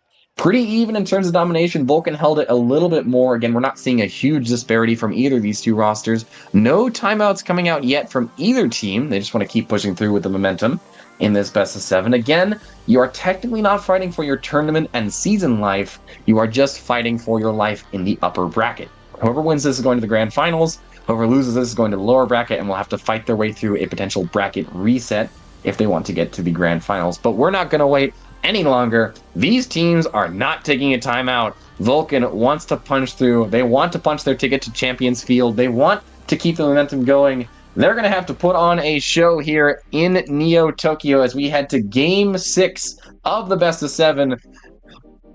Can either of these teams put on a performance worthy of the grand finals? They're going to have to show us here as they prove themselves. But we are heading to game 6. And without any further ado here. And now face off here in this game. Jax tries to flick it up over Jair, gets that defense. Now an awkward pinch, sending it back towards the orange side of the net. But Tiago there in time to clear it and start. Beautiful ceiling pinch, but straight onto Dem's hood. Dem's up in the air looking to challenge. Unfortunately, no one there, but it's almost in for Jair, but it's good. Jax is going to clear it back, and Tiago is going to keep it in play here. Weird 50 here from both players, keeping it slowing down. Double commit, but Ensei is going to be there on the back wall to recover from that play.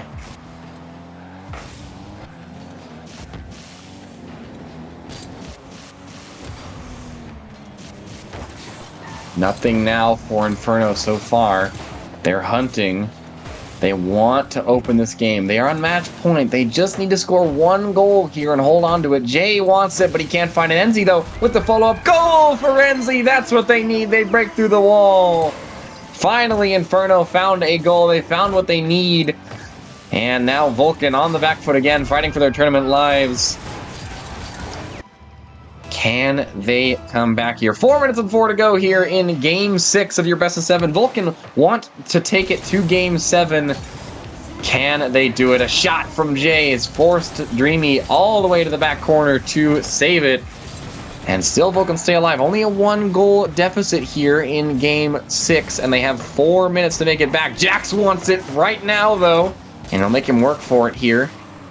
Jay on the backboard will collect. Jay, flip reset just to get it out of his own half. That is the level of performance you need here in the Master Series in these playoff games. We are in the upper finals. Winner of this goes to the grand finals. Inferno want it to be them. They're on match point.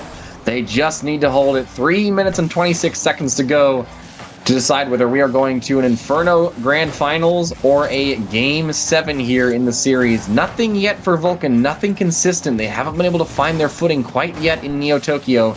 Jax looking to keep the pressure going, but he'll get collected by Jay, excuse me.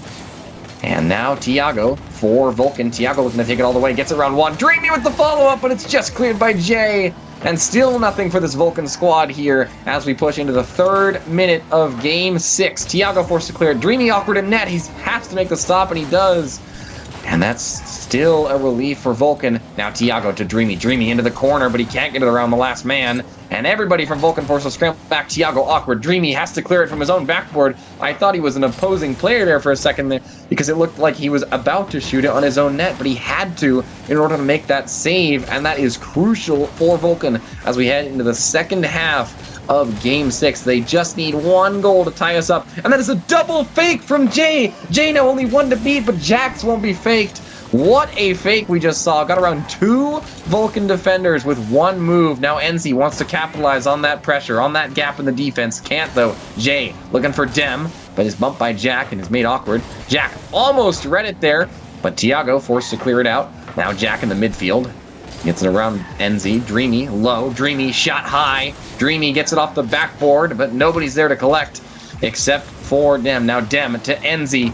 NZ looking for a teammate in the middle, only finds Dreamy. Jax now goes low, fakes out Jay. Just has to get around 1. He does! Can he get the ball in? No! It's just a miss! Vulcan kicking themselves after that one. That was an open net miss, and they just couldn't find it, and now they've been punished. And Jay will make it 2-0. They are crushing Vulcan's hopes and dreams. They are tightening the hand around Vulcan's neck right now, strangling their offense. Vulcan, they have a minute 39 to find 2 goals in Game 6. And right now, we still don't see that spark of life here from Vulcan. They haven't been able to find anything yet in Game 6. They need it so badly. A minute 30 to go here. They need to find something with time on the clock to score to take us to overtime. Jax wants it, but it's a little bit too low, and it's easily cleared by NZ. And again, this Inferno roster presses onward. They are looking like they want to go to the grand finals so much more than Vulcan does. And they're looking so strong right now. But Vulcan, a little bit of an opportunity here. Dreamy, demos 1, the ball, dangerous midfield. Dreamy, demos 2. Can they capitalize? No. Jay will clear it out from the backboard, but Jax will clear it. Now NZ, shot on goal. Tiago has no boost, but he still makes the save. NZ passes center. Dreamy, it's over him. Jax has to get the ball. Fakes it around Jay, or Tiago, no boost, gets dunked. Jax has to hit this. It's a crucial ball to hit. 46 seconds to go here in Game 6. Inferno on match point, looking to close it out. Looking to head to the grand finals here of the playoffs. Dreamy wants to say no, wants Champions Field, will drop it down for Jax. Jax goes low, looks for a teammate, nobody there. Tiago has to make the save, he does. Has to clear it again though, and he gets it up, but it's dangerous now for Vulcan. 30 seconds remaining. They need to score with time on the clock, but barring a miracle, this Inferno roster has looked unstoppable so far in Game 6, and they are holding together so strong. 15 seconds to go now in Game 6. As they're on match point, Dreamy is shot, but it's deflected midfield by Jayer. Dreamy now to collect. Dreamy, midfield, wants the shot. 2 defenders is all it takes, though, and Tiago has to get it down in the next 5 seconds, but it's not going to happen. Inferno are going to punch their ticket to the grand finals. They are guaranteed a top 2 spot. They have won the series. They have closed out in Game 6. Vulcan fought so hard, but they just couldn't make it. What a game. Let's take a look one last time at the statistics. Inferno made it happen, even though one of their players barely showed up in Game 6. Jayer says, I don't need all of you. I'm just going to do it myself. 5 shots, 1 goal, and he was involved in the other one as well. An incredible offensive performance from that Inferno roster in that last game.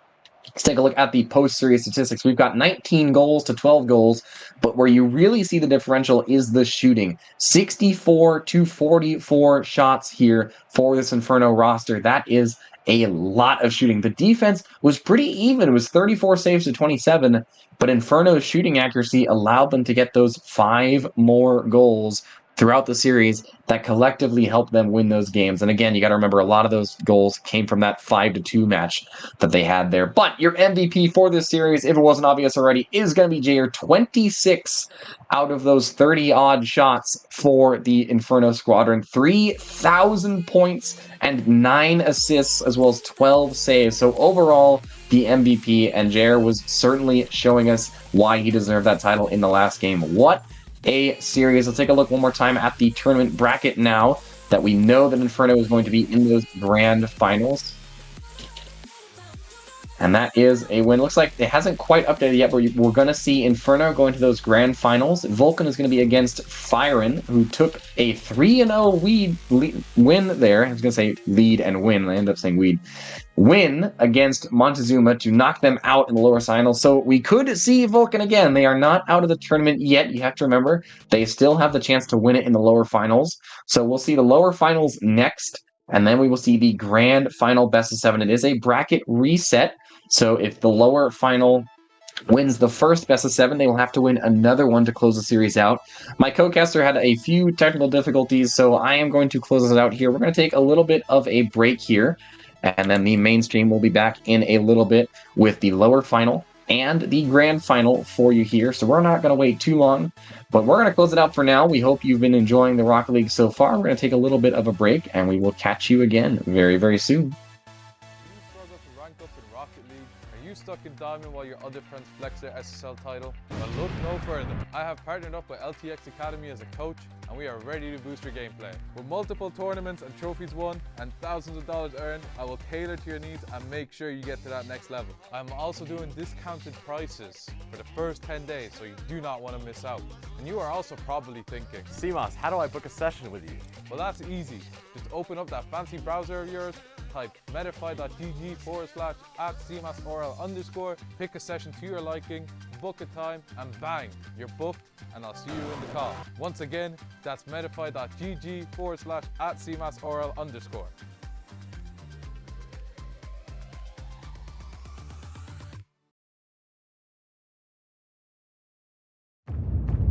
This isn't just merch, it's what teams wear when they mean business.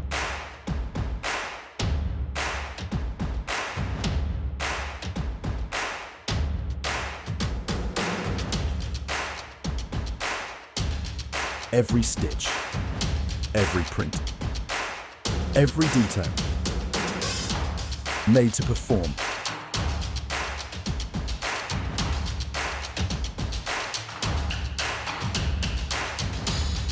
Trusted by the grind, from grassroots to championship halls.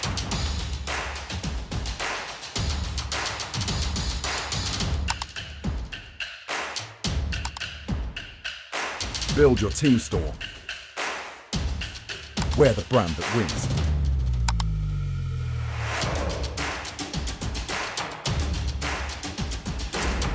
SpartanWare, trusted by the grind.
smile. Now the sunshine brings the light. Fill me out with a flame. I will let you in this game. Take me out when I'm down. 'Cause with you I'm safe and sound. Safe and sound. Safe and sound. Safe and sound. Safe and sound. Safe and sound. Safe and sound. Safe and sound.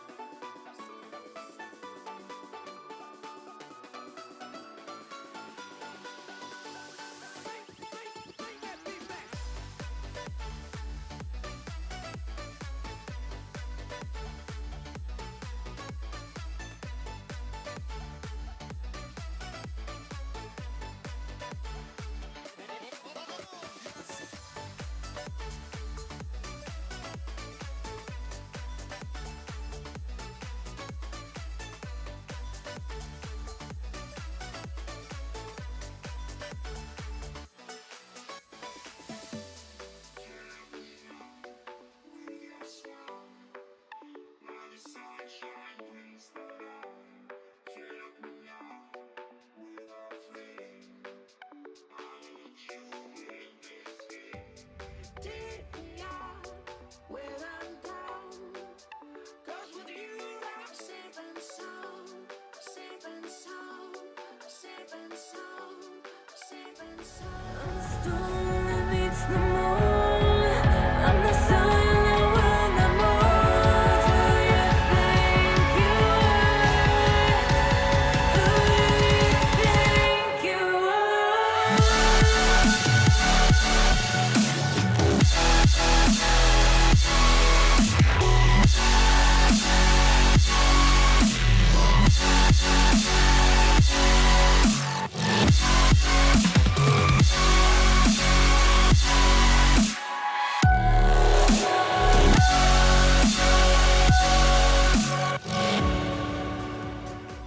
Well, what a day it has been so far here in the RSC Master Playoffs. My name is Hodge, and joining me is the B-Stream merchant himself. It is Charizard X835, and well, Char, I mean, you've had quite the day so far. Are you ready to sort of heat up the action here with the lower bracket final? I've been promoted to the A stream. Come on, Yes, let's go. I'm so proud of you, Char.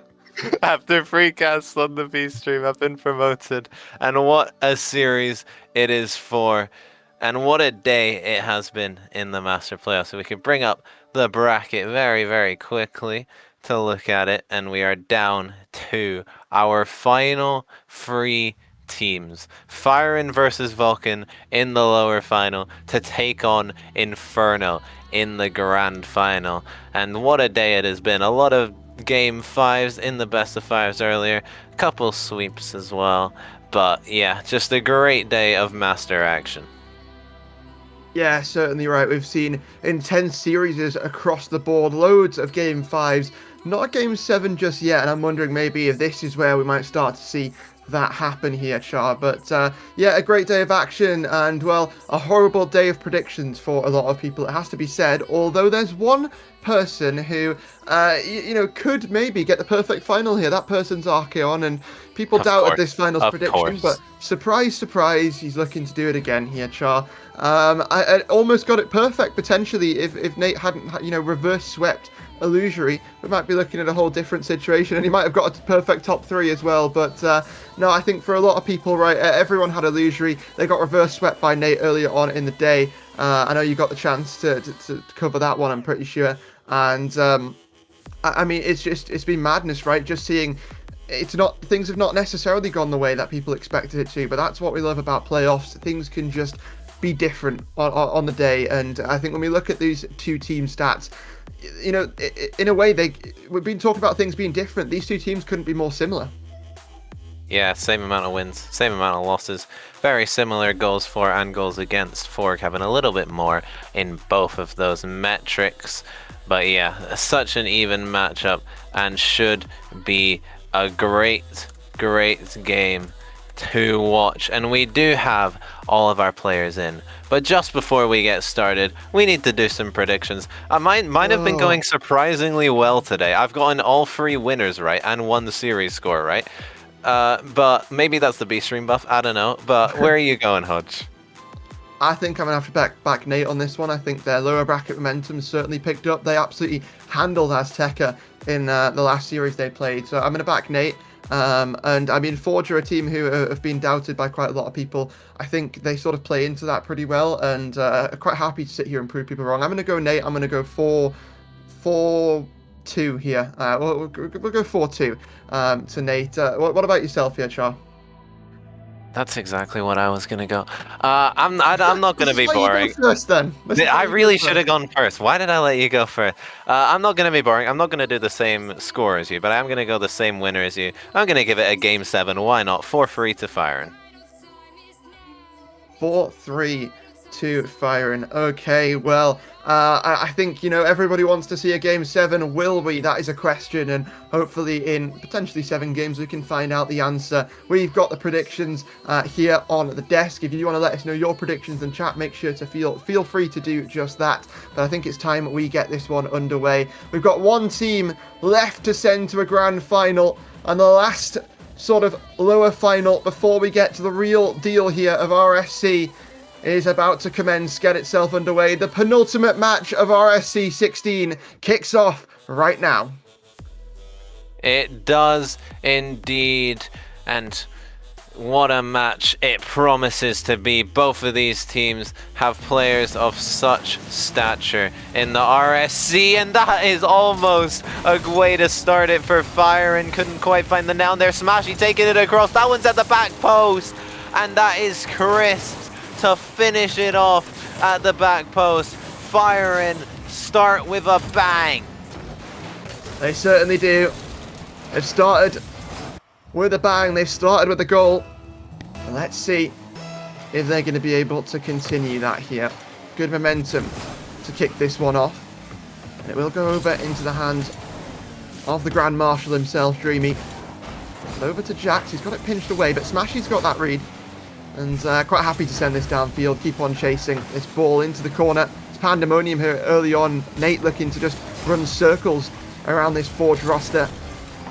But maybe not for long. It is back over to Jax. He'll slam it on the back wall, looking for that follow-up. But Smashy is going to beat that Forge player to the ball. And I'll be quite happy to keep on disrupting some of this offense that's coming through. And I think it's worked out pretty well here in terms of Nate's defense so far. But it is going to be Forge who once again look to swirl on the offense. As Dreamy taps it to this back wall.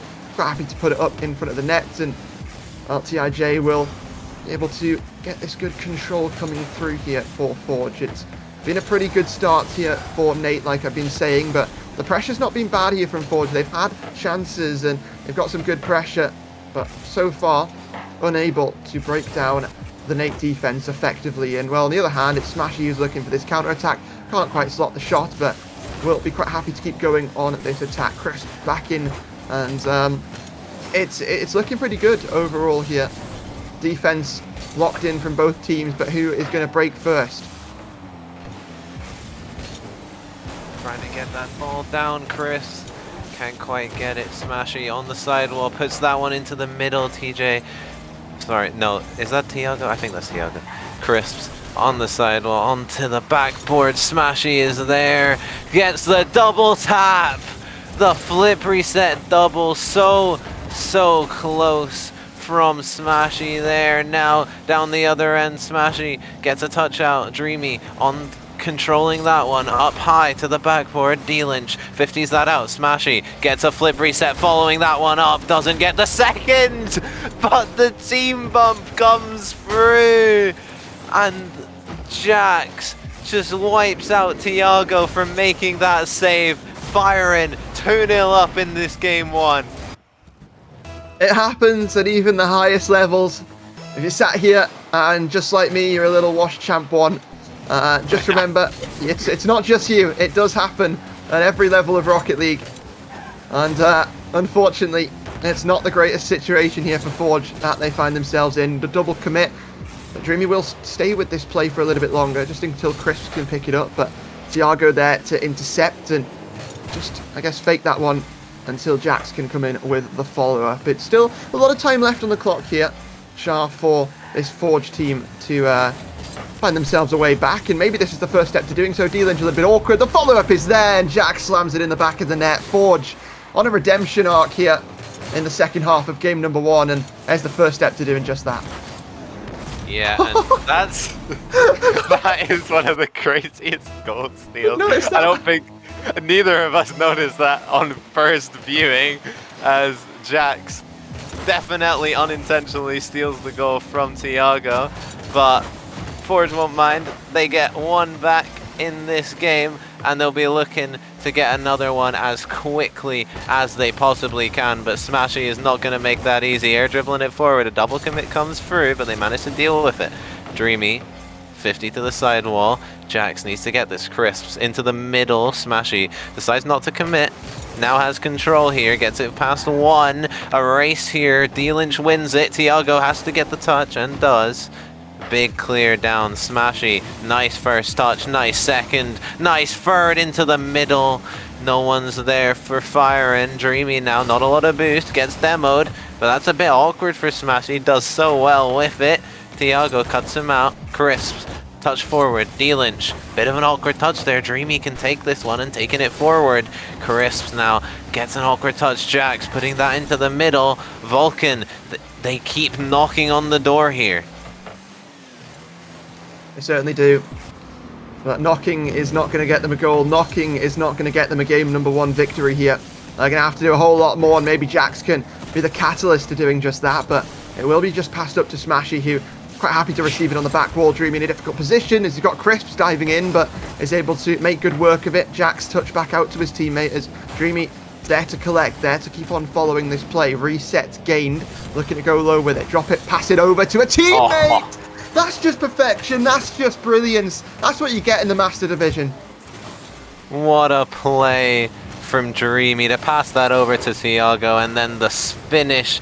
D-Lynch just couldn't get the ball out. It was like the ball was made of lead. Didn't have the momentum to get that one away. Vulcan from 2-0 down managed to tie it up here and get back into this game, and 30 seconds left. We're all level. We'll see if someone can end this in regulation. Dreamy taking it forward, not a lot of boost to work with, flicks it into the middle. Tiago to the backboard. D-Lynch gets the 50. That one's sent right down the other end of the pitch. 10 seconds left here. Smashy's up. Smashy, backboard. Can't get the double though. D-Lynch, good catch, but Jax is there to make it a little bit more difficult. And now that one is just rolling all the way back. It will hit the ground, and we do have overtime. We certainly do. It was a good start in this game for Nate, and gradually, little by little, moment by moment, Forge have been getting themselves back into the driver's seat. But who's going to take charge here? Is it going to be Tiago? No, just rattles off of that back wall. Not able to find that shot, not able to find that goal. But Tiago will find the save down the other end. Nate sort of bearing down on this Forge defense, trying to find that moment that's going to get them game number 1 in this series. But I think game number 1 in a series, especially this one, is so pivotal to both of these teams. It's who gets the momentum, and maybe it's going to be Chris, maybe not. Maybe it's just kept in the possession here of Nate as they swirl around this offensive half char. Still to no avail though. The defense is perfect. Jax to Dreamy into the middle to the shot, but Crisps coming down from the heavens and gets that save. 1 minute gone in this overtime. No goals as of yet, but plenty of chances have come both teams' ways. Smashy on the backboard. D-Lynch can clear this one out, but Jax can meet it. Leaves it out for Tiago. Now he's back on it. A little bit of a double commit from Vulcan. Neither of them actually getting a piece of that ball. And now we see Crisps and Tiago in the corner. I think they're in a row. Oh no, Crisps is running away, and Smashy has almost scored that, but somehow Jax has kept it out. Things were getting pretty active on Manfield night, and well, it turned into pretty active in the defence there for Forge as they had to scarper back, and maybe a little bit more to contend with as D-Lynch is diving in. but it will sort of find its way back over to the midfield where Jax is trying to magic his way around everybody. And Dreamy get this one front and center.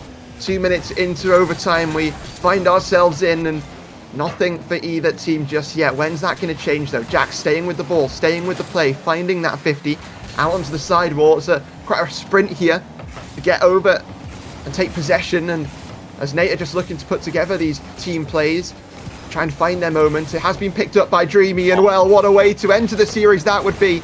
But he has been able to get it into a good spot for his teammates to come and play support, but in the end, Nate were just quicker to that ball. Actually now off the sidewall, gets the second touch, that one's on net! Jax can save that away. Some very nearly almost amazing goals in this game, and that one will find the net. Dreamy, it's not exactly an amazing goal, but it is what Vulcan needed. From 2-0 down in this game, they flip it on its head. They flip this game one around completely, and they get the lead in the lower final.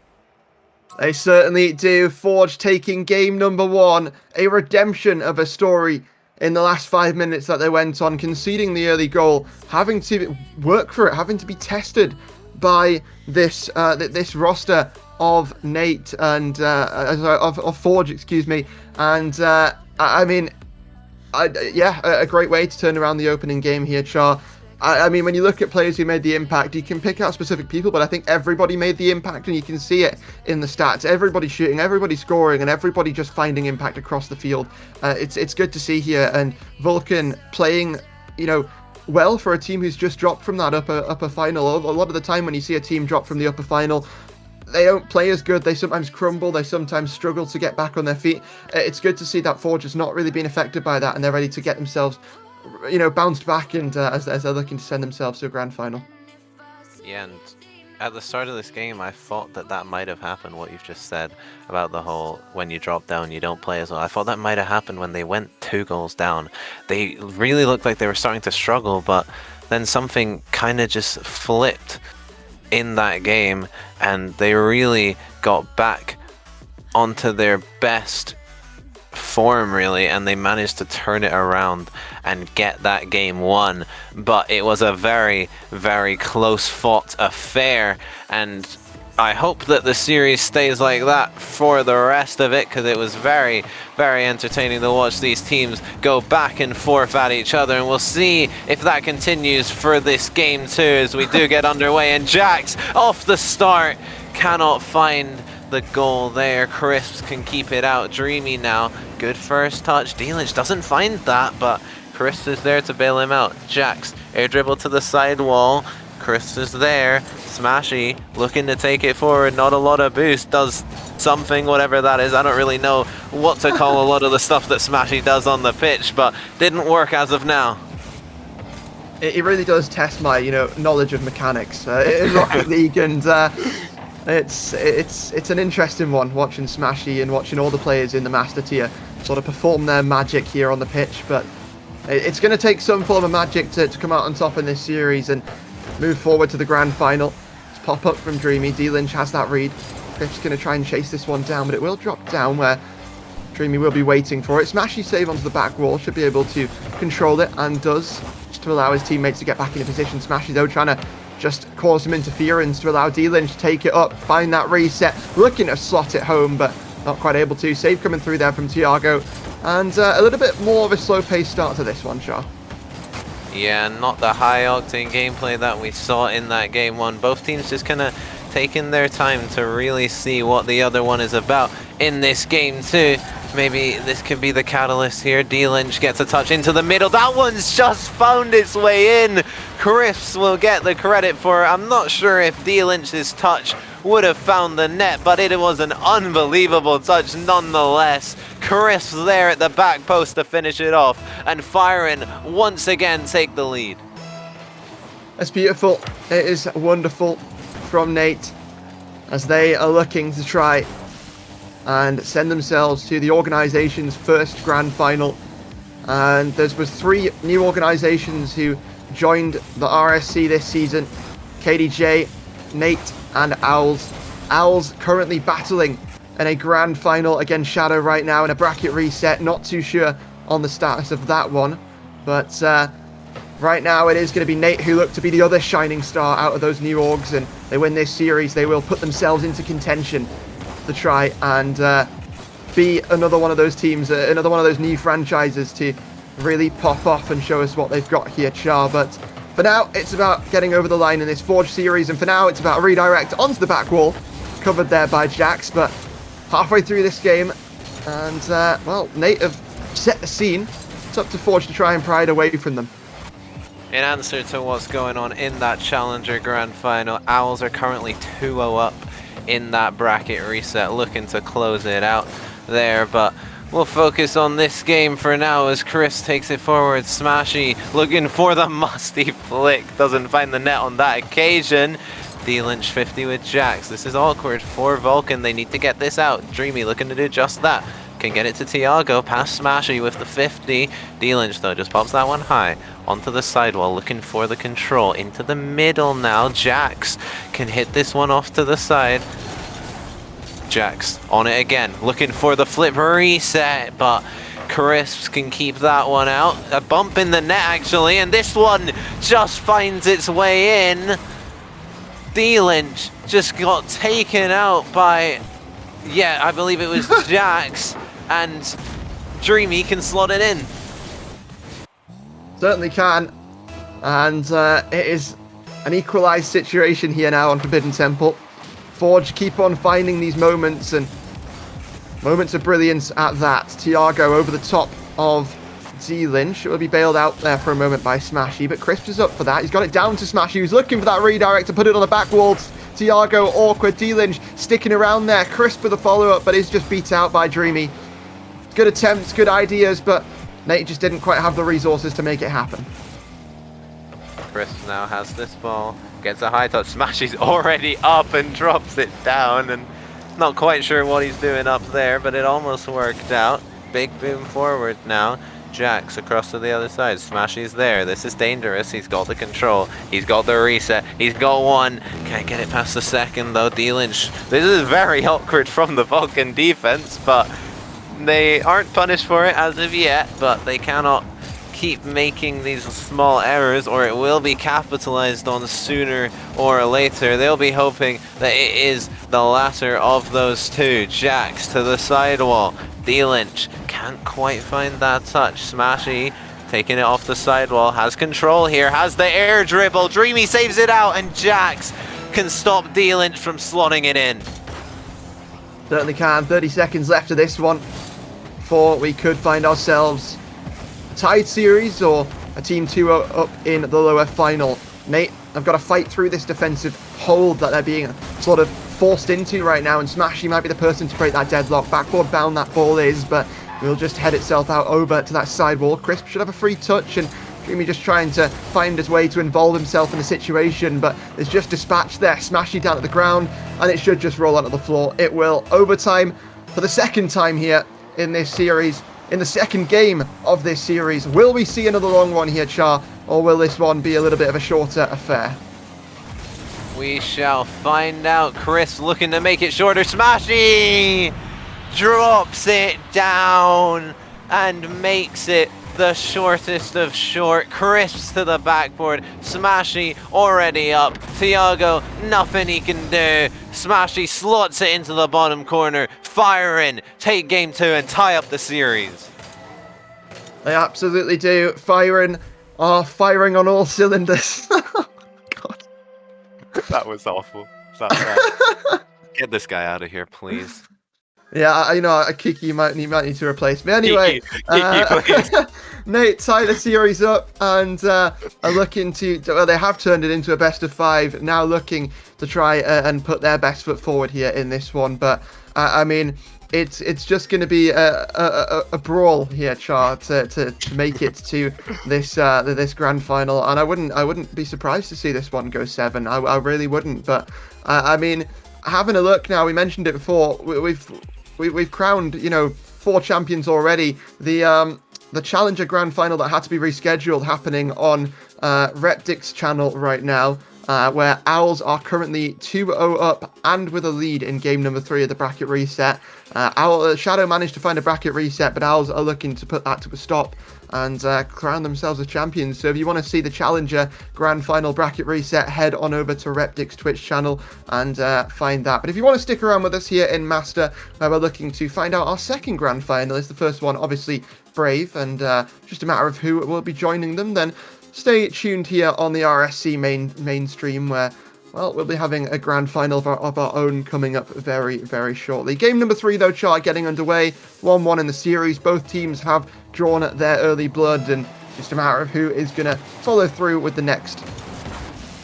2 grand finals in one night. We're being absolutely treated here, Hodge, but Jax can't quite find the net on that occasion. Tiago to the side wall. Chris can get the touch there. Smashy, not a lot of boost to work with, gets a nice first touch, but can't find the 50. Vulcan, they'll be looking to get back in the lead in the series. They don't want to let Firen get a real foothold in this series, because that's where it starts to get a bit dangerous, but they didn't look too bad in that last game. Just a few little mistakes here and there, and a few moments of magic from this Firen team. But they need to shore up the defense a little bit for me, because it has looked a little bit shaky at times, and with players like these staring you down, you cannot make too many mistakes or you will be punished and you will lose your chance at playing for that trophy. But that is a long, long way away. We have a long, long series ahead of us. Neither of these teams will want to bow out here. D-Lynch has the ball here. Tiago can put that one into the middle. Dreamy's up for it. Dreamy's down. Dreamy's flip reset. That's to the backboard. Jax doesn't find the goal. Smashy can save it out. Now D-Lynch touched forward. Tiago can control this. Neither team being able to break the deadlock quite yet, Hodge. Neither team able to do so. It's been a recurring theme that we've seen throughout the series, where things just get very, very close between these two teams, and it's so difficult to find these moments that do just break the tie, break and separate which team is playing at the higher level. And Nate, they have that offense still charging forward, with Crisp of the shot saved away though by Jackson. Nate continuing to test this squad of Forge on their defense, and so far they're getting 100% on every single one of those tests, but not anymore, not when you send Smashy up into the skies, chart, not when he's there, and he will grab the first one for Nate in game 3. Yeah, D-Lynch to Smashy into the net. It is a familiar formula for this Firen team that has been working all day for them, and it worked once again there. Tiago bringing it forward. This is dangerous, but Chris deals with it very, very nicely. Chris is a player that I think has stepped up massively today. I've casted a few of these Firen series over the course of the day, and in all of them, Chris has been playing very, very well. And you'd expect Smashy to be the star player for this Firen roster, but Chris got that series MVP in the sweep over Montezuma in the series before this. So a very, very impressive showing from him today, but they'll need all of that and more to take down this Vulcan team, who have been so, so impressive themselves. Smashy up to the ceiling to Crisps. Crisps looking for the backboard. Dreamy, though, can save that one out. D-Lynch has the shot. Tiago keeps it out, but Firen looking to add another one. Is that one just rolling in? It's not quite so close for Firen to add a second. Vulcan, they're on thin ice here. Certainly are. Nate have had a lot of the control this game in terms of the possession, and someone's got to turn that around. Somebody's got to find a different answer. It will be Dreamy to put it on the back wall. Smashy there for the read though, and Jax to try and put it middle. Crisps having that touch and getting it over to Smashy to keep this pressure going downfield. D-Lynch with that 50 looks to try and force it through past Dreamy, but to no avail it will be, and follow-up coming through. D-Lynch just beats 2 players to that though, and this could spell some bad news, as Jax now has to try and find this read off the backboard. He's not quick enough. Smashy has got the speedometer at the maximum, and Nate have got their 2-goal lead. Yeah, they get 2-0 up in this game, looking to continue to flip this series after going 1-0 down. And Vulcan, they have 1 minute 20 to get back into this. That was almost a way to do it, but Smashy's there. D-Lynch now can't get the touch on that. Chris to the sidewall. Smashy's up for it. Smashy gets a touch into the middle. D-Lynch shot. That one's just wide. Jax now going forward past the Dreamy. A little bit of a bump to help him on his way. Jax is up to the side. Who's there for it? It is D-Lynch. Trying to get it past Tiago. Gets a pinch with him. That one's sent right back down. But Jax should have the ball here. Booms it out to Dreamy. Good first touch needed. Good first touch found. Jax to the backboard. Smashy can control this one. Musty. Air dribble. Bump. He's doing it all. Crisps takes this one high to the ceiling. Smashy can't find the drop down. D-Lynch now into the corner. 30 seconds. Vulcan. They need to get this ball onto the other side of the pitch and get 2 goals here. Yeah, they do, and this is their chance, but there's nobody there for it. So Crisps has a free touch there, but doesn't really control it. Does just boom it away. Smashy, though, speaking of control, will answer the call. Maybe not. Maybe it's over to TJ, or sorry, Tiago, but it will be picked up there nonetheless. D-Lynch making that save, and 2-0 is the score in game number 3. It looks like it's going to stay that way. The overtimes are done and dusted for the time being here, Char. And Nate, a convincing W here in game 3. Yeah, and in the Challenger Grand Final, Owls looking to get their convincing win of their own. 3-0 up in that series. One more game needed to be crowned champions of the Challenger tier.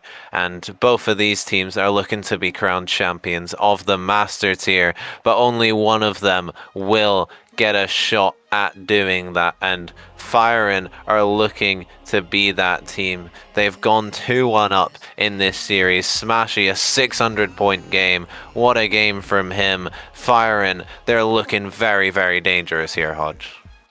Yeah, they really are, right? And it's this Firein team who are the ones that are looking to bounce back here from their lower bracket, I guess, dispatchal earlier on in the playoffs / play-ins, if you will, and you know, the early loss to Azteca Montezuma in the play-ins back on Thursday, you know, it was raising question marks about this Nate team, but they're responding in such a big way, Char. And you said it earlier on, right? I mean, you've watched this team throughout the day. You've essentially been the Nate Firein team streamer here for today, over on that B stream.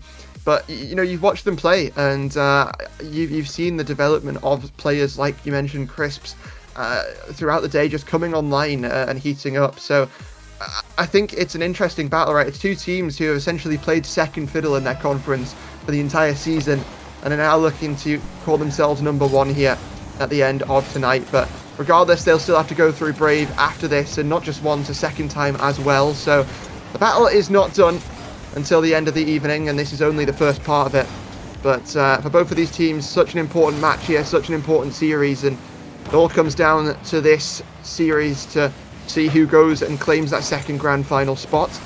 But for now, it doesn't quite come down to it all yet. It is a 2-1 lead in the series, so losing this would certainly not be the greatest for Forge's situation. But on the side of Nate, if they won this, match point for them, and 1 game away from a grand finals. Yeah, and they'll be looking to make that happen as soon as they can. D-Lynch, big boom down to the other side. Jax into the middle. Smashy can't quite get the touch on that one. Jax is up, can't get the touch though, and that one might be dangerous. Tiago gets the save, pass into the middle, a bit too hard for D-Lynch, but Smashy cannot find it. A great save from Jax, but D-Lynch is there. No one can save the follow-up. Smashy with the Doomsday, saved out, but D-Lynch, the shot, the defense is so awkward. Such low boost, such a tough save, and Firein get another advantage here. They certainly do. Grabbing themselves the advantage, grabbing themselves that first goal here. Do Firein, and now looking to try and slot another one as D-Lynch has popped the shot top left, but will be kept out here by Forge, and trying to play these 50s in the midfield. Chris making their life a little bit difficult, though. We'll go back out to Jax, and the ball will certainly find itself on the sidewall, but not with a Forge player around it. So this is free possession here for Smashy, who's looking to find his way around Jax as well. The bump comes through. It's excellent decision-making from Smashy down to D-Lynch, and the shot is perfect as well. Nate, 2-0. Yeah, these players, they don't need to hit the ball to make an impact on the play. They just need to hit the car. Gave D-Lynch a completely free shot, and D-Lynch slotted it away brilliantly and puts Firing in the driver's seat once again.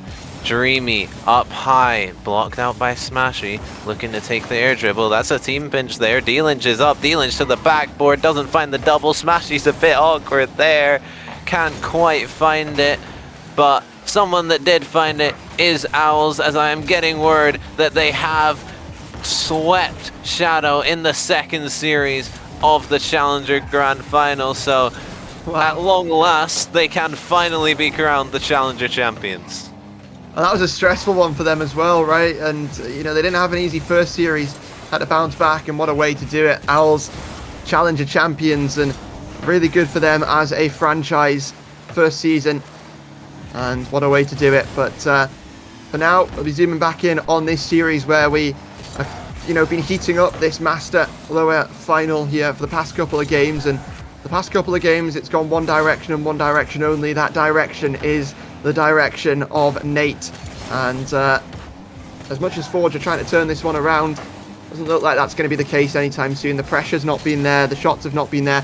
Whatever happened in game number one has just really not been there, and you see, you look towards the shot counter, it's 7 shots to 1. Yeah, it's just utter domination from the side of Fire in here, and Vulcan, they've really not got anything, and if it continues like this, surely you've got to be calling a timeout if you continue in this fashion.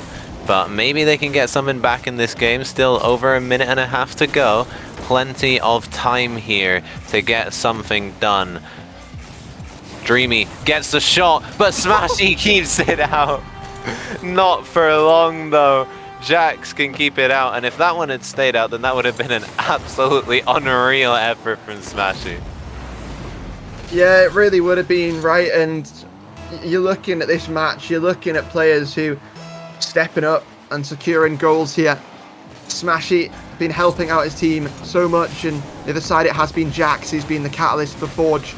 And, well, whatever that bump was, it's not really how I imagined it would be going, but wasn't quite dangerous there for Nate, and they were able to recover the situation. Final minute almost about to get itself underway, and let's see if Forge are going to be able to find themselves an equaliser, or if Nate are just going to walk away with this one, take game at number 4, and essentially this is starting the stopwatch here chart on match point for Nate. Yeah, and I love it when you're casting and you see something happen and all you can really say is whatever that was. It's great analysis, but you can't really do much else. D-Lynch now can't quite find the shot on that one. Smashy looking for the backboard. Jax can clear that one away. Crisps now, touch forward. Jax into the middle for Tiago. Crisps on the backboard. Nice first touch. Can he get a few nice ones after that? 50 whip Jax. Dreamy blocked out by D-Lynch. This is dangerous now if D-Lynch can get a good shot on, but can't quite find it. Crisps, that's a slow roller, but it almost finds its way in. Sometimes slow and steady wins the race. Smashy! That one wasn't slow, and it certainly wasn't steady for Forge. It's absolutely the case, right? It just ricochets off of that crossbar, drops down. Likely going to be good enough to secure Nate game number 4. Secure the match point and put them 5 minutes away from a grand finals date with Brave. And what a grand finals that would be, right? I mean, 1 in the Glacies Conference, number 2 from the Ignis Conference, and 2 teams with endless potential. But maybe we'll still have a little bit more to say about this series for now, because it might be match point, but it certainly isn't over here, chart. It is a best of 7, and as we've certainly had to remind the players there. But yeah, Best of 7, and it is Nate who are looking to take it over the line and get themselves to that grand final.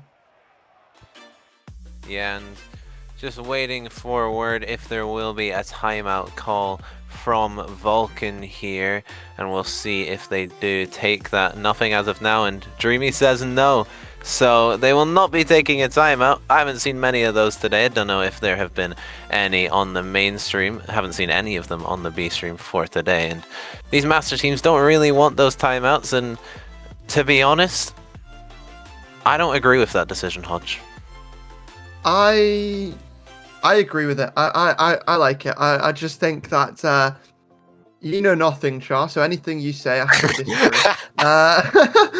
But no, I mean it's very much the case that these players, they just want to keep going. They know what they can do, and they know what they can produce on the field, right? I don't think they necessarily need players that necessarily are players that need timeouts here, and I think as much as it helps some teams sort of slow down and think about what they have to do, these guys know what they've got to do, right? They've played the game enough to know what you've got to do in these situations. It's just about producing it on the pitch. You either have it or you don't at this point of a lower final, of a playoffs day. And it's time to see if Forge have it or if they don't. And already off the kickoff, it's disaster for Forge. Chris puts the opening one in, and it's 1-0 here in the first 2 seconds. If they lose this game, I'm telling them I told you so. Are you? You sure you're going to do that? No, I am not. It's probably not the best moment to do it after they've been knocked out. I told you so. You should have took the timeout. Yeah, probably not, but you just we'll see. Check, bro. We'll see if they can get back into this one. Smashy looking for the flip reset, can't quite find it.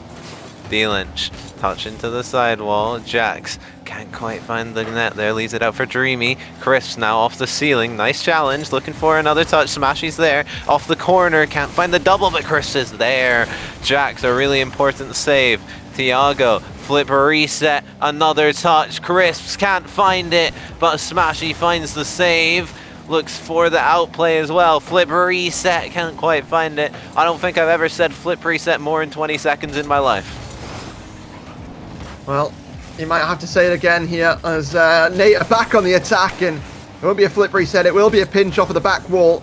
It's not going to find its way into the net, and it will be shepherded down the other side here by Dreamy. Smashy trying to control it.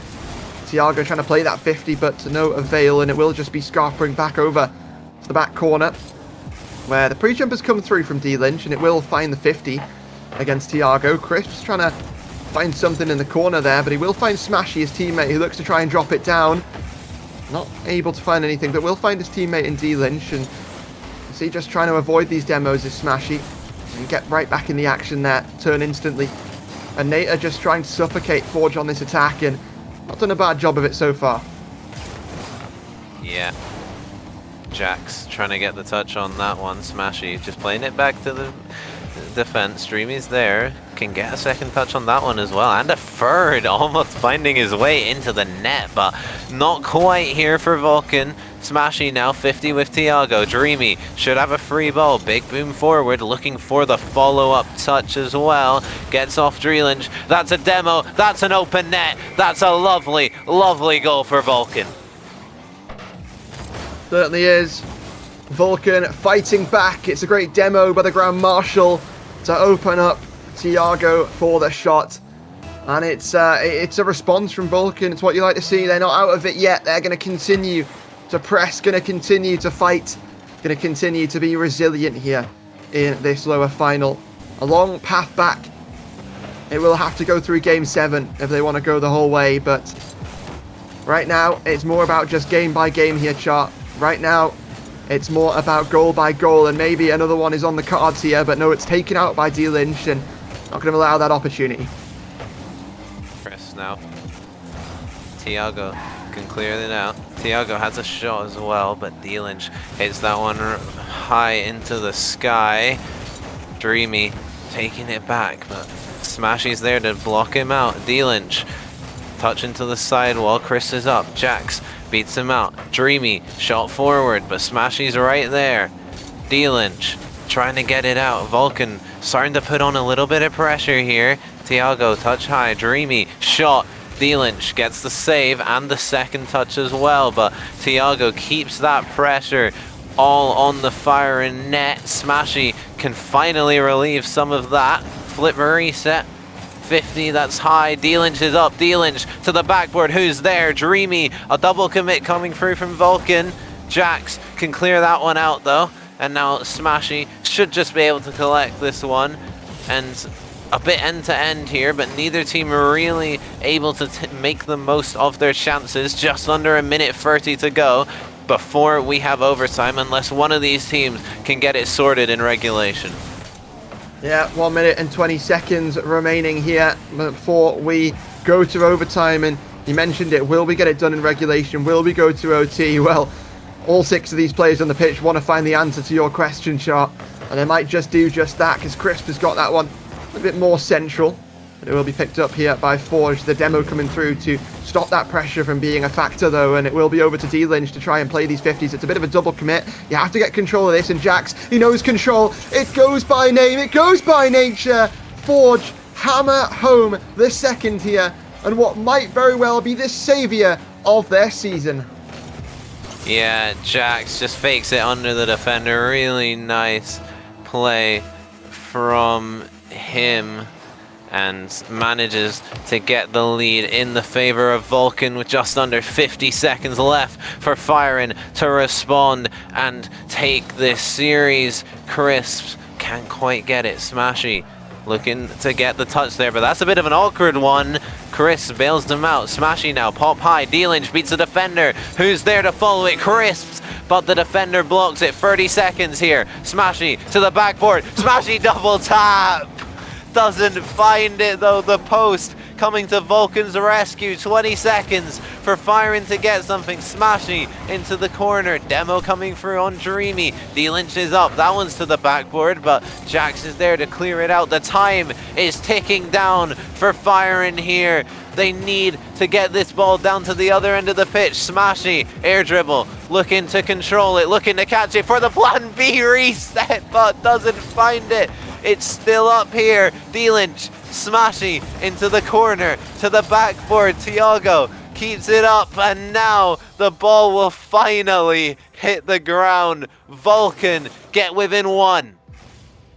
My jaw did drop there for a second, Char. I was thinking there's no way this is going to happen, but it does not. And we do go to game number 6. Nate are going to look to close it out on Neo Tokyo. Forge looking to hold on and send us the distance, but man, what a game that was from both of these teams. It goes so close every single time, it feels like. And I mean, neither of these teams want to be done.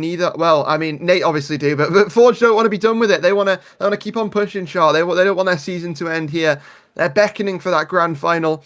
And they've still got to put some work in to make that happen. But every step is a good step here from Forge, and a couple more still needed. Yeah, and they will be looking for those other 2 games. They still cannot afford a slip up or their season is over. But that was the start that they needed to come back in this series. Now within 1 goal of this Firen team, and looking like they could definitely get back into this game. That game was a lot better from them, not being outplayed, not being outclassed, which it felt like it was in a few other games in this series. But now, as we get underway on Neo Tokyo, Forge will be looked to take us to Champions Field, or will Firen send them out of the tournament? This stadium, this pitch does have a reputation for ruining people's days, breaking hearts, and just not being a very nice place to go, really. But we'll see. Maybe it's going to be Crisps off the kickoff in the not the kickoff, the first 20 seconds in the early stages of game number 6 here, Chart. It is Nate, it is Crisps, it is the ghost touch there from Jax, and as unfortunate as it is, it regardless is the first goal over to Nate. Tokyo in real life, a lovely place to go, but in Rocket League Neo Tokyo, not the same. And as we see in chat, the Atomic Classic there coming through from Jax. At least he can find a bit of humor in it and maybe get back into this one. Smashy now off the sidewall, gets pinched out by Tiago. D-Lynch, really nice speed there. Dreamy gets a piece of that ball though, such a crucial piece of that ball. Smashy, 50 with Jax, that one's high. D-Lynch taking it forward, looking for the 50, can't quite find it though. Dreamy, flip reset attempt into the middle for Jax, but doesn't find it. Smashy now, kind of just throws away possession a bit there. D-Lynch has full boost, tries to take it high, gets a 50 instead. That's a miss coming out on the backboard, not quite punished though. Smashy, pass to the back post, but no one's there for firing. Jax can clear this one away. Dreamy, the pre-flip, almost finds the net, but Smashy keeps it out. Certainly does. It's that 1-0 lead held here by Nate. So they're looking to try and get this one over the line. Forge, so what do they have to say about it in these last 3.5 minutes? Potentially the final 3.5 minutes of their season here in RSC16. What a shame it would be to go out here and now, but D-Lynch bearing down on this net, not able to find it. Smashy up for the challenge, and Crisps will have to be the bailout here onto the back wall, where Smashy has recovered and regenerated himself with boost. It'll be hit out over by Tiago. It's that corner where Dreamy will be waiting, and that's going to drop down. Smashy going to receive, but Jax should be here on the sidewall waiting, and is. Crisps getting that beat, and Nate just looking to once again put the pincer on Forge in their defensive half. Actually can't find the shot on there. This is a bit awkward for Crisps here, but does very well with it, getting that touch out to the corner. Jax off the backboard, doesn't find anything there. Smashy now, taking it forward, lots of control and lots of empty space into the middle. Dreamy gets a crucial touch there. Not a lot of boost to work with though. Crisps can keep that pressure on and firing. They'll want to play as much of this game as they can in Vulcan's half. Even though they have the lead, they don't want to give them that opportunity to attack at them. They don't want to give them that opportunity for that equalizing goal, and they will want to get a few more of their own to secure it. But for now, with just over 2 minutes left, they have that 1-goal advantage, and they are in the driver's seat here. D-Lynch, a bit awkward on the backboard, trying to take it out. Not a lot of boost. Dreamy touches that one back. Tiago and Jax getting a little bit tangled up with each other, but Smashy is pre-jumping that nicely. Jax double the wrong way, but D-Lynch doesn't get a touch. Someone helps it out backwards. Crisps across the net. Smashy doesn't connect with that jump. Dreamy and Jax pinch that one together. Jax to the backboard. Tiago, shot to the backboard again. Vulcan, they need to be a bit more clinical. Certainly do. Dreamy to this sidewall, looking for that sidewall double. Will find the pass over to Jax. He's got on the back wall. Smashy just about gets on the end of the touch and will put any further attack to a stop, but only for a second, because Dreamy's right back involved. Smashy getting that quick beat out and also trying to play that 50, but really the greatest touch there, and certainly won't stop Tiago from getting that one over the top of everybody. It's clinical from Tiago. It's a great touch, and it will buy Forge a goal here with 1 minute and 2 seconds left. Lovely double off the ceiling. D-Lynch did not expect that in the slightest, and can find the goal there. A really, really nice shot from Tiago to tie it up with 1 minute to go. Smashy across the net. No one's there to turn it in. Tiago gets it past D-Lynch. That one's sent right back down. Smashy sent tracing. Gets it though. Not a lot of boost to work with. Gets the flip reset. That one almost finds its way in. And D-Lynch somehow doesn't turn it in. Not quite. Final 30 seconds here. And it could come down to golden goal here for both of these teams. One vying for a game 7 to keep their chances alive. The other just trying to get this one over the line here and now. Final 20 seconds. Who is it who's going to make the miracle play, or is overtime what's destined for both of these teams? Popped up D-Lynch trying to play that 50 and is able to get that touch. Tiago has to avoid any bumps, and well, they're not even threatened because Smashy has more on his eyes. That's the ball, and Jax trying to play with the time that's still left here. Forge, backboard bound it is, and Smashy will just look to get this one down to the ground. It will. It's overtime. It's game 6, and it's golden goal here between these teams. 1 goal for Firen to be sent to the grand final, and 1 goal to send us to game 7. That one couldn't quite find its way in. D-Lynch, touch into the middle. Chris gets the 50. Jax and Smashy 50 in that one. Chris is there into the middle to Smashy. Opts to play it to the corner instead. Looking for the bumps onto net. That's a free shot for D-Lynch. He finds it. Firen will be in your grand finals. Vulcan are out. I couldn't work out if Nate were playing 4D chess or bowling at the end of game number 6 there, but regardless, they get themselves to a grand finals. It will be a match against Brave, where they look to try and take their first ever title as a franchise. Brave looking to go back-to-back in titles after their win in Elite yesterday, but what a series that was from Nate, securing it in game 6, securing it in a 4-2 fashion, moving forward to the next stage of the competition.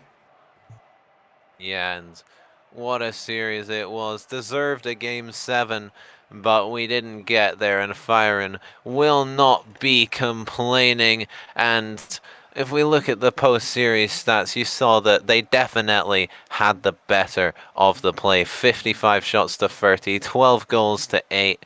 It was definitely Firen's to lose, but that is something which they did not do, and they will be heading to play Inferno in the grand finals. They most certainly will. We're having a look at the post-series stats here, but we've also got to have a look at something else, and that's who made the difference on the pitch. And in this series, it was, of course, Smashy, series MVP on the statistics side of things. And Char, I think, you know, it couldn't really be set any other way here. Yeah, Smashy, the player that was always going to step up, the player that did step up. A great series from him, really the catalyst for this Nate roster, and manage to send them into that opportunity. But they will need to win 2 of these best of 7s against an Inferno team that has been so difficult to beat this season and this day especially. So will be a very great one to watch, and an amazing grand final. Certainly it seems like it will shape up to be that way. And last, before we get ourselves to a break and set up this grand final, let's quickly bring up the bracket from what we have experienced today. And for anyone who's just joining us, just show them, you know, what they've missed out on, all the absolute cinema that they have missed out on today. And, you know, we cast our minds back to earlier in the day, right? People were saying, looking at this bracket going, oh, this is Illusion. And when you look at a lot of the predictions, a lot of them really backed that as well. Nah, Illusion, they dropped to Vulcan and then got reverse swept by Firen, right? 2 of the teams who have really shown their craft today. And, well, just played an amazing match here in this lower final. And we saw some other teams, you know, really step up. DSQ Nox reverse sweeping Deathcloud Tempest. You've got the likes of Berserkers going to game 5 against Nate as well. So many teams are at the top of their game here today in the playoffs, but only 2 of them stand at the end of the road. It is Brave Inferno, and it is Nate Firen who will fight for the title, the last title of RSC16 here in the Master Division, and look to crown themselves the final champions of our season. And with that, Shah, we will have to sort of shut this one down and come back very shortly, because the grand finals of RSC16 Master are coming to your screens very shortly. But we're going to go to a quick break first. When we come back, it will be Firen versus Brave for all the glory. This isn't just merch, it's what teams wear when they mean business.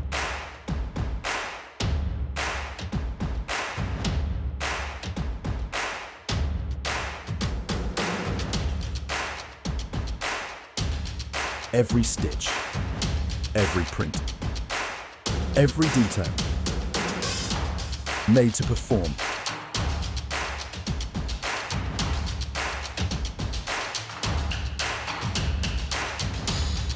Trusted by the grind, from grassroots to championship halls.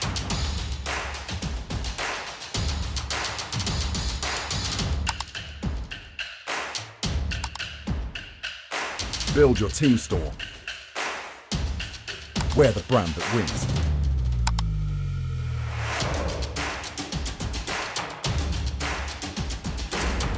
SpartanWare, trusted by the grind.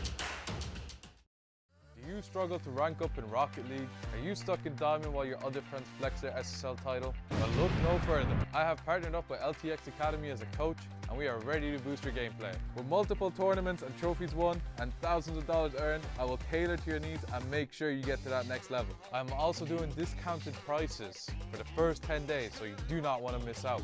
And you are also probably thinking, CMOS, how do I book a session with you? well, that's easy. Just open up that fancy browser of yours, type medify.gg/@cmasorl_, pick a session to your liking, book a time, and bang, you're booked, and I'll see you in the call. Once again, that's medify.gg/@cmasorl_.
you struggle to rank up in Rocket League? Are you stuck in Diamond while your other friends flex their SSL title? Well, look no further. I have partnered up with LTXAcademy as a coach, and we are ready to boost your gameplay. With multiple tournaments and trophies won and thousands of dollars earned, I will cater to your needs and make sure you get to that next level. I'm also doing discounted prices for the first 10 days, so you do not want to miss out.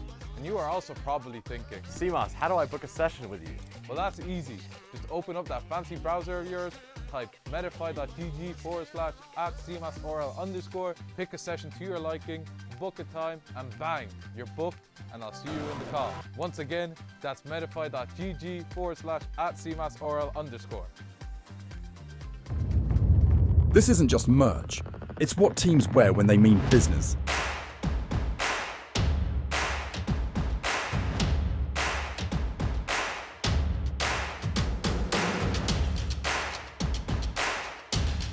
Every stitch, every print, every detail, made to perform.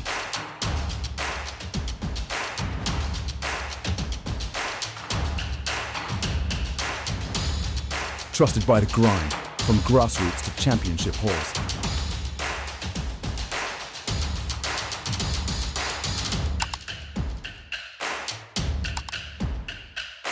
Build your team store. Wear the brand that wins.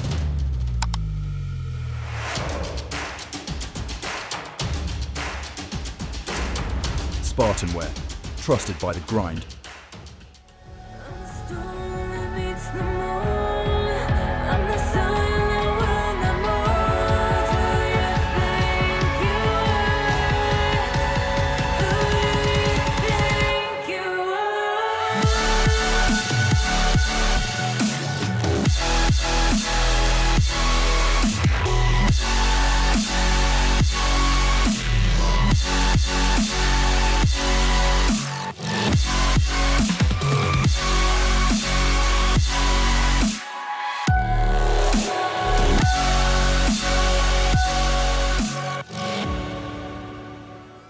Aspire Esports, Team Serene, Owls Esports, 20R, Brave Esports. All of those 5 teams that I just listed are 5 teams that have tasted glory across the 5 RSC tiers that have already concluded. But now, Beeping Sheep, we have one more score to settle. One more match here of RSC16 to see if Brave can be the only franchise to win 2 tiers across RSC16, or if Nate can complete the unique 6 and make it a different winner in every single one. The players don't care about that though, they care about the glory, they care about the trophies next to their name. So, I mean, there's only one thing left to do, then get this one started. Welcome to your Master Grand Final, everybody. My name is Hodge, joining me is Beeping Sheep, and this is going to be incredible. This should be an absolute spectacle. I mean, this Brave side has been working wonders all season, but on that other side is a full-strength team with Smashy at the helm. With all this momentum they've gone through today, winning 4 separate series, 2 of them running close, including that reverse sweep to take out what everybody, virtually everybody, decided to be the favourites at the start of the day. It's certainly something to look out for. That Smashy late season run, it felt inevitable. And of course, he's found a way into this grand final. But it will be on that lower side. So they'll have to win 2 separate series if they want to get the better of Inferno. But I mean, as we have a look at these talent predictions, you can see here, not a single person has had Neat in the top 2, let alone winning it all. Obviously, you have got the ball knowers showing Brave in that final there. 5 separate people, myself included. But Illusory is also up there for the majority of people who, with a very, very early exit, I'd say it was quite a shock. But, I mean, I suppose that's just the sort of thing you get sometimes. Sometimes it's just not your day. But for others, it is your day. Neat is that team that it is their day so far. They've got Brave to beat. They've got a very strong Inferno side to beat. And Hodge, what way do you see this one going? I don't know. I'm so conflicted with how this one's going, and I think, you know, to form the bigger picture and for everybody in chat's assistance as well, we'll have a look at some of our stats there. Never mind. I was going to segue into the stats, and then Chem's took it off the screen. Never mind. It's fine. We will just head on to our predictions here, Beep and Sheep, because the players are in the lobby. We don't want to keep them waiting. Yeah. We want to get this one started as quickly as possible. So I think I'm going to go for a 4-3 here. I'm going to go and give it to Brave, because I think Brave, with what they've showed us today, I think it's sort of disrespectful not to, in a way. But I don't know. I'm interested to see where you're going with this. Well, you said it is disrespectful not to, and I'm going to be the one to throw that disrespect out there. I think the momentum that Furion have generated from that lower bracket will be enough to take them across very minimum to that bracket reset. I've got them taking this one in 5 games as well. I've got them winning it 4-1. I've got this one to be pretty convincing for them, just while Brave gets used to them, and I think that second series should be a lot closer, but obviously that's what I'm saying. That's not what is going to happen unless I've scripted it. But I suppose we'll have to see. We certainly will. And you talked about, you know, being the person to stop the disrespect here, Beep and Sheep. In the wise words of Danny Boy yesterday, when it comes to a grand final, respect goes out the window. And, well, we're going to get this one started here. The grand finals is ready to go. It's Brave versus Nate. And, well, Nate needing to win 2 series in a row here, Beep and Sheep. Brave only needing the one. Which way will this grand final go? Which story will it tell? And who will be crowned Master Champion of RSC16 at the end of it? It's time to find out. Ladies and gentlemen, let's get to it. Master Grand Final to decide who is going to be the final champion in the story of RSC16. Will it be Brave with the first goal? Of course it will. Dem immediately shutting down anything that Neat will try and throw at him with that first goal. 11 seconds in, absolutely snipes the goal out. Crisps, absolutely no chance, pal. 1-0. Yeah, often in these situations when you are the team with the momentum coming from the lower bracket, you're often looking to be the team to start this grand final on the better foot. But no, it is Brave who strike first. It's Brave who strike in quick fashion, and they're going to be looking to reproduce that time and time again. But speaking of offense, you've got to talk about this team of Nate. And, well, speaking of counterattacks, you've got to talk about Brave, because Jay has slotted it front and centre. Brave have found the second goal here in the first 30 seconds, and it comes off of an unfortunate touch from the side of Nate. But at the same time here, this is what happens in grand finals, Beep and Sheep. Things just happen, and there's not really much explanation for it. Things do just get jittery, and in this opening 30 seconds of game number 1, that just does seem to be the case for this Nate side. They looked unstoppable coming into it, but 30 seconds in, they find themselves at the response of 2 defensive errors, 2 third man pushing too far up, costing themselves twice, one from Dem, one from Jaya, but they need to find their way back into this relatively quickly, otherwise we could find ourselves with a blowout of a final. Just a reminder as well, all but one of these grand finals so far in Season 16 of the RSC, we've seen a bracket reset in, all except Rival, when 20 are absolutely dispatched of that momentum side. But there might be a goal back there from D-Lynch. Cannot quite find it. Jaya looking to go to Dem, and that goal is wide open once again. Nate, what are you doing? These nerves are proving to be a little bit too much, because that last man is nowhere to be found for the 3rd time, and we've not even reached forfeit time yet if this was a ranked match. I'm not even sure if it is nerves. That's the thing. I think it is just Brave running rings around Nate so far, and they're yet to figure this one out. And these 2 teams are not 2 teams who have once matched up against each other throughout RSC. This is the first time that these 2 teams have faced each other here, Beep and Sheep. And, you know, it does just sometimes take a little bit of time for, you know, to work out the other team's play style. But right now, you don't really have time, right? It's do or die, especially coming from the lower bracket, where you often need to be that team to get the momentum rolling early. And, you know, you said three goals here for Nate before we even get to forfeit time. We passed forfeit time, but there will be no forfeits here in the RSC. It will be fighting out till the bitter end, and 3 minutes, it's more than enough time to get 3 goals back, but getting 3 goals back against a team such as Brave is such a difficult task. And maybe if you are this Nate team, you're starting to write this one off already and just thinking, you know, how can we change things going into game 2, because this game has clearly not been a good start for them.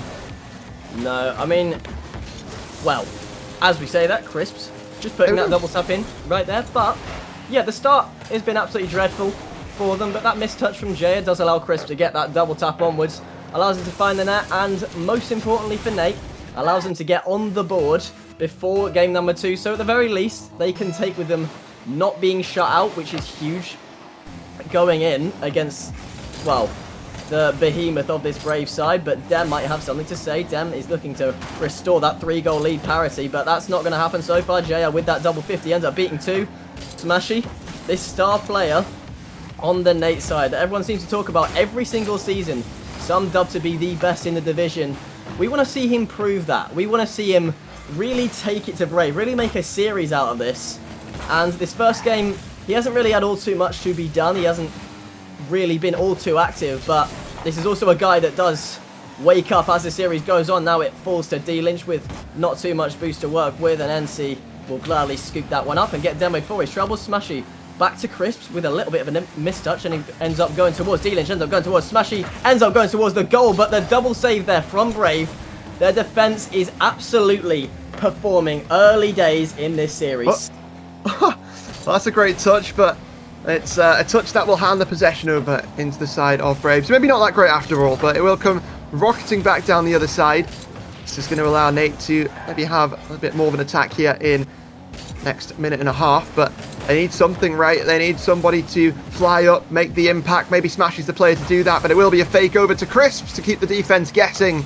But the defense were all in the nose, and Crisps will fly back in to try and find another chance there, but the chances are being torn away from them here in game number 1. It has been the Brave show, and I think the good part I can see about this is it was the Brave show for the first minute, and you know, since then nothing's really happened, right? They've just been sat essentially holding their goal lead, and that's been good enough for them, but it might not be in the next couple of games if Nate starts to pick the pace up. No, I mean, I think what they've been doing, they've set the tone of the game just to let Nate know what they're capable of, and then they've just figured out, well, we're 3 goals up, so we may as well let Nate come to us a little bit just to see what they can offer on that offensive end. And from what it seems, not too much right now, although the keepers have been tested a couple of times. I suppose we could say Nate have had 7 shots. That double from Crisp off the mistake, but that double save as well, saving Brave from 3-2. But they've certainly made themselves count defensively, as this could almost find its way into the net. Jaya with very, very good reaction to stop that one. And the funny thing about these two orgs, it feels a lot like Scotland v Ireland, which is not a matchup you see all too often. NC, of course, being, I believe, the AGM of Brave. He'd love to set the tone for his franchise. And so far in game number 1, that does seem to be the case. Brave, with first blood in the series, puts them within 3 games of lifting that elusive trophy of Master, but it's not going to be over for a long, long while, because I'm sure that NEAT are only just getting warmed up. Yeah, it certainly seems that way, and I mean, Brave, they take game number 1, but for the last couple of minutes, it's been quite back and forth. I wouldn't be surprised to see Nate come back shooting in the next one here, Beeping Sheep. But I've just seen it be announced in the Discord, so I think we may as well mention it. If you're here in the stream, you might want to stay tuned right till the end, because we have a little something to talk about after this game is finished. After the champion has been crowned, we will maybe be talking about something regarding the next season of RSC. But that one's for a little bit later on. For now, it is going to be more so how we move forward in this series, how we tell the tale of these two teams here, Beeping Sheep, and who we crown as a champion at the end of it. Nate, I mean, they've still got a long road to go on here, especially as that road has been elongated by the first game being taken by Brave here, but it was never going to be easy in this grand final. No, it was never going to be easy at all. This is that one series where you just have to absolutely bring your A game every single moment that you can, because it can be those fine margins, those small slip-ups that do end up costing you. But I think that last game, the game just gone, it didn't seem to be the case all too much. It was more just Brave absolutely steamrolling through those first couple of minutes. But I'm sure Nate will have a better hand at this game number 2. I'm sure that they won't let the defeat from game 1 go all too lightly, but I suppose we'll have to see as we get into Forbidden Temple. No kickoff strats just yet. Maybe that would be a very interesting thing we could see in a Master Grand Final, but Teams are just looking to get the fundamentals right first, and fundamentals they are getting right. Crisps puts the lead for Nate on the board with 8 seconds off the clock. Yeah, it's a great start here for Nate. They start game number 1 the way that they closed game number... They start game number 2 the way that they closed game number 1, excuse me. It's getting a little bit jumbled up there in the words, and, well, it seems like Brave got a little bit jumbled up in the defensive side as well. That's a touch. Is that quick enough? It's in the left-hand side, and, well, Smashy, it's a great redirect. And, I mean, you've got to be quick to react to that one. And, unfortunately, Dem wasn't quick enough. No, but I tell you what, the shot certainly was quick enough. 136 on that thing. Jesus, try stopping that one. Good shot. But yeah, it was a pretty good shot, actually. But I suppose we can tell now that Nate have decided that they are in the grand final as well. They're not just going to let Brave run the show. A quick 2-goal lead is the polar opposite of what we had last game, with Brave starting off very, very hot. Now it's Nate doing the complete opposite. Dem looking to find a dribble on top of that, but he's not really got the boost to work with it. NC looking to follow that down. Does read the bounce, but Crisp ends up getting there first. Now Jaya down towards a teammate. Dem is just going to wait because he doesn't trust it too much. Now NC looking for that shot. Jaya trying to redirect, but the net is being tested for Nate. Unfortunately, not being tested all too much, as the keepers haven't really got that much to do, and not a single shot, despite all the attack, has been recorded so far for Inferno. Maybe NC will try and change that. Crisps down to D-Lynch, who just completely flips out the play. Looks to regroup, looks to get a bit of boost. NC not looking to be on the same page as Jaya, who will just try and go in the middle. Records that first shot on the board for Brave in this game now, but Dem up into the corner. Lets NC just take it. Smashy will absolutely dust him, though. Forces Dem to make a clear outwards. Crisp looking to pepper that net a little bit more after the hiatus between Nate attacks, but I feel like Nate have adapted, definitely, since game 1. They know what to expect, but Dem doesn't know what to expect, because D-Lynch makes it 3-0 off of a fairly suspect mistake from the defender. Well, it was somewhat of a beatdown in the first 30 seconds of game number 1. It sort of shifted that false narrative almost of... you could look at the scoreline last time and say, oh, it was, Brave destroying Nate in the... No, it wasn't. It was them destroying them in the first 30 seconds, and then it was a close affair the entire rest of it. You're seeing that right now, right? It's Brave who are not necessarily playing the same way that they did in the first 30 seconds of game number 1, where they got 3 goals. And, well, you're seeing that it's 3 goals against them instead on the side of Nate. So it will be up to Smashy to control this from the back wall and find that reset, try and go the whole distance. But the defense does come through by Jaya. It is blocked away, but can it stop Crisps? Not quite. It's double taps for days here on the side of Nate, and it's 4-0 with 3 minutes left. Yep, all aboard the Nate Express. Next stop, double tap central. Crisps there to deliver that next one. Finds its way right into the bottom corner, and Brave looks shell-shocked after what was a brilliant performance from them in game 1. We've seen the complete opposite, finding themselves 4-0 down, and we've only just been 2 minutes in. We're not even at the halfway mark just yet. Maybe NC will try and stop that bleeding, because Nate now do have 5 unanswered goals. So if Brave can find a way to just stop that a little bit, just let them be. Maybe Jaya will find one here, but Smashy will definitely read that one. D-Lynch there to follow. D-Lynch there to bump off NC with 20 boosts as well. That's going to fall to Crisp, who is also fairly low, but ends up just going for it just to shadow Jaya a little bit, stop any sort of incoming pressure.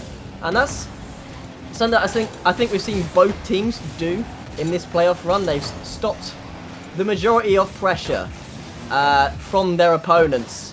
Most notably Neat against Vulcan in that last series just gone. That's a crazy pinch there from that very high attack side with Dreamy and the other two. They just couldn't quite find a way across, and it was shut down on the Utopia. Now Jaya looking to find the first goal back for Brave. That's not going to happen, and Dem just shooting off target. And, it might not be your day in this game, but I think both teams, Brave especially now that Nate's fully awake, they just need to find their footing a little bit. Certainly do. It's a minute and a half left of this one. Smashy just trying to, I guess, add to the montage here. That has been game number 2 versus Brave. And, well, Dem going to try and control this one down to the back wall, down to that corner. There's been a destruction here, and I'm interested more so for not the rest of this game, Beeping Sheep, but more for game number 3 just to see if Brave are going to have a response here, or if Nate are going to run away with this first series, right? It sort of feels like, you talked about it, that you know, momentum that they've brought into this one. We often talk about fatigue as a factor in these situations, especially when you've got a team who's done the lower bracket run like this team of Brave have. The thing is, I don't think it's as much as a factor for these players in Master than it, you know, is for the likes of players in Academy, Chally, you know, Rival, Prospect, some of the lower tiers, because people in Master, they already go through long days of tournaments like RLCS, like anything, and they're a bit more used to it, you know. So I would be quite inclined, if Nate win this first series, to back them in going the whole way. But they've got to secure more than just one game, and that starts in game number 3, because this game's over. Yeah, this game is more than over. I think Brave are just going to spend that final 40. Just, I suppose in this situation, you've got a little bit of a mini timeout. If you really think about it, it's just sort of spending 40 seconds saying, okay, well, this has happened this game. How do we stop it happening next game? And it doesn't matter if Nate do score anymore, which they will. I've heard somewhere from a mutual that some teams do actually use a coaching strategy. They let certain teams, when they know they're going to lose, they just let these certain teams stat pad, just for the next game they can just be caught a little bit off guard. Of course, I don't know. So what, DSQ yesterday in the Elite Grand Finals? Yeah, and then they won the next losing game. 10-1. Yeah, it was something. It was certainly something. But if that sort of works, then it worked, and it did work for one game, but only for one game. But I mean, we'll see, right? Is this where Nate are gonna sort of start their dominance of this series, or is this going to be, you know, just I guess a bit of a delay of, like you say, just Brave essentially writing this one off after the first couple of minutes and saying, yeah, just keep on scoring them, you know, we're quite happy for you to do that, because you don't often see a 6-goal margin. I was a little bit terrified of that for a second, and I saw that pre-jump and I was like, hang on a second, am I going to have to stop the conversation here?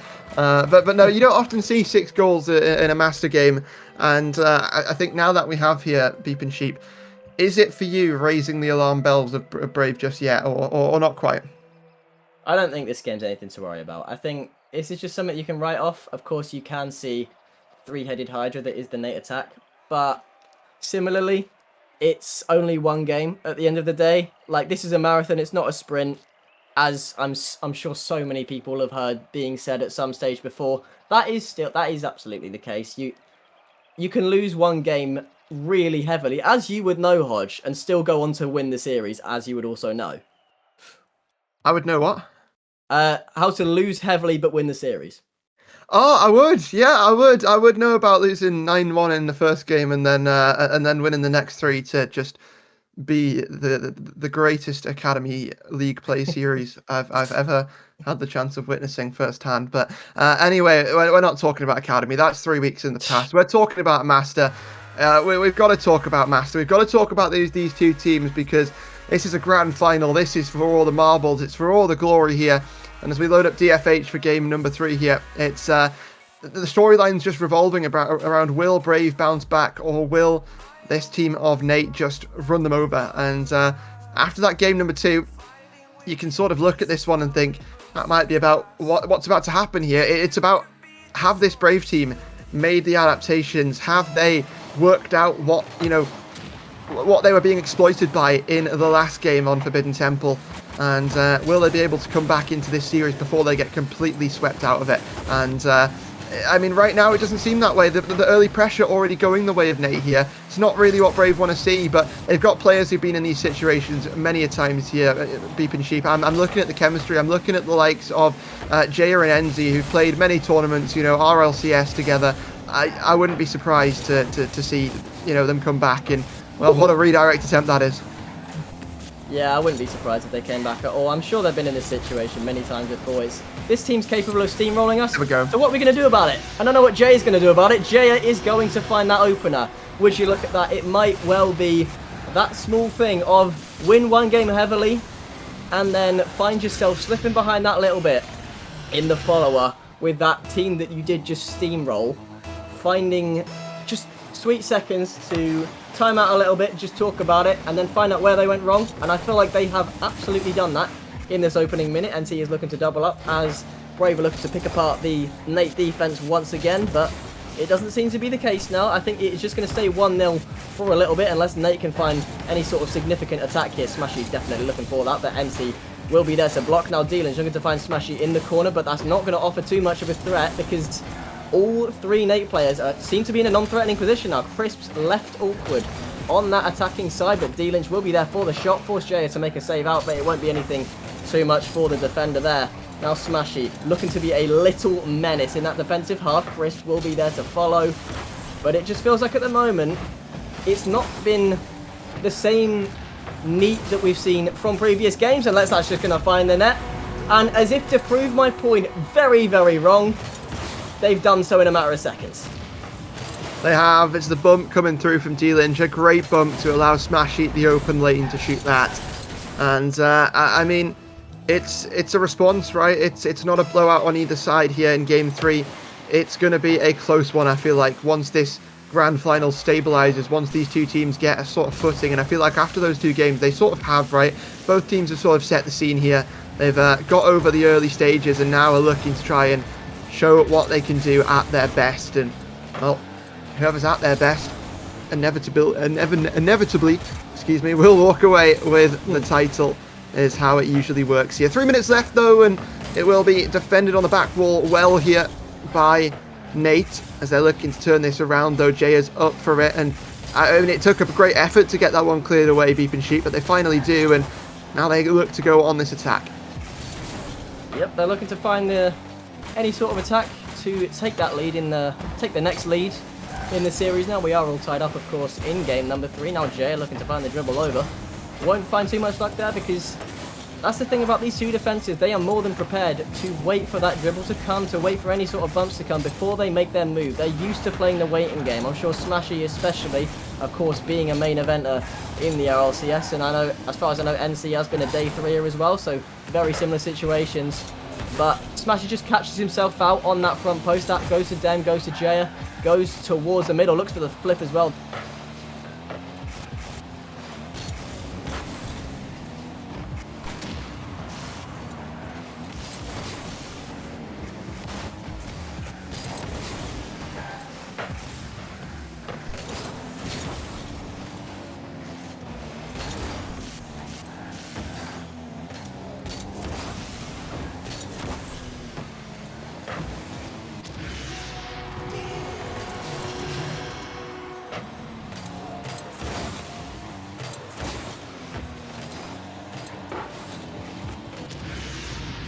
Back.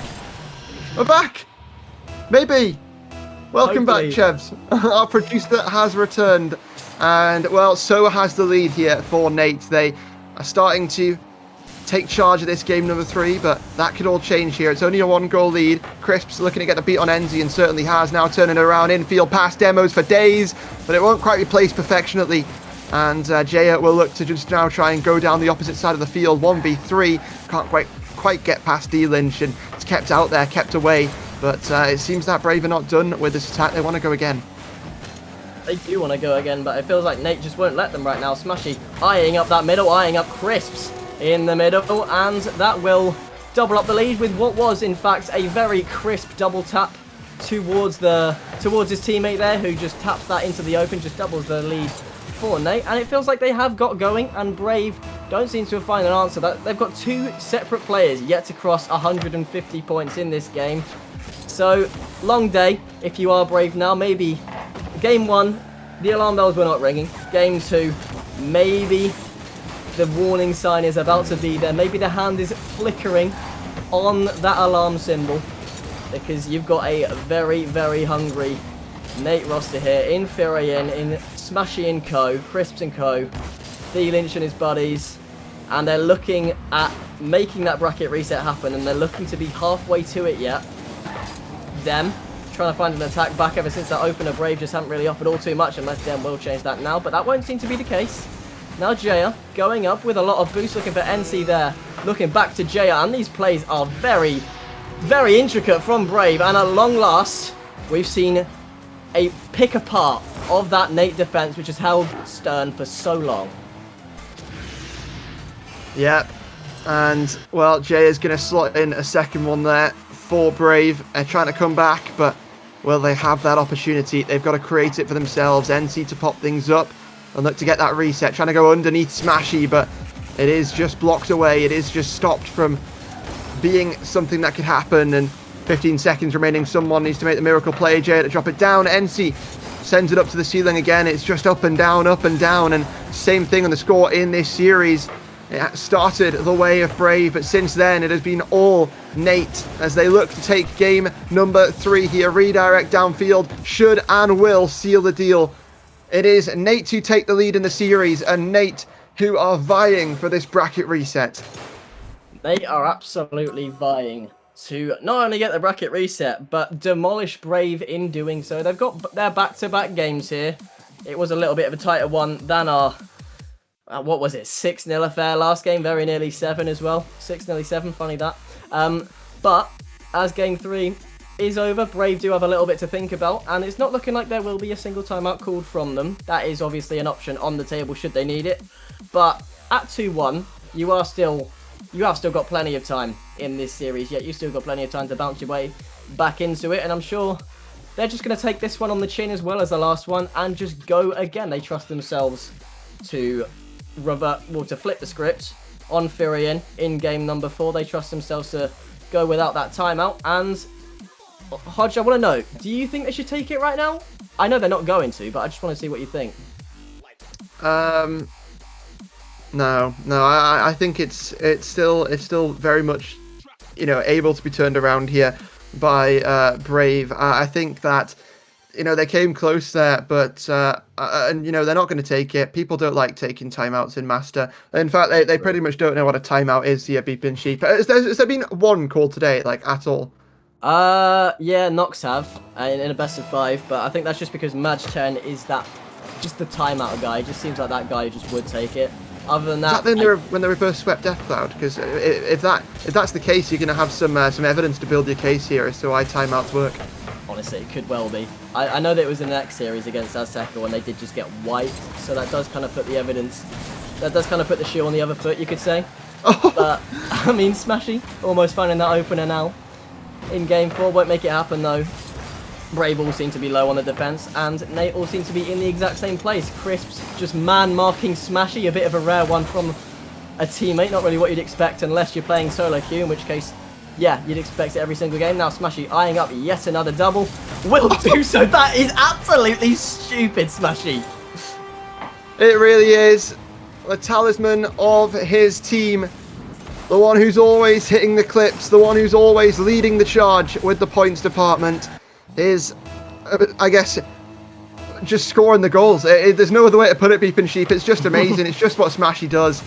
And it's the first goal in this game at number 4 for Nate, which is not what Brave want. Can JR find the response? No, it's collected by Smashy as he takes it over to this side wall. And, well, Nate, it's exactly how they want to start this one, right? They want to keep on just continuing this momentum forward.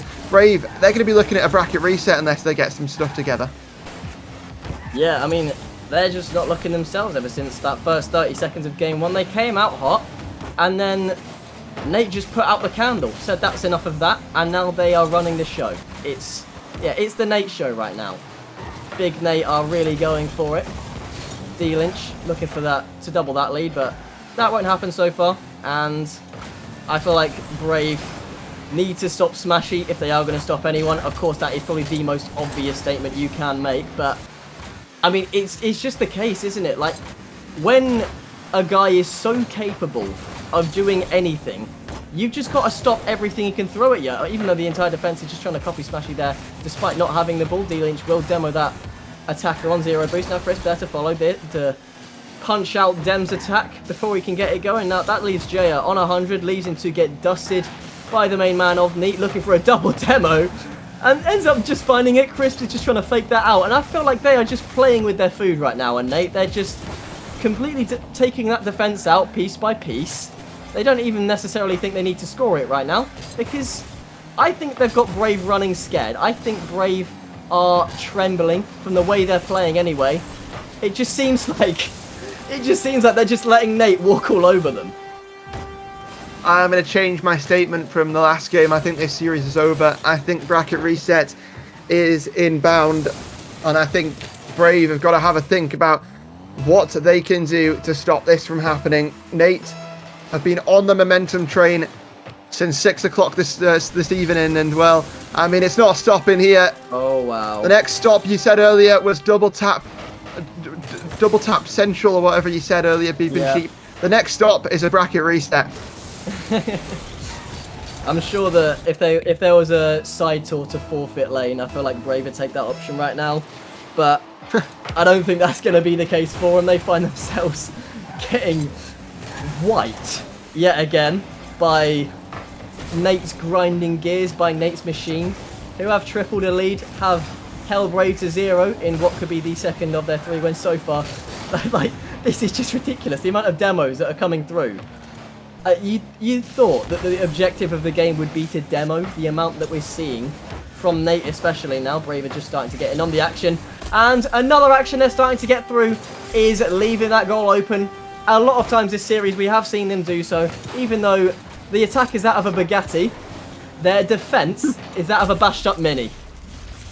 That is the best reference I've ever... That is the best comparison I've ever heard. The attack is like a Bugatti, and the defense is like a bashed up Mini. I'll have you know, I learned to drive in a Mini. There's some nice, nifty little cars then, but yeah. it doesn't compare to a Bugatti. That is certainly for sure. But I mean, it's the master tier, right? Perfection is all that you can ask of, and anything less just won't cut it. No, anything less absolutely won't. But you know what? Maybe Neat are just trying to make the exception of that. They're trying to find the limit of how much less can we go on defense than attack, because they're just letting Brave through the door right now. I don't know if this is intentional or not, because it's a bit suspect, this defending. The game isn't fully over yet, lads. Just watch yourself out a little. Dan might catch you out once again, looking for that shot. D-Lynch will find the save with Dem there to follow immediately, but Smashy is just going to let Jaya beat him somehow. Now Crisps looking to follow. That's something that we have seen though, as we've just seen there, that Nate seemed to do. They bunch up in these corners, which at almost every rank will see you conceding, and of course it has seen him concede a lot. I want to know if they know they're doing it, or if it's just a tactic to try and throw them off. I mean, surely they realise they're doing it, and surely it's going to come to a stop soon, but with some teams you just can't tell, Hodge. Yeah, you just can't, and well, this one might drop down, maybe not. Crisp taking it out of the way. It's still winnable here for Brave, but they've got to start getting their second goal here and now. NC might be the player to do it. It's tapped away, and these attacks are fading, these chances are fading. I guess the realistic chance of a comeback in game number 4 is fading, and then at the same time that means the chance of this being done in the first series is also slowly disappearing from your screens.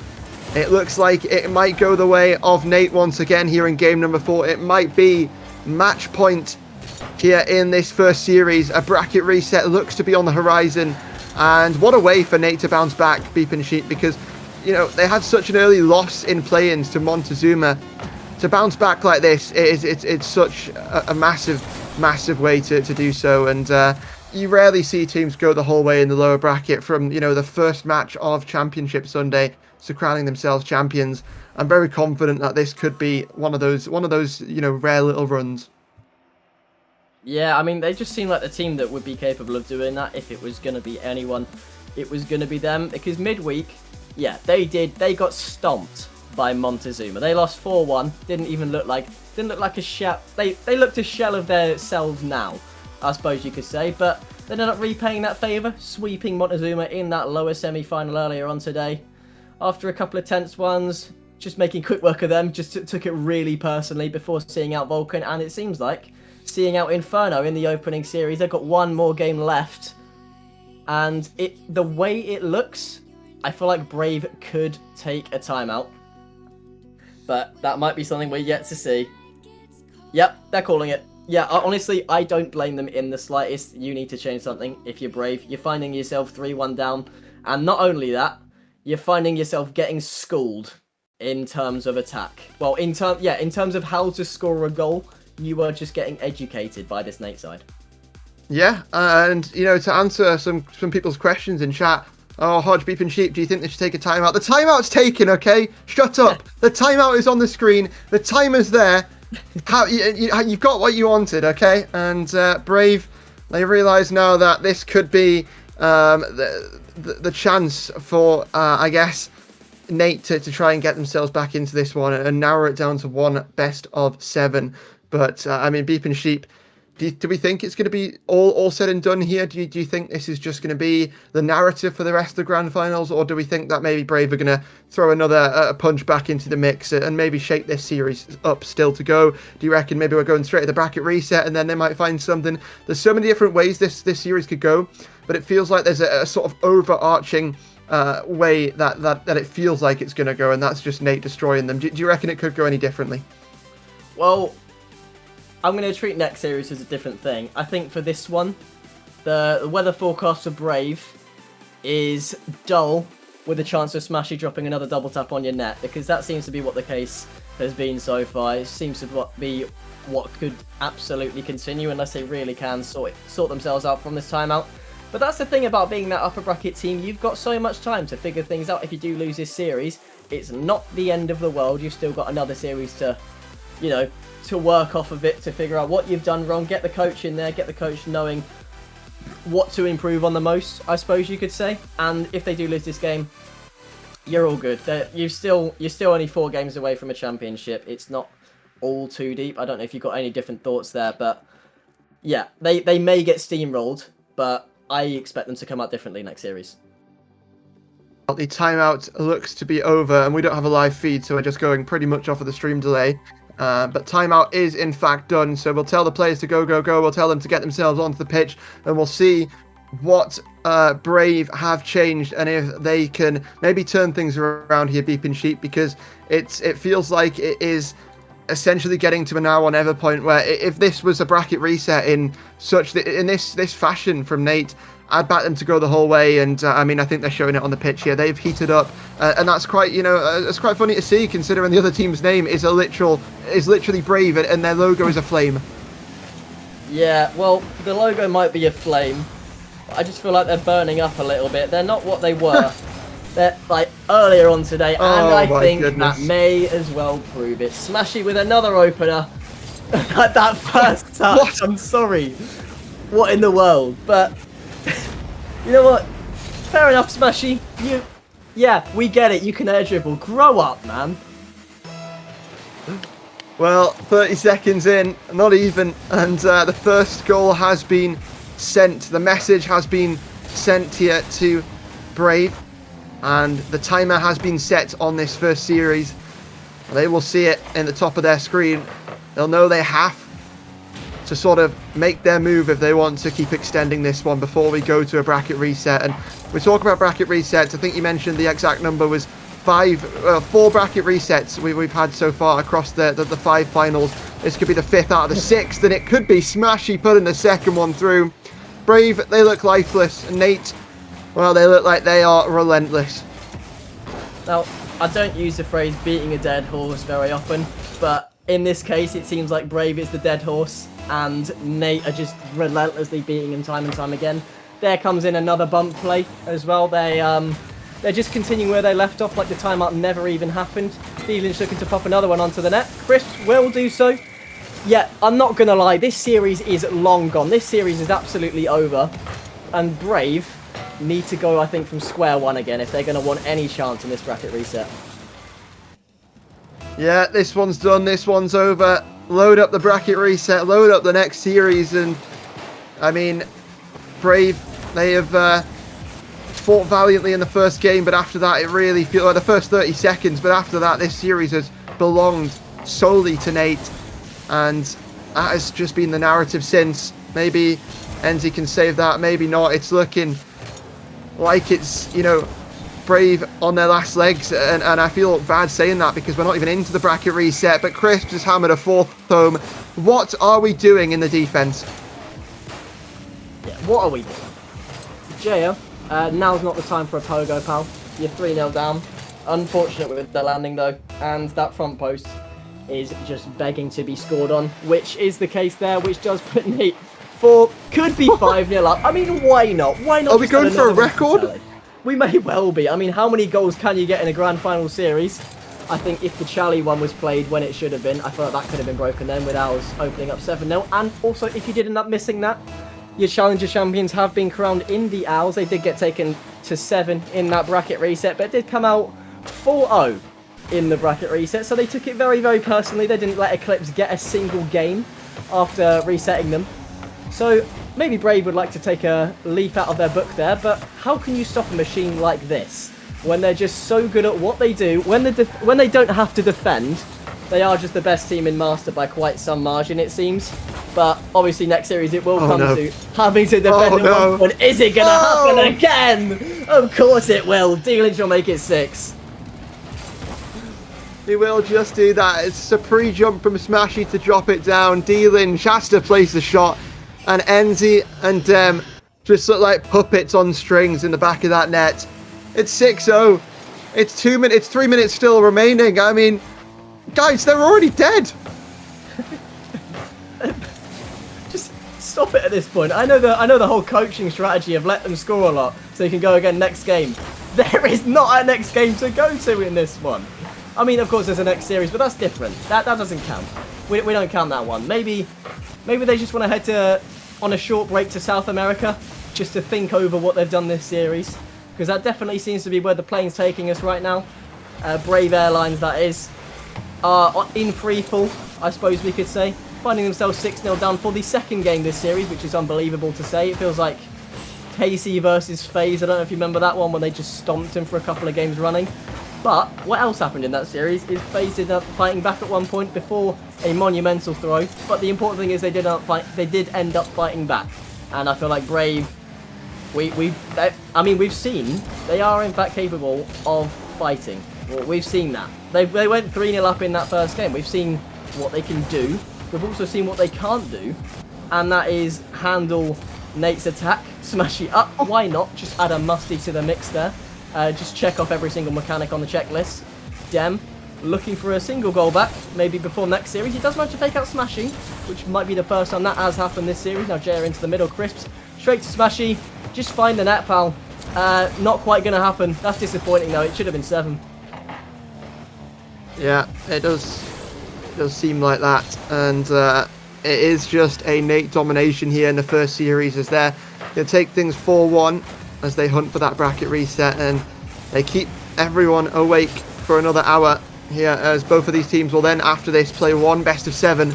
No lives left for either, and it will be essentially just a shootout for the title. But if this series is anything to go by, you've got to be heavily backing Nate to take it. I mean, Brave, they look dead, they look deceased, they look like they've crumbled from their upper bracket form, which was, you know, such a great form, excuse me. You know, they running through that upper bracket, they dispatched Vulcan in a 5-game series. They, you know, took care of their opponents, and I'm trying to think who it was. Let me pull up the bracket quickly. Of Montezuma, so they dispatched a Montezuma in a 5-game series. They dispatched a Vulcan in 6, and Beep and Sheep, I mean, they've looked so good all throughout today, and I mean, it's just Brave who are running forward with the momentum and just taking down everybody in their way. Yeah, well, I suppose this is just something that you see every now and again with lower bracket teams. We've seen it with Moist, we've seen it with Queso very nearly, we've seen it with Cloud9 against Dig.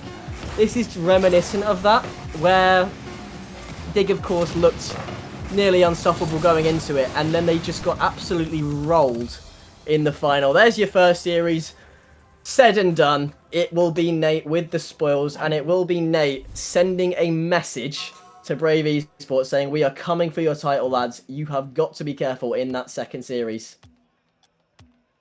Yeah, certainly seems that way. And well, first one, a 4-1 victory here for Nate. They reset the bracket and will go into the next series as the favourites, you'd imagine here. Brave have got to turn things around, and we don't typically see in RSC teams come from the lower bracket and you know, be able to not only get the bracket reset, but also then go on to go ahead and win the whole thing. It's already happened twice this season. Could this be the third? I'll tell you what it is. It's us looking at our post-series stats right now, and it's fairly one-sided across the board here, Beep and Sheep. But let's just skip forward on this and talk about the MVP for the first series, because we've got to we've got to move forward and get the next series booted up as quickly as possible. Who's it going to be? Of course, it's Smashy. Next, let's quickly just take a look at the bracket as well. And see who, I mean, how this day's gone as a whole, Beep and Sheep, and just when it comes up on the screen, quickly run it down for me, because we've got to get ourselves to a quick break before we get this next series set up. Well, to sum it up for you, so far, Firion 1, Firion 1, Firion 1, Firion 1, and then Firion 1, and then we're at the bracket reset. So, unless Brave want to stop that from happening again, they need a factory reset, I suppose it feels like. But thankfully they have got quite a, well, I suppose a 5-minute break to do so. I think they can sort themselves out a little bit, grab a drink, go outside a little bit. It's all good, it's not the end of the world, it's only one series. So, you know, they've got plenty of time to regain. I've got enough faith in them doing that, but, you know, for now, there's your first taste of the grand finals, your first taste of what was an absolute massacre from Nate Esports.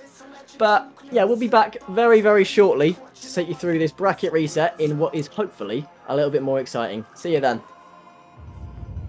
This isn't just merch. It's what teams wear when they mean business.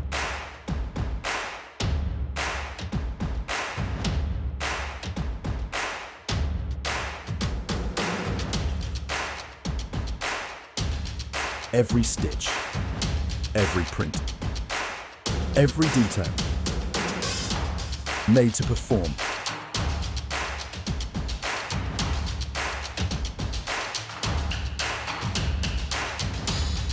Trusted by the grind, from grassroots to championship halls.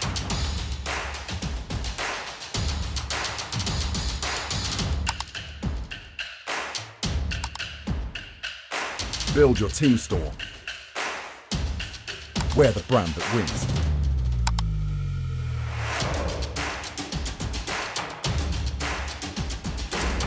SpartanWare, trusted by the grind. Do you struggle to rank up in Rocket League? Are you stuck in Diamond while your other friends flex their SSL title? Well, look no further. I have partnered up with LTXAcademy as a coach, and we are ready to boost your gameplay. With multiple tournaments and trophies won and thousands of dollars earned, I will cater to your needs and make sure you get to that next level. I'm also doing discounted prices for the first 10 days, so you do not want to miss out. And you are also probably thinking, CMOS, how do I book a session with you? well, that's easy. Just open up that fancy browser of yours, type metafy.gg/@cmasorl_, pick a session to your liking, book a time, and bang, you're booked, and I'll see you in the call. Once again, that's metafy.gg/@cmasorl_.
So we're back after what was an absolute dismantling of the gears of Inferno, with Neat just crunching them up into pieces, I suppose we could say. But the question is, can they do it again in this bracket reset? We've got Inferno, we've got Furion ready to run it back, and to bring it to you, of course, is myself in Beeping Sheep and Hodge again. So, welcome in, Hodge. How do you think this series is going to go? Will it be the same as last time, or have Brave got anything else in store? Well, I hope they're still not in the chat, but 4-8. I don't see it being any different. We'll see if things can turn around and then swap, but I've got 4-8 on this one, just because I want to be correct. Although I would love it if Brave were able to win this one, because I love everyone at that franchise. They're all amazing people. So I kind of want Brave to win it, but at the same time, I don't think it's going to happen. I think it's going to be a 4-0 here for Nate. Yeah, honestly, I'm going to be with you for the most part. I'm going to be nice. I'm going to give Brave a game. So that's all you're going to get. Unfortunately, you're going to have to ration out your games, because, I mean, Nate are just a little bit good, aren't they, to put it simply?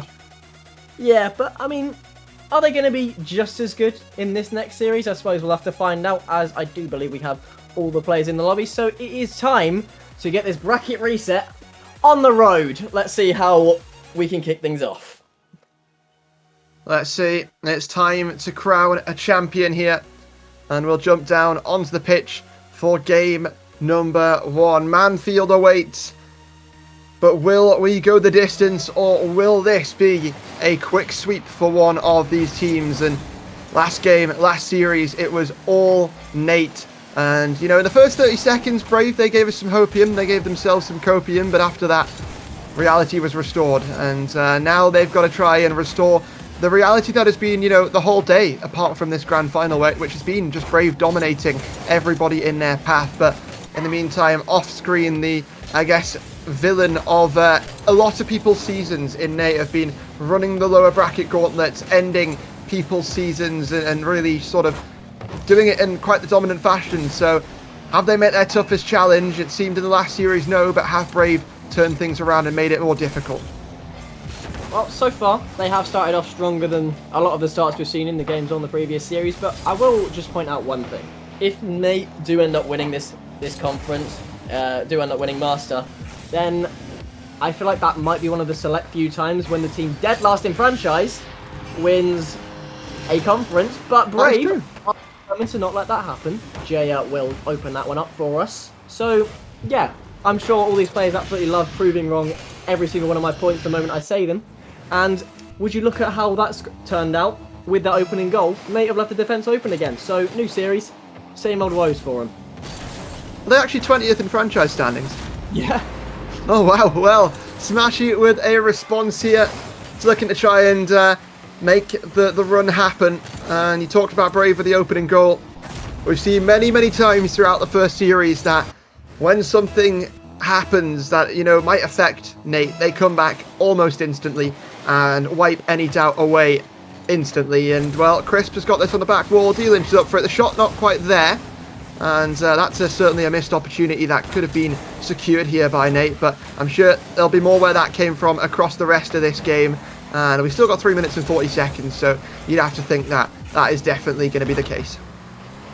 You would indeed. But Brave are trying as hard as they physically can to stop any sort of bleeding before it starts, to stop Nate from running the show once again. But the Nate Express is up and running, it feels like right now, with its shot after shot being peppered onto that Inferno net in game number 1, as they've got themselves tangled up here a little bit. That's a miscommunication that you don't want to see anymore in this series, and Smashy will take full advantage of it. He certainly will. It's once again Nate who start this series on the front foot. They start with a very empowering game number 1, which is looking like it could just well go their way, but still a couple of minutes to decide that. It will go back out to D-Lynch, but that's a big mistake. That's going to be punished. That's an open net. You can't be doing that in the grand final bracket reset.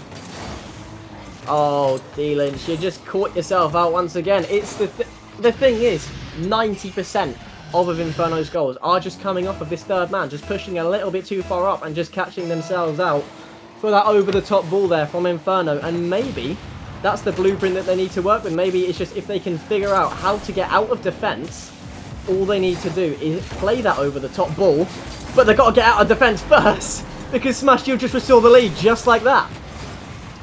Right then, let's have a think about this one. So Dem comes quite far forward, probably assumes that his teammate's going to win that challenge, but smash-u not having any of it, and, well, punishes Dem for that positioning. It's back up to a lead here for Nate. Mistakes on both sides, and this is where the mistakes get made, right, Beeping Sheep? I mean, these teams have played for many, many hours at this point, and regardless of how much experience you've got in competitive Rocket League, regardless, you will start to get tired and you will start to make those mistakes. You will start to make those errors. At the end of the day, you can be good at Rocket League, but everybody is still human. Everybody does still make those mistakes. Crisp, though, looking to try and get this one through. Doesn't have the boost to do so, and Enzi will collect. Smashing up for this one. Double tap. Looking to set it up, but it's cleared away. He's not going to get that opportunity, but still 2 minutes remaining. Still a lead held here by Nate, and still an infield pass that's taken away. And it's still... on that other side of things, it is Nate that, with that very strong attack, need a defense that they could use tightening up a little bit so there isn't any sort of threat, because if they can just figure out where that third man is at all times, they could take this series out with a perfect sweep. But it's happened again. It's happened so many times. The third man doesn't know where they are, and Brave see that, and Brave capitalise every single time, apart from that one miss from Jay. Ignore what I said there, but even still, they found the goal. They did. Right back in the action are Brave Inferno. 3-3, minute and 51 seconds remaining. This could still go anyway, and this game one's such a crucial one for Brave, I think, right? And we talked about it last series as well. It maybe didn't quite go the way of Brave in the remaining games, but I think this one means a lot more. And Crisp will say how much it means to Nate as well with that save. It is the early momentum in the bracket reset. It is the game that you want to be securing here, right? And smash-u is up for that. Dem not going to give him the opportunity. Blocks it instantly.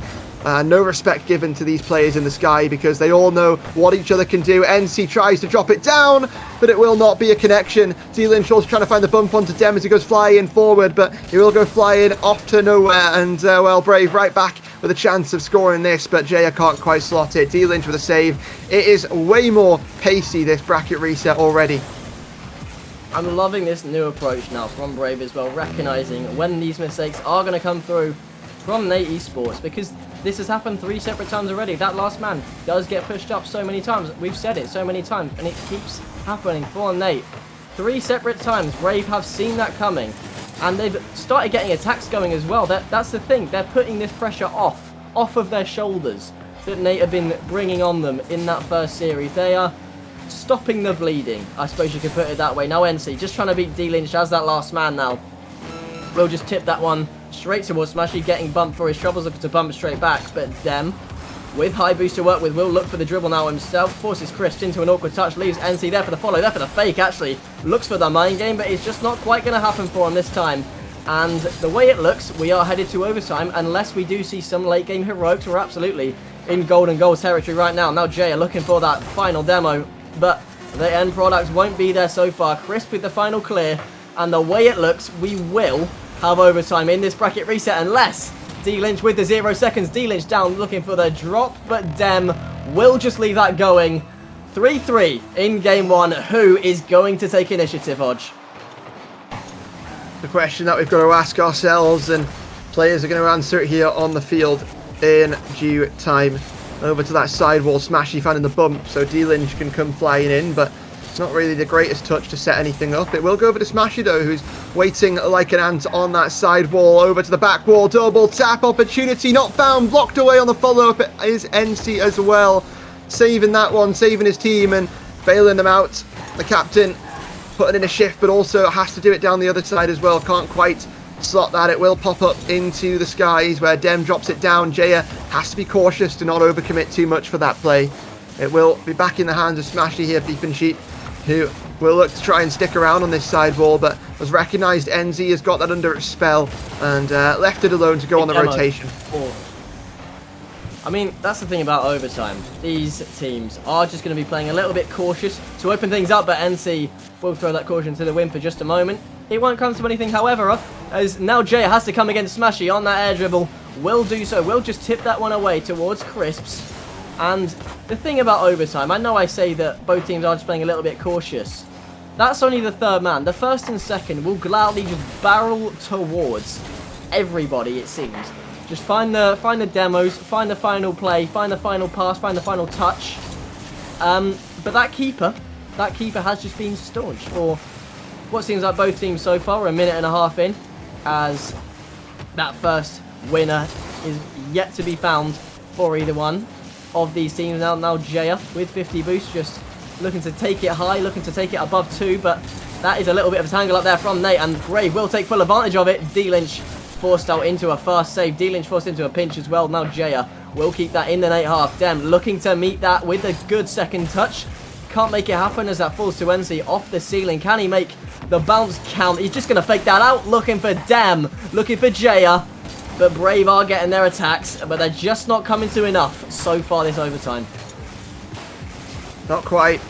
And 2 minutes into overtime, what's it going to take for either of these teams to drop game number 1? It's already been a fine display of how both teams are opting to play this bracket reset. It looks like it could be a bit of a closer affair, but it's still game number 1. There's still a lot that could happen. NC, the takeover on the play, find the reset, look to go underneath, but Crisp going to hook it out and sort of go fishing here on the ground. 2.5 minutes elapsed, and something has surely got to go at some point soon between these two teams. Chris popped it up and now looking for the follow. Smashy going forward to try and get that demo. Pass in field to D-Lynch. It's popped up though. And Brave are quite happy to stall this out. Just allow the chances to come through here from this Nate side of things and just continue to put things to a stop. Smashy up for it though. Looking to continue the play. Looking to find that double off the back wall, but it will be taken into Jaya's hands, who can't win out on that 50. And well, Dem now tasked with bit more of a difficult situation. He's not winning out on these 50s, neither of anyone. It's a double commit forward. NC with a bailout, and what a bailout that was. What a bailout that was indeed. Just about kept Brave in game number 1 there. Smashy was looking deliciously upon that ball there, just looking to finish it up, but of course NC there to stop him before it happens, before that final lethal shot. And now Smashy looking to chase Jaya. Jaya will just simply flick him.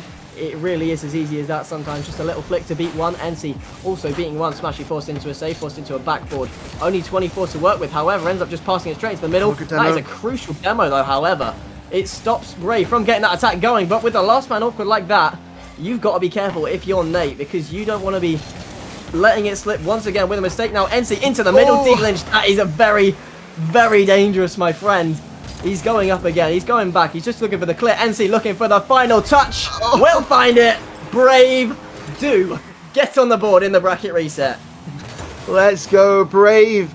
Bouncing back. Honestly, those Monna Braves in chat from everybody on the side of Brave. Bouncing back in a big way. A 4-minute overtime. And, you know, we talked about it. Some volatile touches perhaps here, Beeping Sheep. It did end up costing Nate on their defensive side. But what a game from multiple players on that pitch, right? You've got the likes of NC, the likes of Smashy, the likes of Jaya dropping 800-point games almost. I mean, it's mental. And if this is what it takes to win a Master Grand Final, then this is what it takes. But, man, these teams are having to work for it. Well, they are. But from the way it looks like from game 1, Dem, in an 8-minute match, managed to record 250 points. So, you know, he's having his day off and Brave is still winning. So maybe if that's the strategy now, then they sure are making it work, because they are in the lead in this second series. But they just don't want this to follow the same script as it did last time, where they did end up going 1-0 up before just getting turned over and rolled in the following games. Of course, Ferian will be looking to do just that once again. But that's if they can get the defense sorted out yet, because if they can get the last man under control, as I've said earlier in game 1, they are capable of just putting 5, putting 6, putting 7 or 8 goals past this Inferno defense. Well, into game number 2 we go. And, well, we'll see how this one's going to unfold here between these two teams. Off the kickoff, I see it already switch into the possession of Brave, but it's been clawed away. NC forced into defense, forced to maybe find a second touch. He can't do anything. It's such an awkward position to be in when you've got two players charging you down there. Nate with the first goal on the board. NC asked so much of on that clear, and Nate just positioned themselves perfectly. It's chances like that when, as the defender, there really is only so much you can do. NC got stretched to the very depths of his defensive ability there and just couldn't quite make it happen, but maybe he'll be looking for that follow-up. Chris will be there to quickly snatch that one away. Dan with a follow-up shot. That's going to be a little bit of an awkward bounce, so and Smashy will happily try and clear that. Going to be forced into rule one with Jaya. Oh, no, it's gone. Okay, I hate League now. I want Brave on the Brave. Allez, BRV. You better win this now because we cannot be having that in a grand final. Yeah, I mean, you saw it in Elite yesterday. Even when DSQ were about to lose the grand final, they were still upholding the ruled ones. And, well, I mean, it just shows Master, right? It's a more serious environment. The players want it so much more in that sense. And, well, Smashy certainly wants it after what we witnessed last season. Will it go in? Not quite. That's a great save. Coming through from Brave. Now they look to go opposite side of the field. NC trying to play that 50, but oh my goodness, no! It's down the other side. It's Nate with the second, and that's about the worst possible way a 50 can go. It wasn't even a 50. He didn't get there in time. It was just a good old shot coming through from D Lynch, and that was good enough. I mean, sometimes anything is good enough. Sometimes poke it home. Sometimes that shot from halfway. Sometimes it is an incredible outplay, but on that occasion, it was just D Lynch, just with the simplest shot in the world, finding a path through, and he might be looking to do it again as well. No, NC with that clear now, passes it off to JF, who's looking to pass it off to Den, but that only finds its way straight to a Nate player in D Lynch, in Smashy as well now. Now Chris looking to keep that in that blue half, but Brave will not want that on their side right now. They just want a goal back. They don't want a repeat of the last series. Now Dem up. Can he find NC with that follow-up chance? No, it's not looking like it with D Lynch on that follow now. Crisps looking for a chance there, but Dem with no boost, good on the 50 as well. Looking to beat him twice now. And it feels like we have slowed down just a little bit.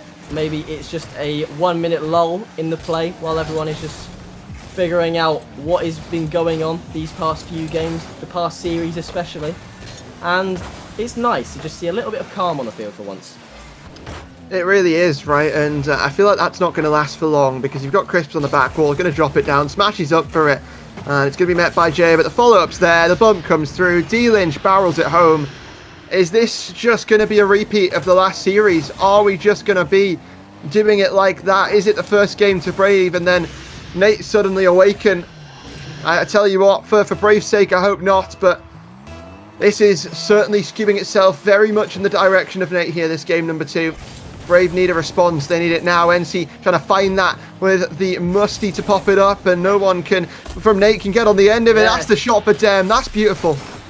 That is beautiful. I mean, the Musty from NC on 0, just deciding to completely fling that, and the tee up from Smashy is even better. Just remember what team you're on, pal, because you are still in the lead, but you can't be affording to do pass-offs like that. You can't be affording to do layoffs straight towards Dem, who will put those away with absolutely no problems at all. They're looking to find a second one off the kickoff as well. Jaya with the attempted shot, but that will just get met straight away by the Nate defender in Smashy. Now Dem looking for the reset. Going to get met by Smashy once again. This guy is everywhere on the defense now, looking to atone for his past mistake in that of passing it to the striker. As now he goes into the middle. Now we go straight to D Lynch. That is a very, very good shot from D Lynch there. That placement was picturesque, shall we say.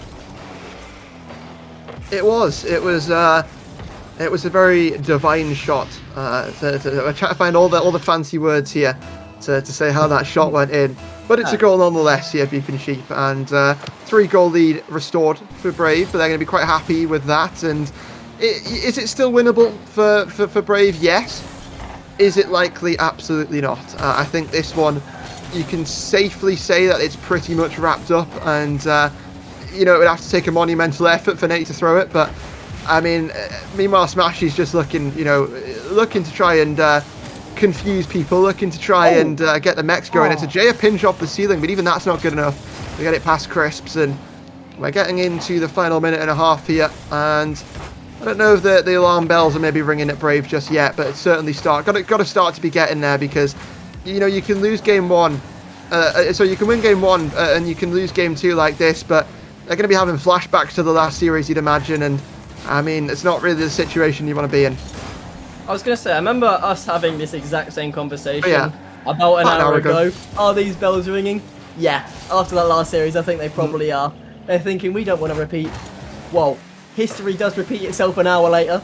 They would not like that to happen. Smashy looking to add a 5th one. Smashy, you know what?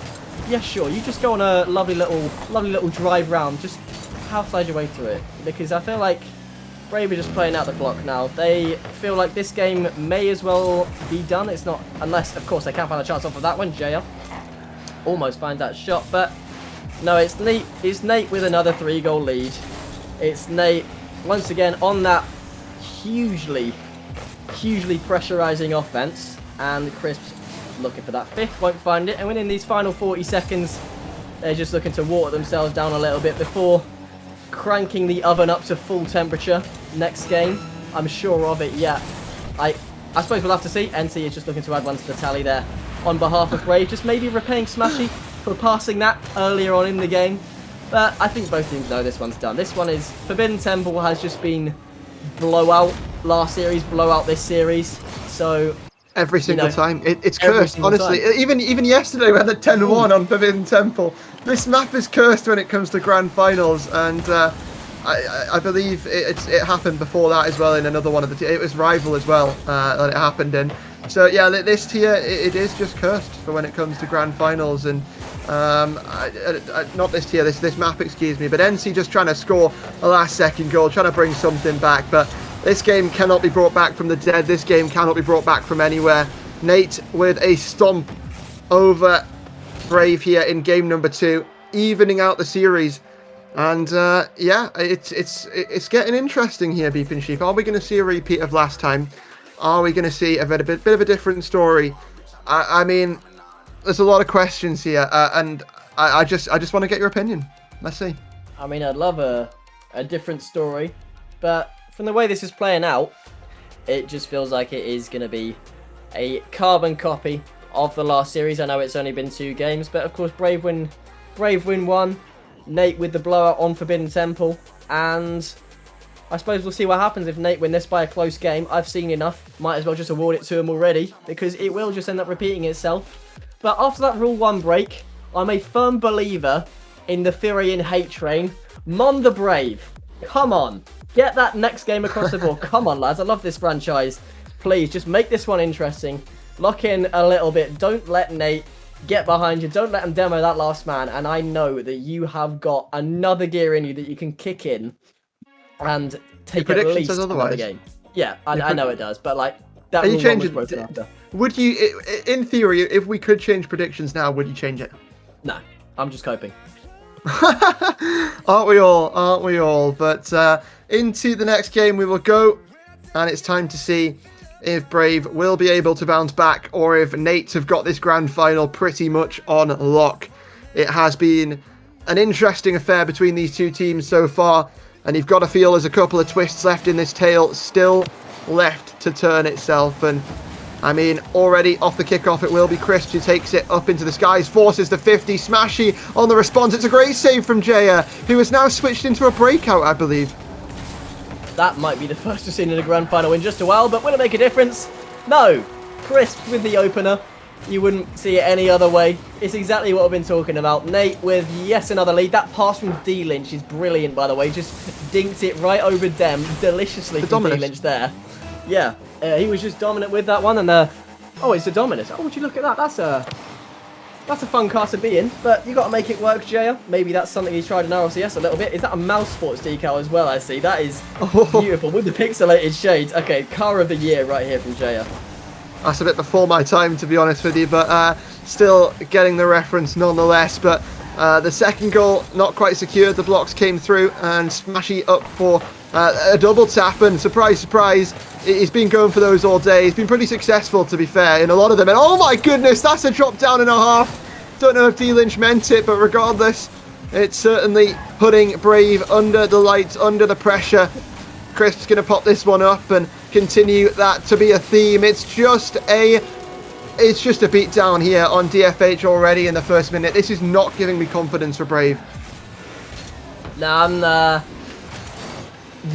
not exactly all the most confident with Crisp scoring this many already. I mean, this guy just seems to be the finisher of this Fury inside right now. Smashy's still on 40 points.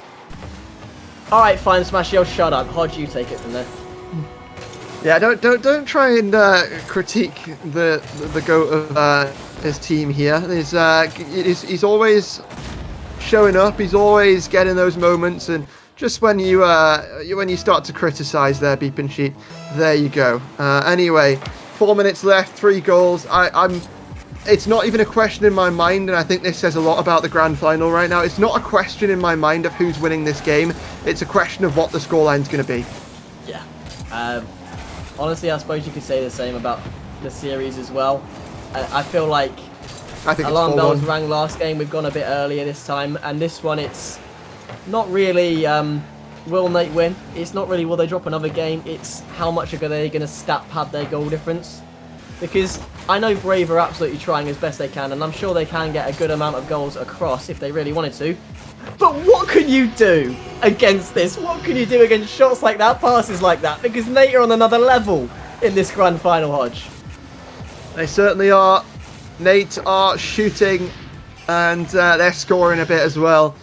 I mean, you can tell, right, after what Smashy went through last season, where was one of the favourites to win in Master on that Royal 5 team, got dispatched top 6 by, I believe, an Aspire team who was building momentum on a crazy lower bracket run. But he's going to be certainly ready to try and turn that narrative and crown himself champion here in RSC. But 4 goals, game number 3. What a way to try and do that here and establish dominance. And, you know, even if you've got your opponents putting these shots together, putting these passing plays together, it's not enough, right? I mean, D-Lynch is there on the pass. Jay is not back. You've got to be counting your lucky stars there. That goes off the crossbar because Crisp is up for that. The confidence is flowing. I don't think they're losing this one. It's not looking like it. Smashy's playing Turtle. What is the point anymore? D-Lynch has got his shooting boots on, so Smashy just figured out, why don't I just stop playing properly, it feels like. Just forfeit the series. Yeah, 2v2 it. Get that rule 1 back in. You should stand on that this time. Come on, Smashy. If you don't, I think I'll have to forfeit the series for you. I'm not even match admin. I can't even do that. But Jaya might find a goal back. Not quite gonna happen though. Forces Smashy into the save at the very least. But you know, it's just looking a bit bleak. If you're Brave right now, it's not looking ideal, to say the least. Now Crisp's eyeing up another beat, another shot, another goal perhaps. No, but D-Lynch sure is. I mean, why not make it 5? Crisp's 100% goal participation this game. He's just stat padding in the Master Grand Final, in the big old series that everyone's been dying to see this entire season. Crisp is stat padding. Well, if you're watching this Grand Final and think, what's the point in watching the rest of this? It's boring, it's over. I have some information for you that you might have seen if you're eagle-eyed and looking at the announcements tab, and that is that we will be having a little bit of an announcement after this series. So regardless, there will be something going on in the rest of this stream that you might want to stick around for. And well, on the other side of things, it's just another goal. It's just a couple more seconds off the clock. It's just another goal. It's Nate who is scoring again. And game number 3 is done. The grand final pretty much done as well. Brave would have to have some incredible mental resilience to try and turn it around from here. In all fairness, they have still got a timeout. Of course, that may not be enough if they do find the opening goal next game, but... And how did that work out for them last series? Well, we tried making the case of the timeout being good, and we could only find examples of it being not. So, considering their master, they might try the stiff upper lip gimmick of just... Nah, we don't really need it. But, or they could treat this game as their timeout as well. But I don't know how they're even going to approach this next couple of games, because they've tried what feels like every single trick under the sun. They've got the first game on both occasions. They came out swinging once, they came out swinging twice. They got both of those game 1s, but as soon as Manfield Knight goes off the rotation, it feels like Brave just don't have it in them. Smashy looking for a pogo now, and Dem determined to not let that happen. Now D-Lynch, well, he had his shooting boots on a minute ago. He's taken them off and he's sat back on his chair most likely, just kicking his feet, looking at this scoreline right now. 6 goals to the good for Nate. This game's over. They're going to be halfway to the title now. And they're looking for 7 as well. Smashy with a redirect. I wouldn't be surprised if that did find the net, but honestly, the Brave, just go nets at this point. I don't know what you're going to change. Hodge, if you've got any ideas what Brave could change. You know what, chat? If you've got any ideas of what Brave could change, please let us know, because they are in desperate need of support don't ask right now. that. There'll be a certain Academy champion who's typing an essay already. But, I mean, 6-0, make it 7. Who cares? Doesn't really matter. All that this Nate team are trying to do is just ruin the mentals of their opponents as much as they possibly can. And, I mean, I think they've succeeded pretty well, right? If you have a look at this scoreline, 7-0. It is a destruction here on DFH. And it looks over. It feels like it's over. Is it over? Well, that's for the next couple of games to decide here. But Nate, they look large and in charge. And you know what? I don't know if they're going to call the timeout. You feel like you've sort of got to here if you're Brave. But after that last series, it didn't really find them any value. Will it again at this time? I mean, do you think you go for it, Beeping Sheep? I've not heard a call come through just yet, but regardless, you know, is it just a panic button that you press at this point? I mean, you've got NC dropping 58 points. Oh yeah, I mean, look, that's not ideal, but from what I've seen in chat, there are people that do believe it can be turned around, that it can be done, and honestly, I feel like NC and Jaya especially will, obviously being long-time teammates, they will have seen this situation happen before. And if they do end up taking this timeout, which they may wait until match point to do so, I think they've still got a little bit of hope left in them. It's not completely over just yet. Of course, they still need 3 games to Nate's 2, and a red-hot Nate at that. But I think, you know what? I think you just park the bus. Prime Deitch ball if you're Inferno right now. 3 men behind the ball at any given time. 1-0, Brexit. Just force it out of Fury and make sure they can't stat pad, make sure they can't score. And maybe you can dole them into a game 6, into a game 7. But you know what? I'm gonna back chat here in that it is bring backable. From what I'm seeing in chat and from the messages that I'm seeing from NC in chat, I can tell you that the mental looks like it's completely gone. The mental looks like it's down the drain. And I think that you're coping. But we'll see. We're into game number 4. And we'll see what these teams are going to be able to do, or, you know, how many goals that Nate are going to be able to score. We'll see how the anger of that last game from Brave is going to affect them.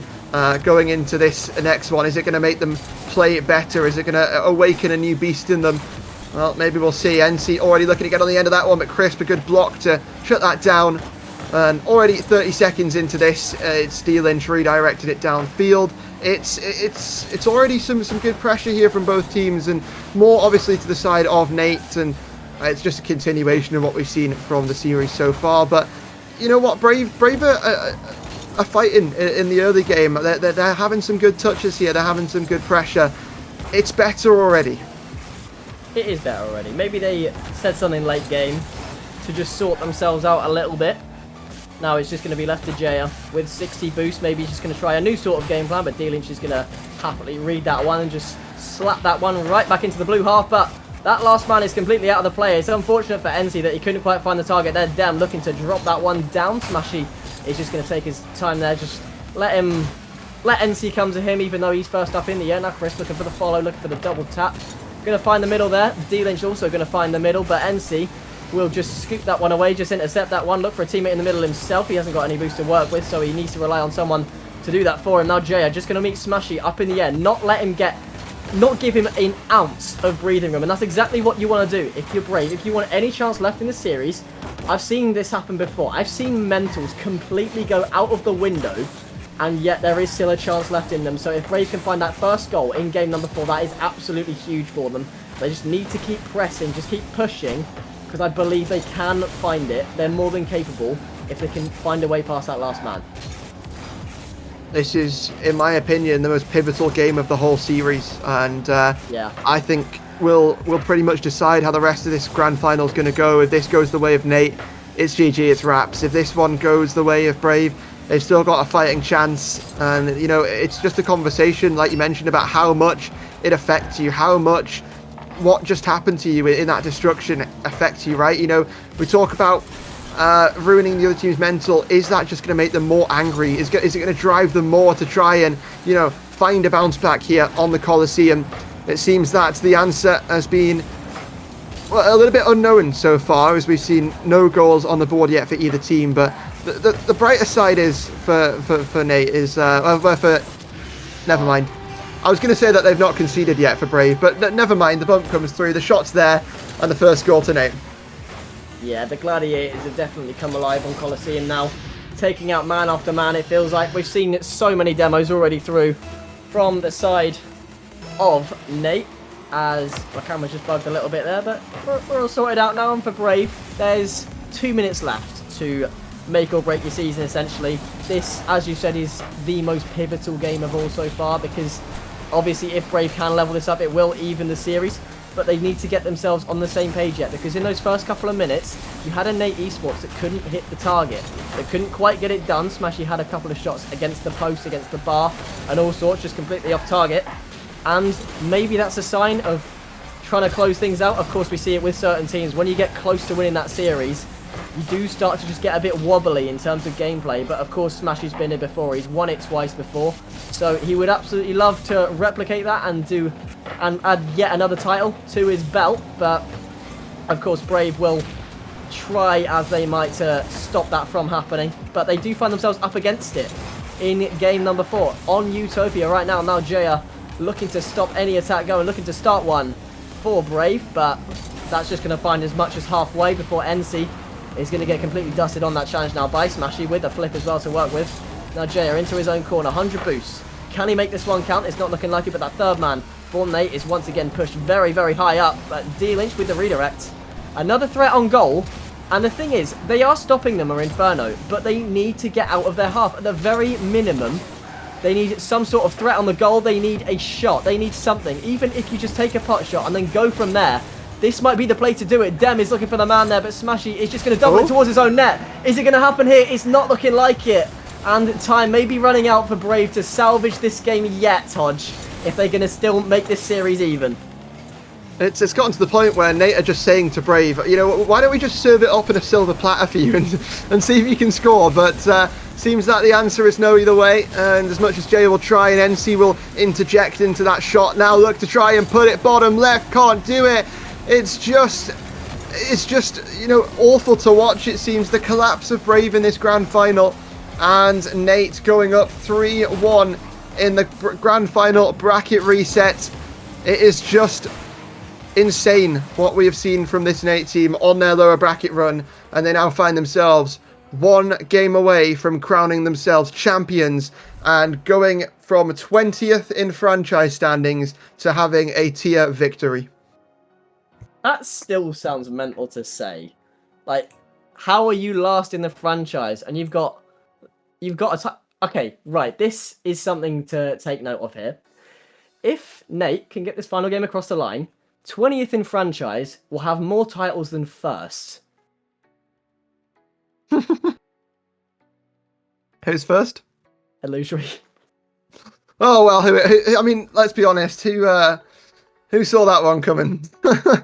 Everyone. But I mean, yeah, it's just what happens, I guess. Playoffs. It just is what happens. Playoffs are just different to league play, Beeping Sheep. Yeah. And as much as you can play your best throughout league play, you can come to playoffs, and as a lot of people know, you can just collapse. And, well, I mean, Brave, a team who have had an incredible run through their conference, finishing first in their conference with a pretty decent record, now collapsing here in the grand final. Can they right the ship? Still a long way to go to turn things around, but it all starts here. It all starts now. It all starts on Beckwith Park. And, well, is this going to be the final gravestone nailed down into the dirt here? Or is this just going to be an extension onto Neo Tokyo? One hell of a comeback this would be for Brave, considering the game states that they've been put through, Beeping Sheep. But, I mean, they've got to make themselves believe. They've got to make us believe. They've got to make everyone believe. More than anyone, they've got to make themselves believe. And NC, with that first shot on, maybe it's just time to get out of chat a little bit. Maybe that's just not doing you any favours. But from the way it looks, they have started Game 5 hot. A lot hotter than they have previous games. At Crisp looking for that beat, looking to go straight to the other side. Brave have had the opening 3 shots already. Every single player has got a shot on the board. So no timeout taken. But they are moving. But they are moving out of the way of Smashy, who takes the opening goal and pushes one of the nails into that coffin of Brave.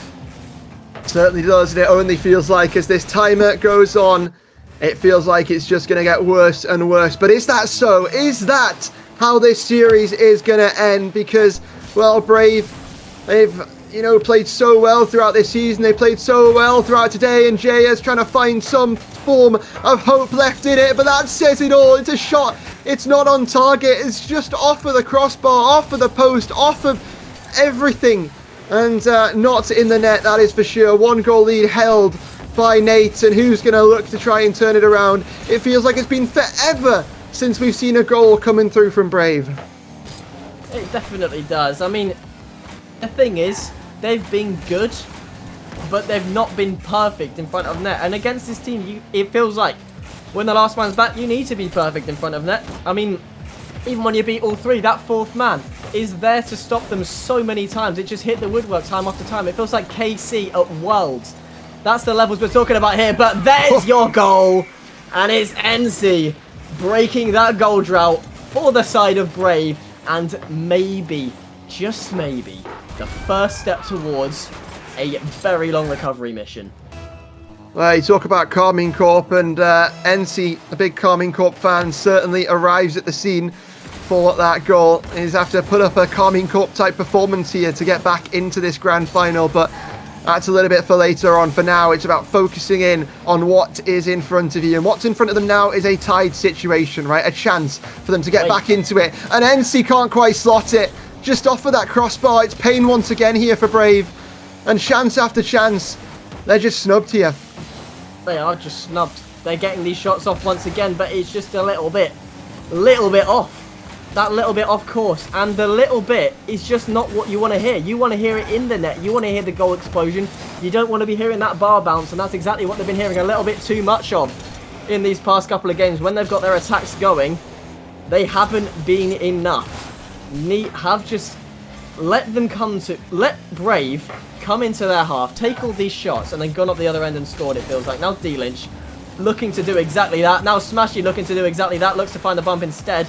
Crisp will make a double to keep that in the blue half, but NC is looking to find a perfect flick on the net. That goes towards the bar, and there's your goal. There's your answer. Brave still have life in them yet, and we may see Neo Tokyo in this. We may, but still 2 minutes before we can say it for sure. Hold on. Brave might not be done just yet. Certainly winnable. They've got to make themselves believe, like we said at the very start of this game, though. And goal by goal, they might just start to do just that. Dem trying to keep this pressure going. Crisps will pick that ball up in response. Take it to that sidewall. Enzi just over to this corner. And shot on net. Double commit on the save. Is the follow-up there? Yes, it is, but saved again by Dem. Brave holding on by every single last thread on their defensive side, stopping the oncoming attacks that are coming through time and time again. But is it going to be enough? We've seen what happens when Nate get these attacks going, when they're able to start suffocating their opponents here. And Beeping Sheep, it's just awful to play against. Oh yeah, and then Brave know that more than anyone. It is really awful to play against once this Nate team gets going. But they're looking to stop them now. They're looking to not have any sort of elongated pressure on that. Now Crisp looking to take the double forwards. Ends up just missing that second touch, leaves it to Smashy on the wall. Going to try and get met by Dem, but that's not going to happen. Now Smashy looking to take that one down. Was looking for Crisp in the middle. Does meet the pass as well. And Crisp, perfect placement once again. And that's something that we haven't seen all too much. Of course, they've scored a couple, Brave, this game, but you feel like if they took their chances, this game could be over and they could be about 4 or 5-2 up.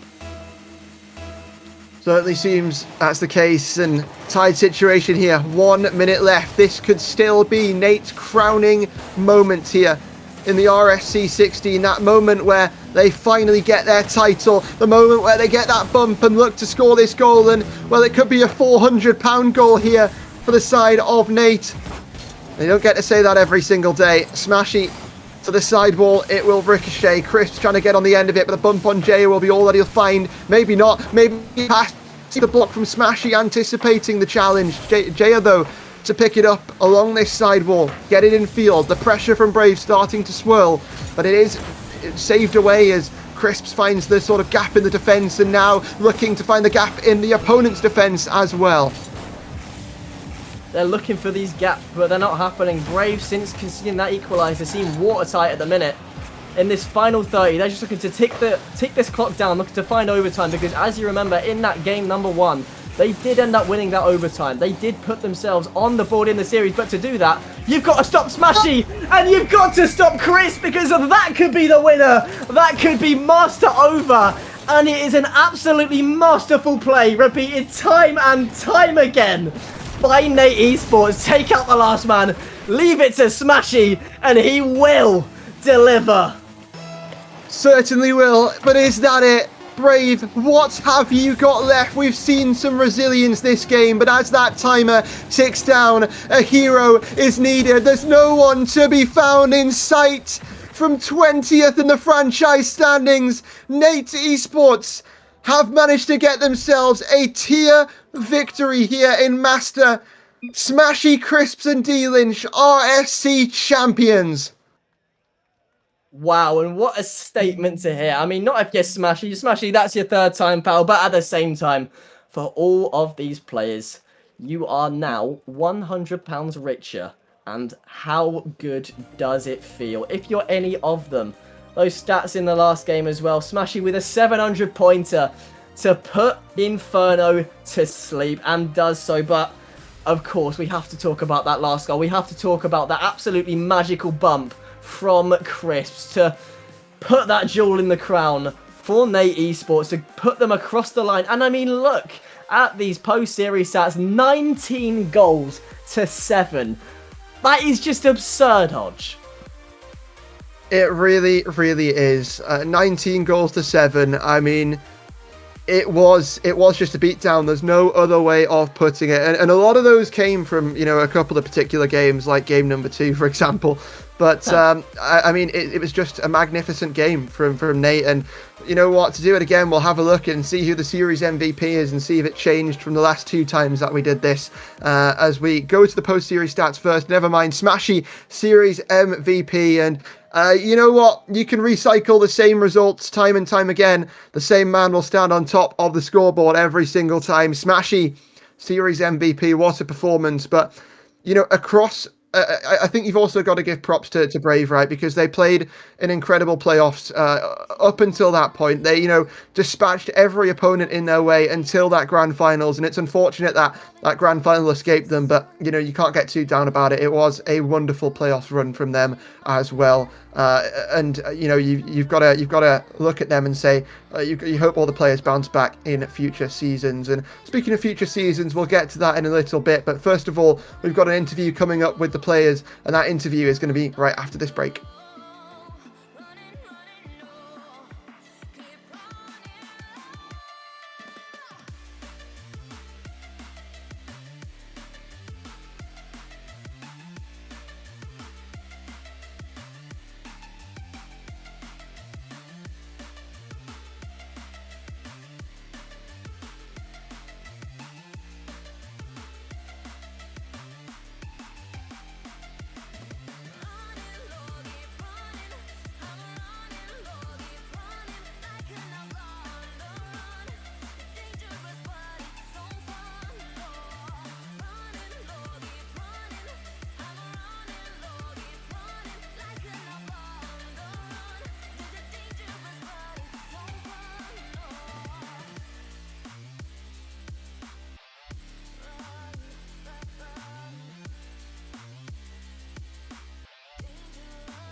Told my boss that I'm done. Had no luck with my mom. Say, what will you do with your life? You know it's hard to survive. A cigar in my mouth. Maybe guilty but proud. Now I'm an outlaw on the run. Dangerous but it's so fun. Running, running low. Hold on, don't let go. Running, running low. Keep running low.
Well, what a day of playoff this has been, and what worthy champions we have. Nate Esports, RSC16 Master Tier champions. And, you know, thinking back, Beep and Sheep, to how we got here, looking at where they came on this on this lower bracket run, it really is something that doesn't happen very often, when people go from lower bracket first match on Championship Sunday to going through, winning the whole thing. Even just getting a bracket reset and then winning it as the lower bracket team rarely happens, and to do the whole thing in the lower bracket run, we don't see that often at all. But we do have the players with us for an interview, and I mean, guys, congratulations first of all. I know this is not the first time you guys have been here by any means in this interview position, all of you that is. So I'm first of all just going to come to D-Lynch from a management perspective here, and just talk about, you know, the season overall here for Nate. And I know you said a lot of it is Large Grady who handles it, but I mean, Nate is a franchise who were 20th in the franchise standings. You know, you guys were one of the only teams, if not the only team, who went positive. I don't know how many times it's happened where a team's gone 20th in franchise standings and ended up winning a tier. But how good does that feel for the franchise? And how's the season been like from a franchise perspective? It was absolutely amazing. Obviously, mate, founded by Large Grady himself, so it's obviously a good friend of his, so it's absolutely unbelievable feeling to at least get a tier win, more so for him than myself, really. But look, there were some difficulties throughout the season. It does happen, per se, with as we get a lovely ad break in the middle of the stream. But no, look, it does happen. But we had a few unfortunate times throughout the season. A few draft decisions didn't work. As we all know from management, it's a draft. Anything can happen. So it's just absolutely unbelievable feeling. Now, I wasn't available during the week, so unfortunately Nova was playing, which may be the reason we had to do this full lower bracket run. But we got it done in the end, and that's all that matters. Yeah, I mean, I suppose I'll ask this next one out to, Smashy and Crisps, especially after that little midweek slip up, I suppose, against Montezuma. How did you keep yourselves motivated to carry this entire run across from all the way down in lower round 1 to that bracket reset, and then eventually just taking the title? Honestly, we just had no game plan. We were just playing for fun at this point. We don't scrim. We just turn up for the games, focus on our own gameplay, and that's all it takes. Don't get in our own heads. Yeah, pretty much. There's no way like the master method here in RSC, and it certainly worked out here for sure. To come to Smashy actually, because I've just had some information from Archeon in the live comms channel here.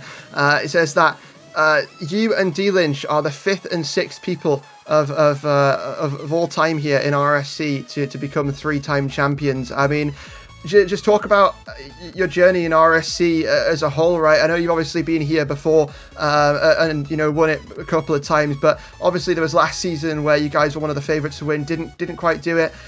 Just how's the RSC journey been as a whole? The ups and downs and the everything in between. Well, do you mean like my RSC journey? Yeah. Well, I think my first season was season 10. I played with Stade and Lucaper, I think it was. I can't remember if we won or not. I don't think we did. And then season 11, obviously I won. I think I had we had a bracket reset and I forwarded twice, so that was great. And then I won season 12 or 13 with Pluvo and Flaco. And of course I won an RSC LAN at Insomnia, which was great. I was with Pluvo and Parker. So yeah, RSC is a great community. I love it. They've been very good to me, especially Ark. He's a great guy. And yeah, I'm just really happy to win the 3rd one. Maybe on to the 4th next season. I mean, yeah, I suppose the final one I'll ask anyway is for everybody here that, all the people we're interviewing now have multiple titles, 2 3 times and 1 2-time. So what's the plans next season? How are you going to go about it? Do you plan to maybe stay together, or have you got people already that you're planning to team with? What's the approach here? Depends on the format, obviously. Which technically only a few people should know about what's happening, but we'll leave that for ye to decide afterwards what's happening with that, or announcing whatever's next. But either way, look, it's obviously we'll just have to take it, see how it goes. Draft is always random, as you say. We just kind of got, I'm not going to say lucky to get the first pick, but I did have a lovely Rapids in my DMs before this about choosing, having a debate at the start of the season. Do I pick Smashy at 2nd pick? There was a lot of back and forth, but I'm really glad I did in the end now, because as you can see here, Smashy is a win condition.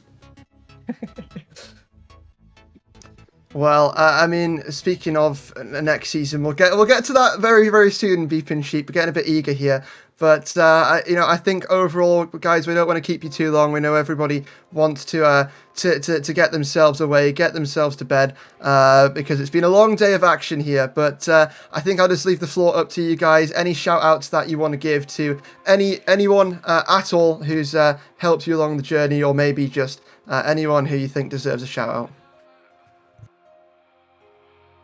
I'll let the two boys answer first.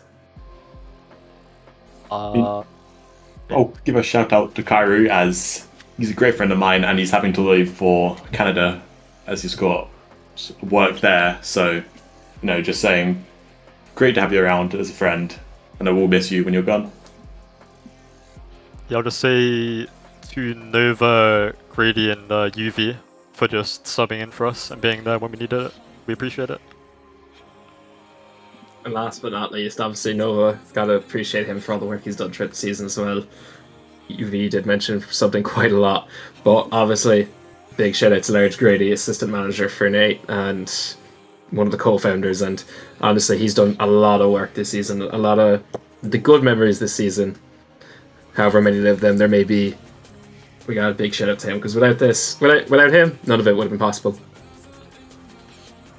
Well, that is very good to hear. Thank you very much, guys, for joining us for the interview, and congratulations once again on your championship here. Another trophy to add to the tally for all of you, and I'm sure in future seasons that will continue to stack up and add to the tally. But yeah, have a good rest of your evening, and thank you for joining us. But Beeping Sheep, we've got a little bit more to talk about here, you and me. We've got a new season to talk about, because we've talked about, for example, the past. We've talked about the present here today.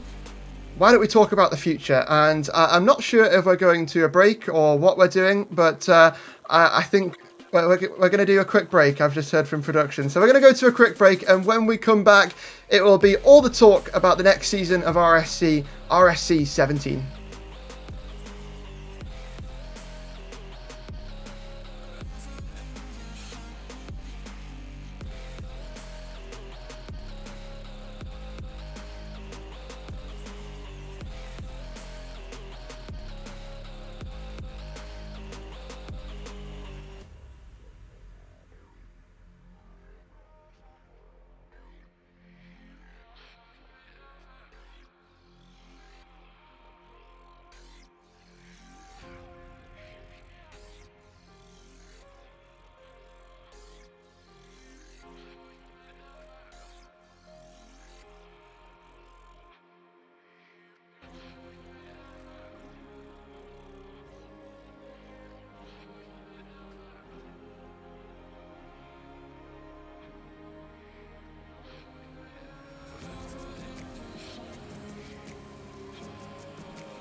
Well, all the champions have been crowned, and now it is time to talk the future of RSC.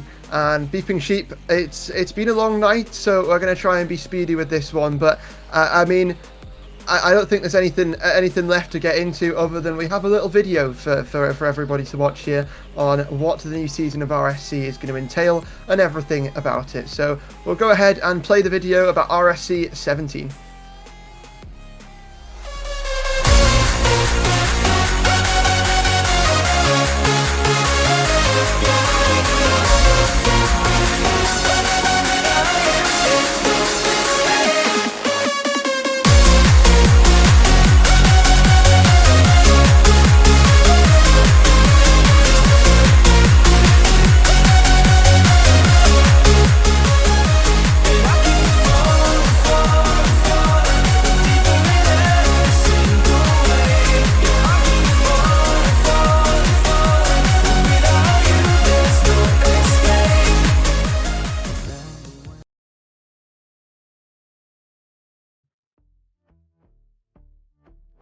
Can you play it again?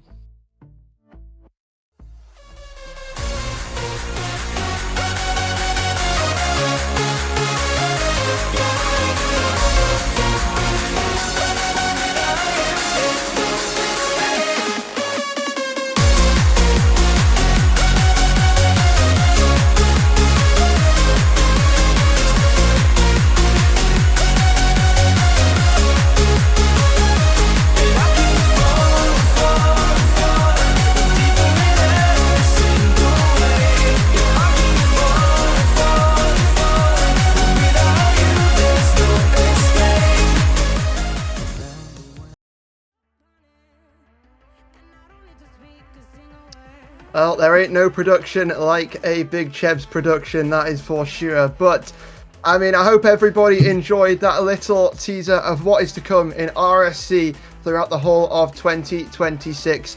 Beeping Sheep, we've just witnessed an incredible grand final. We've witnessed an incredible playoffs, a load of action. But time to talk the future, like we've said. And we've got two main men here of RSC alongside us to talk about the new season. Archon, Chuck, welcome here to the stream. And I mean, first of all, do you want to just explain a little bit about, you know, what we've just seen in that video? Well, first of all, I'd like to go over the changes that we made prior to the video, which would be the format change for playoffs. Obviously, me and Stingray made a management directive separate from the admins because we look after the broadcast, and we did what we thought was more beneficial for the league. And I think most people could agree that the playoffs and play-ins have been just fantastic this season with the amount of games that we've had go the distance. So I'm hoping to have some hype for that decision after it seems like it's paid off. What about you, Mutchuk?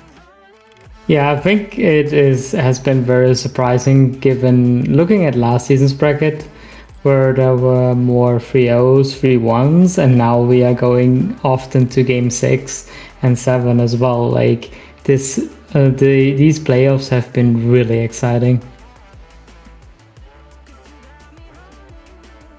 Yeah, so I'll carry on because I don't think Hodge knows what to say yet, so I'll jump in. I was just leaving it for Beef and Sheep because I feel bad. I'm just sat here doing the whole thing, and Beef and Sheep's just sat there like, yeah, I'm just here. So yeah, I'll let you talk about what's happening. But yeah, it was a great video there that we just saw. So you've obviously talked about the changes that come into play this season, Arch, and now what's happening moving forward into the next one. Yeah, so obviously we've had this format for many years. I think possibly 3-4 years now, where the 9-week league play, 20 teams, 2 conferences. So it's time for change, and a lot of franchise managers were calling for it. They were getting a bit disillusioned with the draft because obviously it kind of ends up like a pre-made season anyway because mates want to play with each other. So the draft wasn't ever going to be abolished. RSC has always been draft, so that's never going to go away. Obviously, we keep in legacy, but the draft is more beneficial financially wise to the league because of what it brings prior to the league starting, which is draft lottery, conference draws, predictions. There's a whole lot of stuff that we can go on stream for prior to the league starting, pre-season tournaments. So that will stay. We're going to start with draft. Obviously, I know some people will be disappointed that you want to play with your friends again next season, but you've got Royalty Series and other leagues to do that, so it's going to be draft again. We'll have Legacy mid-year, and then we'll go to another draft season. But as the video says, 5-week league play, cross-conference returns. I think that's the big one. It's something everyone's called for. I think at the moment we are discussing it to be in the first week, so everyone isn't at a disadvantage when we get to like week 3, 4, and 5, and you go, oh, I've got to play 10th place, oh, I've got to play first place. It's probably going to be predetermined in the first game of the season or second game of the season, just to keep as it fair as possible. And obviously, £520 prize pool per season. It sounds lower than it currently is. That's because it is. However, we're having more seasons. One of the main reasons that we had complaints as well was the fact that you can only sign up every 6 months, because if you miss draft, you miss draft. You're rarely going to get picked up, and obviously you're a PFA. So that's one thing we wanted to fix as well. So yeah, we're having 3 seasons now, and they're going to trial it for a year and see how it goes. Much shook. Yeah, I think there will also be some major changes in the fact that how a season is running. One of them is that we gonna have a more strict transfer policy in the draft seasons. We are discussing the details, which weeks are gonna be draft free or like transfer free at the beginning of the season, and how big of a transfer window it still is. But in general, transfers should be very limited and mostly due to IRL reasons or just rosters performing very poorly. And of course, you talk about all of these new things happening and everything mentioned in the video, but I suppose another thing to really talk about, is there anything that wasn't in the video that you could expect to see, maybe like any sort of minor changes that weren't really worth mentioning, but you'd maybe like to take a second to let people know about now? There definitely will be. We haven't met on the rule changes yet. We are going to be very much stricter on the draft this time, with it being 5 weeks. We still haven't come up with rules. I think some admins are kind of split on how they want to approach this. There's a couple who don't want to chain people to franchises, because we always know that teams won't work and yes, they'll end and stuff like that. So we are looking at how best to implement it. There are people who want to make sure that people stay on a roster for as long as possible. So that's something that needs discussing. But we are going to be very stringent on people bypassing draft and trying to team with friends. It is a draft league. It always has been. And the 9-week format, it's great. And obviously the season's long, but people are just bypassing the whole point of the season. So it's time for change. Yeah, especially with 9 weeks, it's intended to be that you stay together and improve as a team. However, given the fact that there is a lot of transfers happening, especially due to the ball chasing outage, people not really knowing where they were in terms of placements until community tables were made, probably fostered this as well. And basically in one tier, I know that for certain, which is Challenger, no roster stayed the same bar 1. So this is not what we wanted to see in the draft season, and this is basically a main reason why we wanted to change this. Yeah, just a further insight into that as well. The reason it's draft, legacy draft, obviously we wanted to keep legacy. We're never abolishing the ERS format. But when I mentioned before the amount of stuff that we can do prior to draft, with the predictions across the draft lottery, draft itself, on the draft weekend, and I'm going to be transparent with you all, we earned £200 in 2 days just from draft. So it means a lot to the league to carry on with these prize pool that we provide. We've got to make sure that we're financially stable going forward, and these sorts of prize pool 3 times a year are helping us to continue running. And we have got in the PayPal enough room for, I think, 4 to 5 more seasons. So we are running the league very well at the moment since the merge. We have also got 2 more sponsors coming in that will come into the end of April. We haven't got all the assets to advertise them yet, so they'll be advertised from the 22nd of November. But one of them is Trophy.ai, which is involved within Rocket League coaching and other games. And obviously LTXAcademy, who has had a good relationship with this season, who have extended it into the future. So yeah, that's mostly what we wanted to discuss. The playoff system and duration is staying the same, so we'll have that same format unless people come up with better formats, but we've always enjoyed this system. And yeah, going forward to next season, obviously I want to apologise while I'm here that this season hasn't been smooth. It wasn't in our hands with ball chasing keep going down. We made quick decisions to try and move to our own system. It took a lot longer than expected. However, going forward to next season, it will be much improved and have our own system, and we won't rely on ball chasing anymore. So we'll be totally self-sufficient as a league.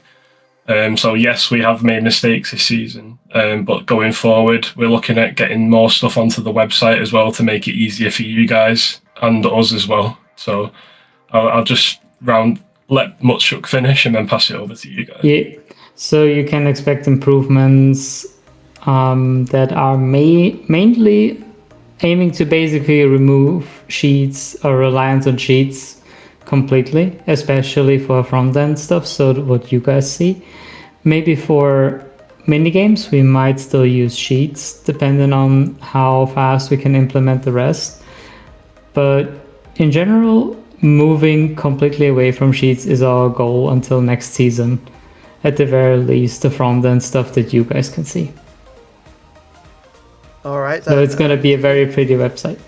Okay, I was going to say it's good to see, right? You know, in terms of like, you know, the issues and how quickly things have been sorted out and planned for the future here with getting everything ported onto the website. But I know you sort of explained this a little bit, Arch, but the reason that we're sort of jumping over to 3 seasons here in RSC is because not only, you know, does it work out for many different reasons, it works out for just growing the league in general, right? You've got players who join the RSC server all the time who, when are the sign-ups open for next season? And it's like, oh yeah, you've got to wait 4 months until the next sign-ups open.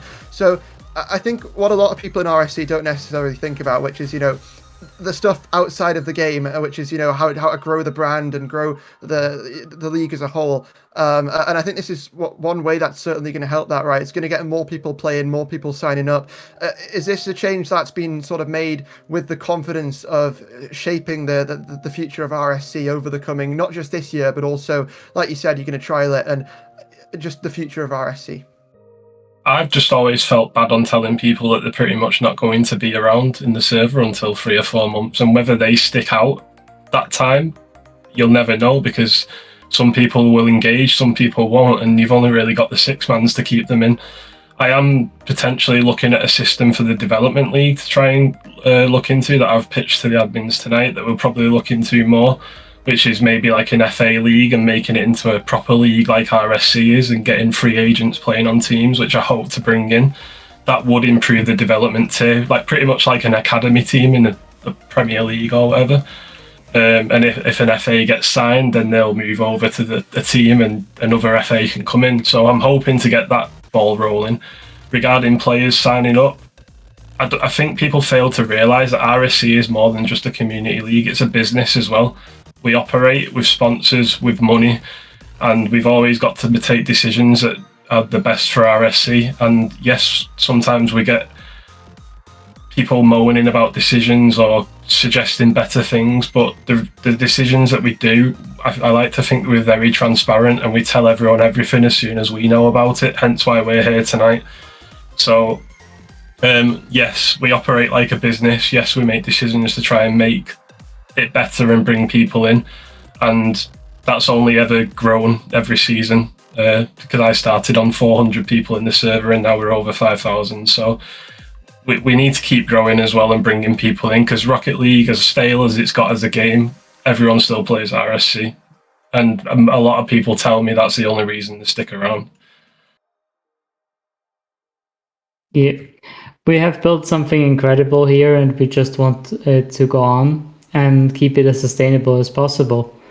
With all the opportunities we get through sponsorships and with the improvements we made to the automation, we can also look into more stuff onto the content side. So because we have more free hands to do that, like there is so much that is going on around the league, which which people not necessarily see, but it improves the overall experience for every community member.